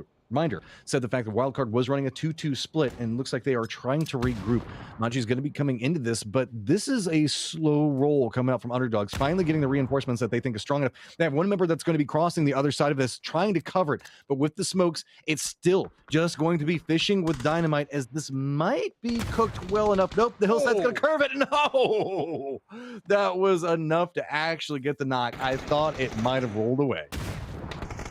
Brings the kill. Maj takes a lot of damage as well as he rolls up. T-Sock too. So Wildcard, they just cannot get a clean entrance here. And now Arthur's going to be pushing this. Looks like he's going alone, which is a problem because Maji pulls off the heal just in time. The timing does not go the way of the Underdogs. And so it does get evened on up. Even with Zray knocked, the 3 remaining members of Underdogs are going to have to push onto this. In his position, he can actually feed some pretty vital information on how Underdogs is opting into moving through this. You can see he is crawling, seeing if he can get any vision on how the approach goes. This is with the walls and the way it's broken down, there is good firefighting capabilities. And Kraken, again, finding a good spray onto T-Sock, and now it's just Maji, the last one up, as there is I would say, not underdogs coming into this fight with far more members than Wildcard. Zray getting confirmed is huge. And Maji also goes down. That's it. Underdogs annihilating Wildcard Gaming. A huge play from one of the, let's say it, underdog teams in this lobby. And they're putting themselves even closer towards that top 4, currently in 11th place. A bit far overall points, but at the end of the first day, they are in shooting distance. They needed 12, and they just got 4 of them. So it's still so close for so many of these teams, and we still have another day of action, but you know everybody's wanting to go into tomorrow with a high amount of momentum, having won games, having gotten high kill counts, and this is a circle that can make it happen. Nootropics feeling very good about their position right now. Young Kings also shouldn't be too upset about it. I do want to remind everybody that apparently Fisher found himself some friends, and now it's a different member of Synergy that's all by their lonesome as the circle pops and moves north. Cabrera still in, a smidgen, and I would say a hint, an aroma of Oasis still in play. Come on. You can see the water from the edge of the circle. That's about it. Okay, so, but now, if you want to talk about value of that fight, Underdogs just got huge value from taking out Wildcard because of the shift. They're now virtually center here. Synergy as well at the solid position. It looks like they're actually going to be committing to a 2-2 right now, but it's going to be Valiate and the rest of the Rumblers eyeing Soniqs as they try and move on forward. The shots aren't quite landing, though. So not much work going to be coming out of that. It's fine. Soniqs, there's no reason for them to stall on this. Just keep on driving like nothing happened, but they are right next to a rotating KPI. That could be a much bigger issue, as both teams look like they want to get into La Croberia. Well, with the way that this has shifted, Soniqs did move up the hillside enough to maybe force KPI. It feels like Soniqs are trying to play for this high ground, and yep, Silzen's going to continue to roam away from that. So now Soniqs have their eyes set on the high ground prize, and could be heavily rewarded. Nootropic is going to be playing the lower side of it, so you can see that the vision this provides. You might not be able to get all of the kills, but you should be able to get yourself quite comfortable with the fact that Nootropics is also very good position in this circle, and only 2 points separating these teams, buying it out for that 4th place position. The high ground might provide a lot more opportunities and a lot more safety, we might see. But hey, there's also 2 members of Soniqs that are staying back behind this, and they spot out Ethan and Finna to get the drop onto him, and that might stop a couple of these other rotations, as maybe even BBG is going to be rotating, but they're going to lean much more west now. Yeah. Good kills on Dodge, where they got to keep on moving because BBG are now rolling on up. Woo, that's Oh man, that's a butt clencher if I ever saw one from H-Twin and Shrimsy, but they are going to be able to make their way towards the rest of Soniqs. Solid position they hold on, and BBG as well. They didn't pick up those kills that just flew away from them, but they're also in a good spot on the west side here, though. For Fun versus Young Kings, this is Awkward. neither Is an easy way team to say is it. looking Yeah. good right now, shall I say? Well, I mean, For Fun has 2 members up versus 3 on the opposite side. Crop is hunkered down, and you can see that it's just listening for footsteps. That's never a good sign when trying to survive. He's surrounded by friends. Well, at least they say they're friends, but they're kind of like those friends that come over and they just like want to hang out, but then just take all of your chips and then like take all of your soda, leaving you with like nothing in the fridge, make a big mess, and then leave and then be like, oh, and then they're not good friends, to say the least. Like, look, they're about to come in here and mess him up. Crop's already down. And now he's even losing his friendship with Ice because Ice has to leave because these rude roommates have just driven away his friendships. Matt, It's okay. Okay. I needed to get that off my chest, dude. do you need to talk about something? No, it's okay. It's okay. Are you okay? They're gone. They're gone. It's been I years. used to have 4 roommates, if you can't tell. Don't have them anymore. But it still lingers with me. Well, Ice has got some roommates he had to deal with, trying to make something work, trying to sort of play a clutch position, jumping out the window, finding a surprise angle, but really well played by the Young Kings to have an eye on the steps as well as the windows. Even though one of them does get knocked, really good confirmation of the last member of 4 Funners. And now suddenly they're in a good spot because even though it's on the low ground, it's a solid compound to hang out with.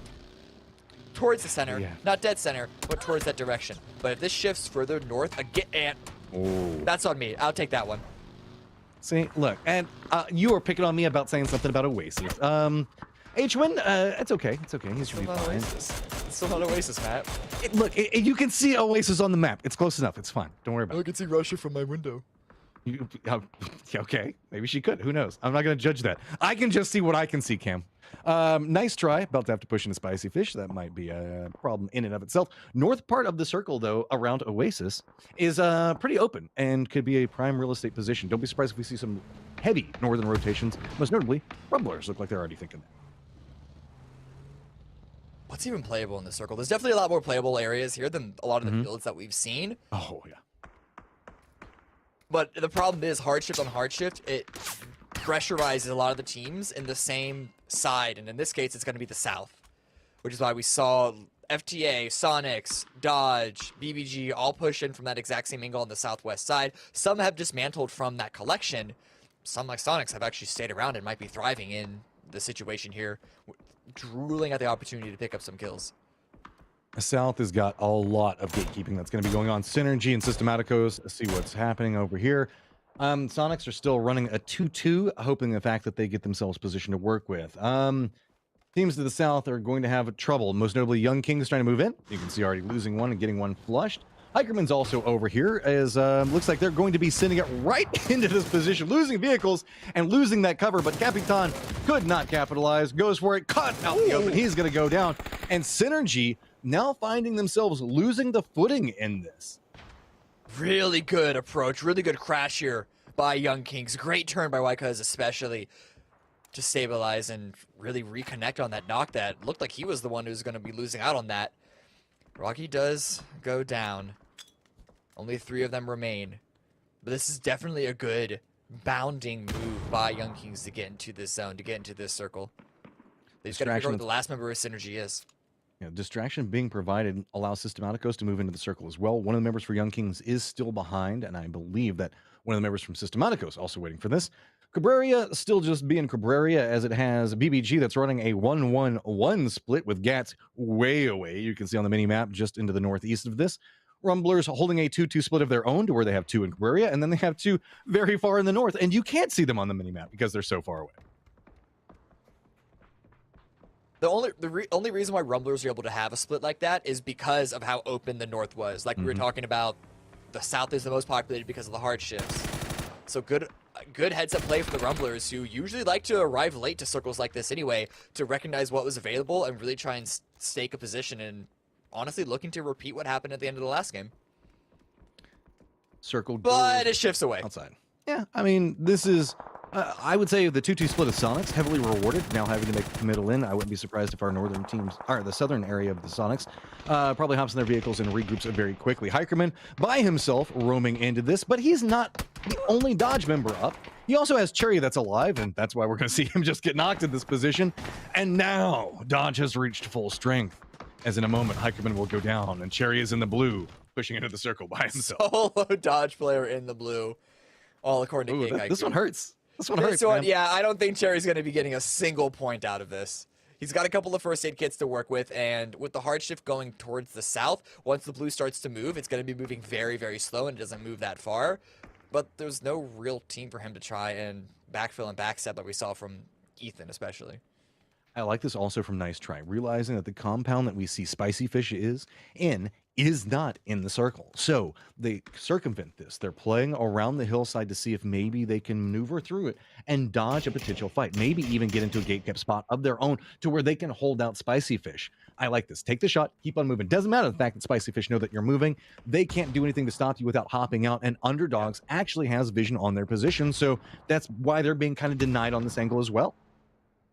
Grenades trying to find a knock there. But again, as you said, Nice Try. They are pushing themselves far enough away, using the ridge line very intelligently for their rotation. They're going to have to run out to the open at some point. But as we look in onto BBG, who the Rumblers, they also have to move into the circle from the split that unfortunately was not given value anymore because of the phase swap. They're trying to move in behind BBG. It's going to be a rough way to try and find an opening here because BBG, no one's really threatening them from any other angle. They can just focus 100% on the outside of the zone.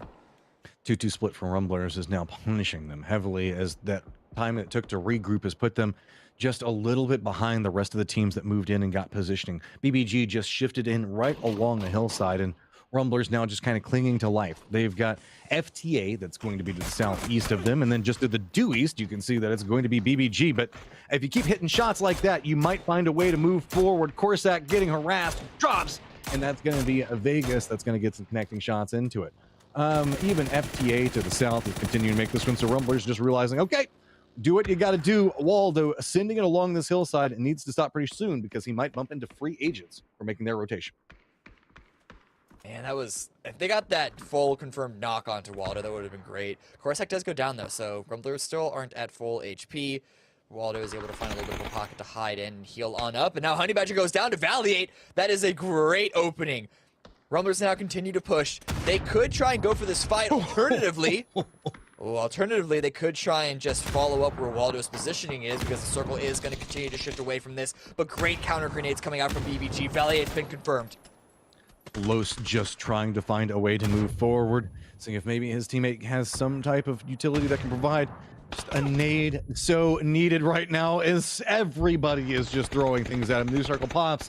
It's moving into the ravine to the southeast of where we are. Waldo gets spotted out as he was trying to provide some form of defense for Los, and now Los by his lonesome as FTA looks like they could be moving. BBG realizing the fact that they're probably going to be gate kept in no big rush and seeing if maybe at least one more point could be worth it. With HD, no other option but to just try and find something to salvage here. Might have just spotted FTA also being a little curious. FTA pushing down here to try and wrap up any wounded teams, but they weren't able to find the angles, and now they need to move back into the zone. KF9 almost getting taken out. Los HG just trying to make this Mark 14 sing, but the damage is there. The knocks are not, unfortunately. Back here on the southeast side, Young Kings versus Systematicos.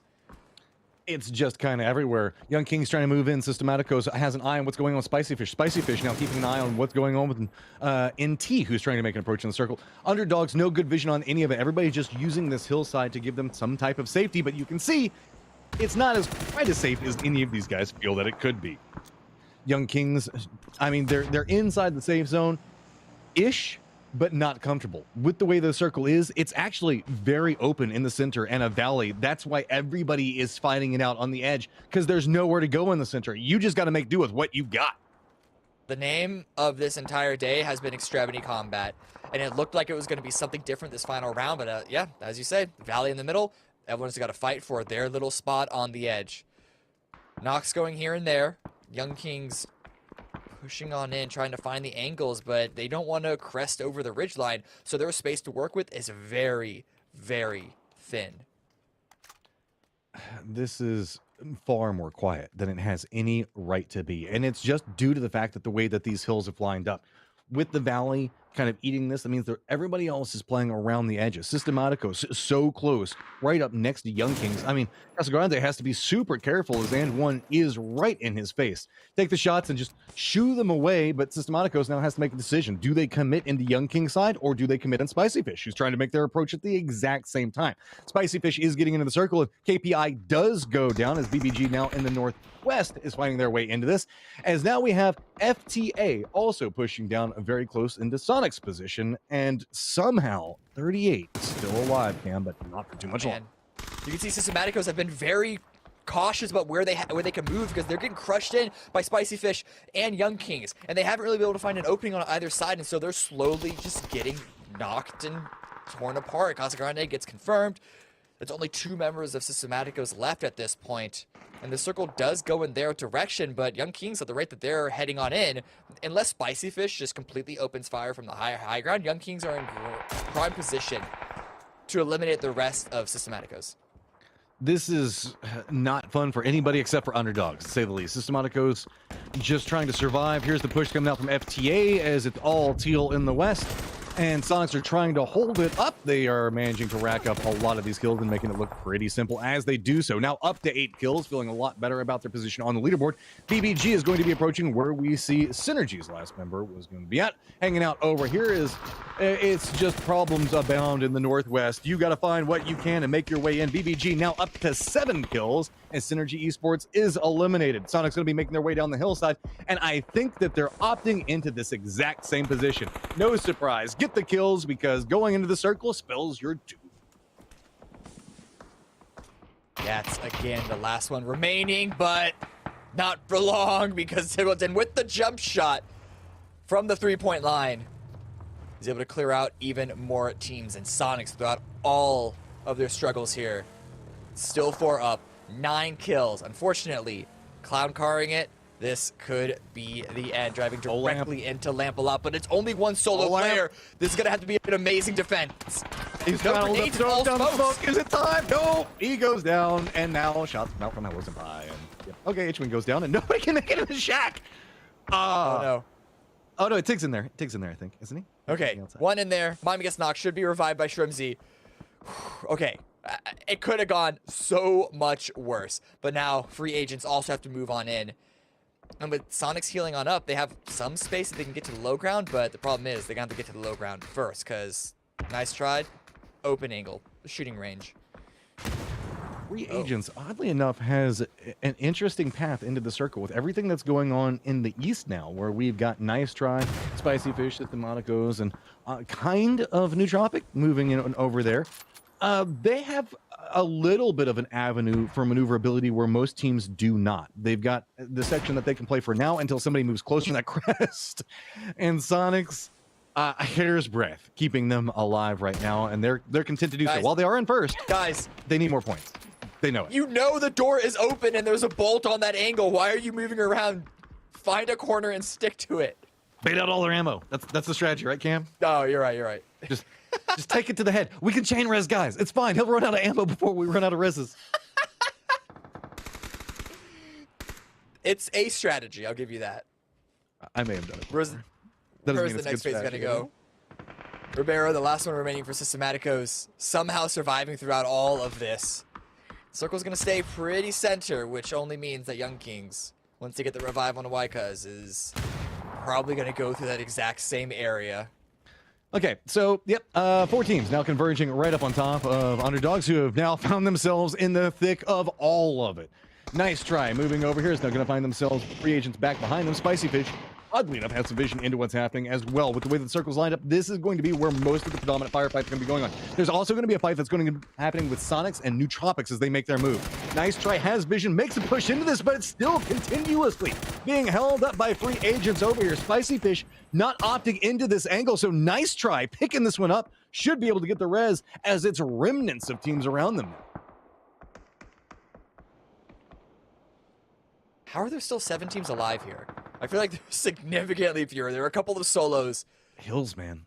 That's why I like Miramar. If you can navigate it, you can survive for a long time. And Soniqs, now that free agents has moved, they now have their own move that they can make. So Nice Try has a new contender that's approaching that hears this.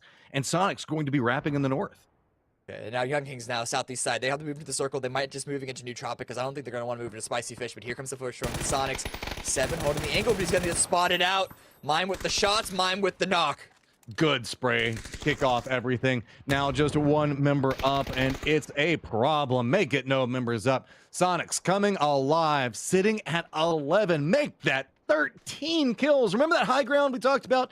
That's going to have a lot of influence on what's happening. Sure, we saw a lot of close range fights that were going on, but the capabilities of the squad is now leaning into their strengths. Moving in, Underdogs seems to be the new target. Spicy Fish on the opposite side. Looks like they don't want to be too involved in this fighting, knowing the fact that they're trying to fight for their place in the top 4 as well. They now are looking Young King's direction as New Tropic is just kind of alone in the south. Everybody else is all up on top of each other.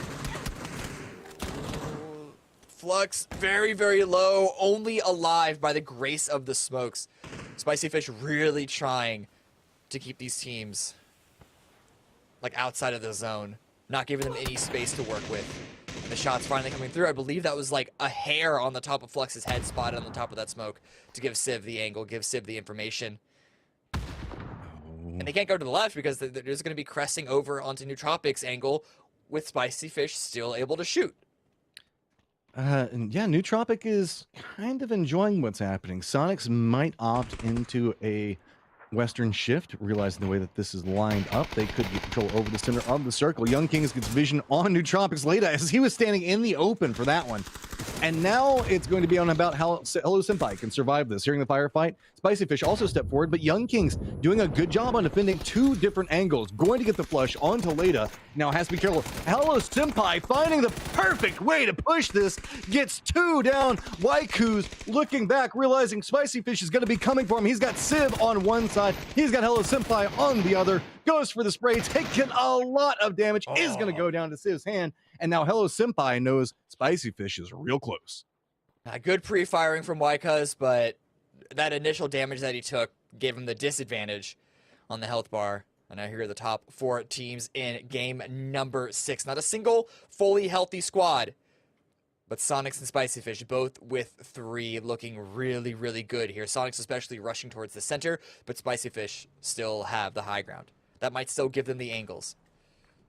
Spicy Fish using vehicles. Looks like they might be repositioning them in hopes of using them for cover in a later stage. It was just a quick, I would say, hop in, hop out kind of thing. And Silers, we talk about your aim, but now Tig's got the bead in waiting. That should be resible right now, as I don't think that Hello Senpai is going to make the push. Underdogs might, though. They are just to the north of where Spicy Fish has been playing, and they don't have a lot of options. So now Civ is going to be forced to fend this one up. Silers does get rezzed, but it's going to be just a little bit too late for Underdogs as they're losing cover. But good spray coming out from Luthog. Gonna hit that one. And now Underdogs finding the angles of approach on Spicy Fish and using the opportunity that Soniqs created for them to maybe get some more kills. Everything is starting to crush into the middle of all of this. Siler stepping away. He's got himself the shotgun, but he also has himself some flames to buy him some time. Yeah, he's got to heal up. I like that Flavin is not afraid to peek out into the blue, but that has dealt him some damage, which means he's going to have to be very careful going forward. And Soniqs, even though they have control of the center, they're just going to be pushing their pressure even further onto this high ground. The problem is that could give Hello Senpai the opportunity to stab them in the back. Silers in this position could Not do anymore. so much. Underdogs still moving forward. Pat caps up. Siler's going to hop in the vehicle at a weird time, but going to get away with it. Underdogs just watching that one retreat, but it's going to be Soniqs getting the shots into it, and now cover has been found. Silers also gets found, though, as Flavin still had the angle onto him. Now, just Luthog going to be making his move, and you can see Soniqs realizing the opportunity for points to be had. Getting in the damage. Oh, Luthog not going down too easy. Finally gets eliminated. It's just Pat Caps up at the top. 2 members for Soniqs at the bottom of it. Pat realizing it, using the information, cresting up. Might find this res if he looks to the right, at least enough to deter it. Gets flashed, has to drop down. Gonna go for the spray, does go down, and Soniqs pick up a big 16-kill victory. 16 kills from the Soniqs. Really good bounding play coming out of them this round. Like, they were not sitting in the center the whole time. They were not beneficiaries of the circle shifts. They put themselves in good spots to capitalize in the mid-game section, but they had to move multiple times up until the late game. I don't think that anybody was in the most comfortable of comfortable positions, but I want to point out how well the teams that managed to make it into the stage did. There was no simple path to make it in the zone, and yeah, sometimes you got to send it, and sometimes you might lose a member to do so. But the capabilities and the knowledge that they had before they made their sense, you could tell that there were no desperation sense. Like, I'm just going to hop in a vehicle and send it. Hope there's nobody here. They already knew on their approach how it was going to line up. Yeah, exactly. That was seeing all the different teams traverse around the high ground that we were talking about from the very beginning of that game. They didn't have to deal too much with any water or any weirdness that we saw from the previous rounds. But the underdogs, you got to give it to them. They took this compound from wildcard, won this fight confidently. They didn't have to do much throughout the mid game, but even in the end game when they started to get a lot of pressure from multiple angles, sure, maybe they could have held it down a little better. But I still think they had a noble enough job there from this round. I have to give a shout out to Follow Up. I know you said kudos to underdogs, but they did a great job in just surviving, netting points as they needed to. And while they could have been a little bit more active, we saw whenever it came time for firefighting, Luthug has some guns to him. He can handle some of these fights, and they were leaning into that. Underdogs realized the fact that trying to go for safety, realizing that they were in position, while a lot of these fights were going on, I was very impressed with how they played it. Yeah, exactly. Both underdogs and Soniqs from this round show you that more importantly than, being able to capitalize on when you get the circle shifts is knowing the timings on when you want to push. The timings that Soniqs push from point A to point B, the timings that underdogs had at the very end to try and kneecap Spicy Fish, who are trying to regain composure, regain control. Like, that's what allows you to get points. That's what allows you to put yourself in positions to potentially win games. In Soniqs' case, to actually win the game with, again, 16 kills. Leaderboard was close is a good way to look at it. Is now it's going to have a lot more of a, fluff room for Soniqs to potentially play with tomorrow. We still have had our 6 games today. We're waiting on the leaderboards and everything like that, guys. Give us just 1 minute. We're not going to be running to a break just yet or anything like that, but we still have 6 games tomorrow. Now, here's my thing. Oh, hey, match standings are up in 26 points for Soniqs and 13 points for Young Kings. All right. I like it. Yeah, just because there were so many different individual pockets of fighting outside of the Soniqs' amazing run from one pocket to the next pocket to the next, there was a lot more spread of the kills. There were some games that the first place gets 11, second place gets 9, and then it goes 3, 4 down from there. But enough about that.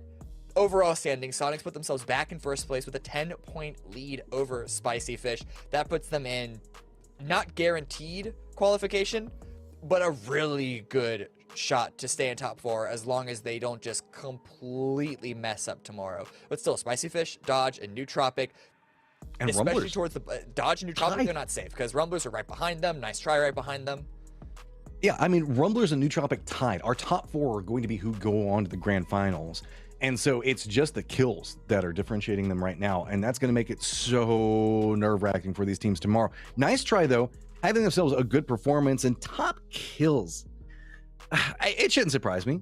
Tig, Ethan, these guys have been putting in some work today. Pat Caps, though, I see you. And Maji.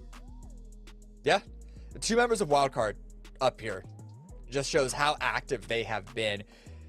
But again, you gotta look at how successfully they are able to sort of take this and put this into positioning points. And because you can rely on kills as your main bread and butter.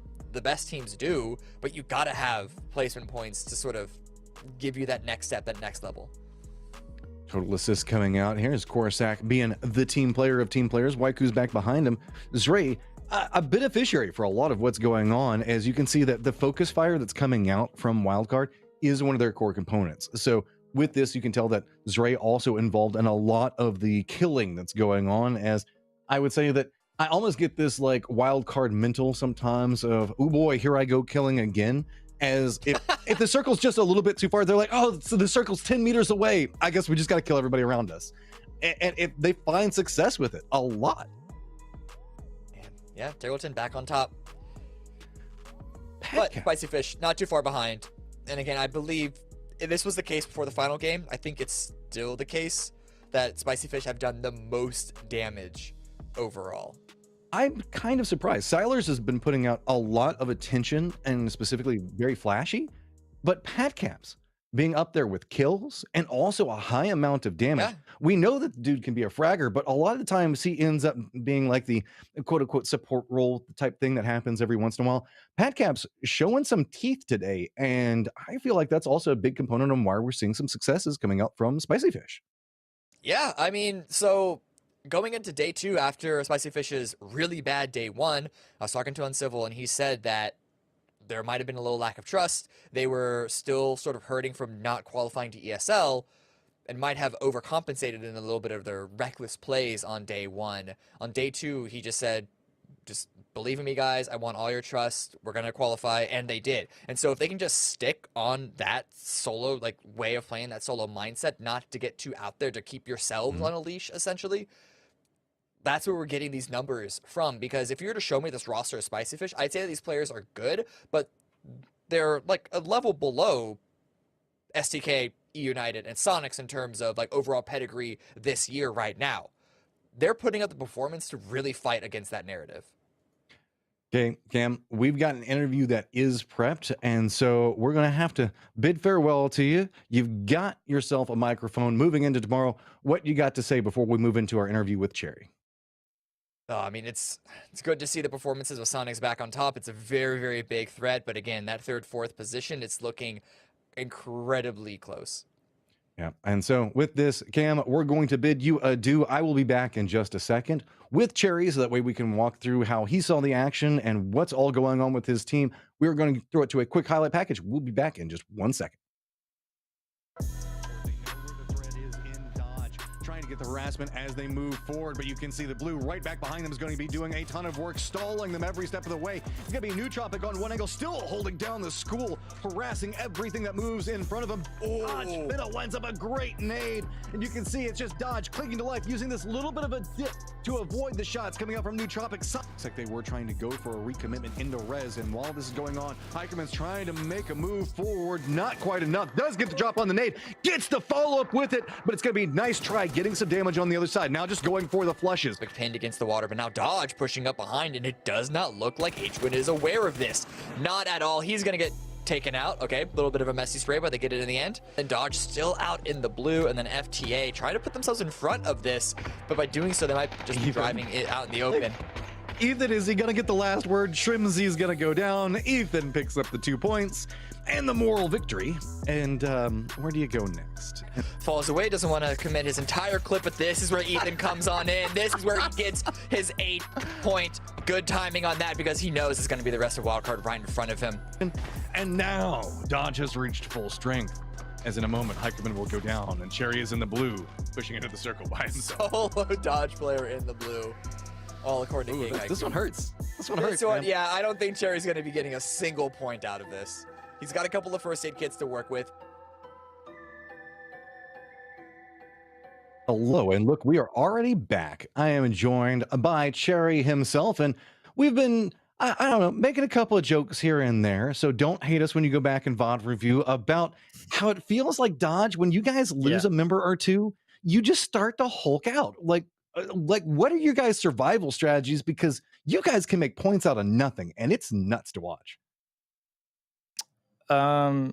So like in the qualifiers before we got put into here, like our biggest thing we didn't do was maximize our points whenever we had bad games or like lost someone early.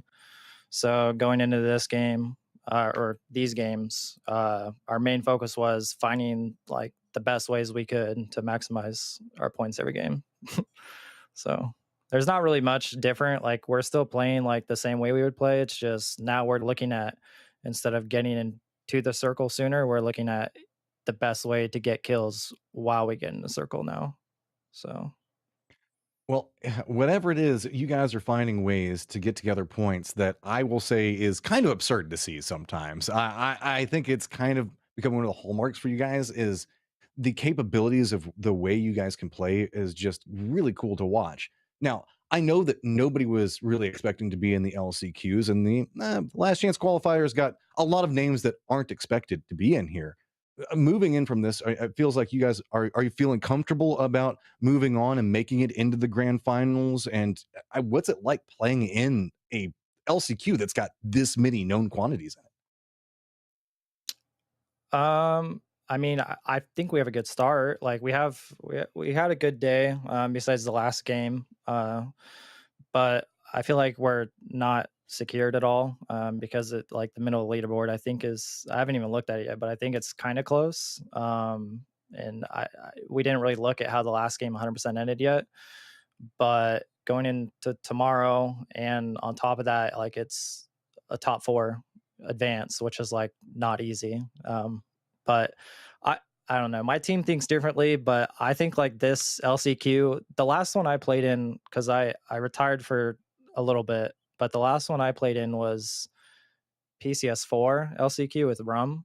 And I thought that was like pretty stressful. I mean, so being back and like playing in another LCQ is kind of, I guess, like a second go around, but like you have good teams that I wouldn't suspect to be in here, like KPI. I didn't expect SG to be in here, and I didn't suspect Soniqs, obviously. So just some other big teams that are playing around with us inside this LCQ. It makes it, I guess, a little bit more stressful, but I mean, we're holding our own, I think. So stress level versus PCS4 versus PCS6. Is PCS4 higher on the scale or lower on the scale? No, it's definitely lower compared to this one for sure. And I'll ask the main question: is that because of teammates? Though it feels like that's like the dodge squad you guys got right now is pretty chill, right? It feels like there's not going to be a lot of yelling at each other after a game. I'm feeling. No, I mean I loved playing with Rum. I mean, I played with them for a long time. So like, and plus like I still play with Los all the time. Look, I love and, Los. You know. Don't think I'm saying. You see, you're putting words in my mouth, man. Trying to make it seem like I love some Rumblers too. But let's be real. Rumblers can be a little bit louder than your present teammates. Just a little. Yeah. I guess I could say so. Yeah. Okay, I'll let you off the hook. You don't have to answer that one. But before we let you go, any shout outs you want to give or any comments that you want to make to everybody that's watching? Obviously shout out to like the people who support us. I know we're like a new team. Well, it's Finna rebuilding the team, but like old players, well, kind of. I guess Hiker and Ethan are both they're young, 18 and 19. But me and Finna have been around for a while, so like we do have like some people I think that have been watching us and supporting us along the way. So I guess we're getting kind of like pickups from everywhere. Like I don't know, just shout out I guess in the end to everyone who's supporting us. I don't even know how many people we have, but I know there's like people that watch our streams when I stream, and it's probably small, but it's a cool bunch of people that have been supporting me for a while, and now they're supporting the team too. I see them in chat. So hey, and you guys have been around for a long time, and you've been cutting your teeth. You were here at the early stages of PUBG as an esport, so definitely worth go watching on Twitch, guys. Watch him stream, give him a follow on social media, especially these teams that are on the rise right now. They deserve it. And look, yeah, this guy's so nice. He won't even talk bad about his teammates. You know, you want to be involved in what's happening. So thank you so much, Cherry. Good luck tomorrow, and hope to see you guys at the grand finals. Hopefully. Thank you.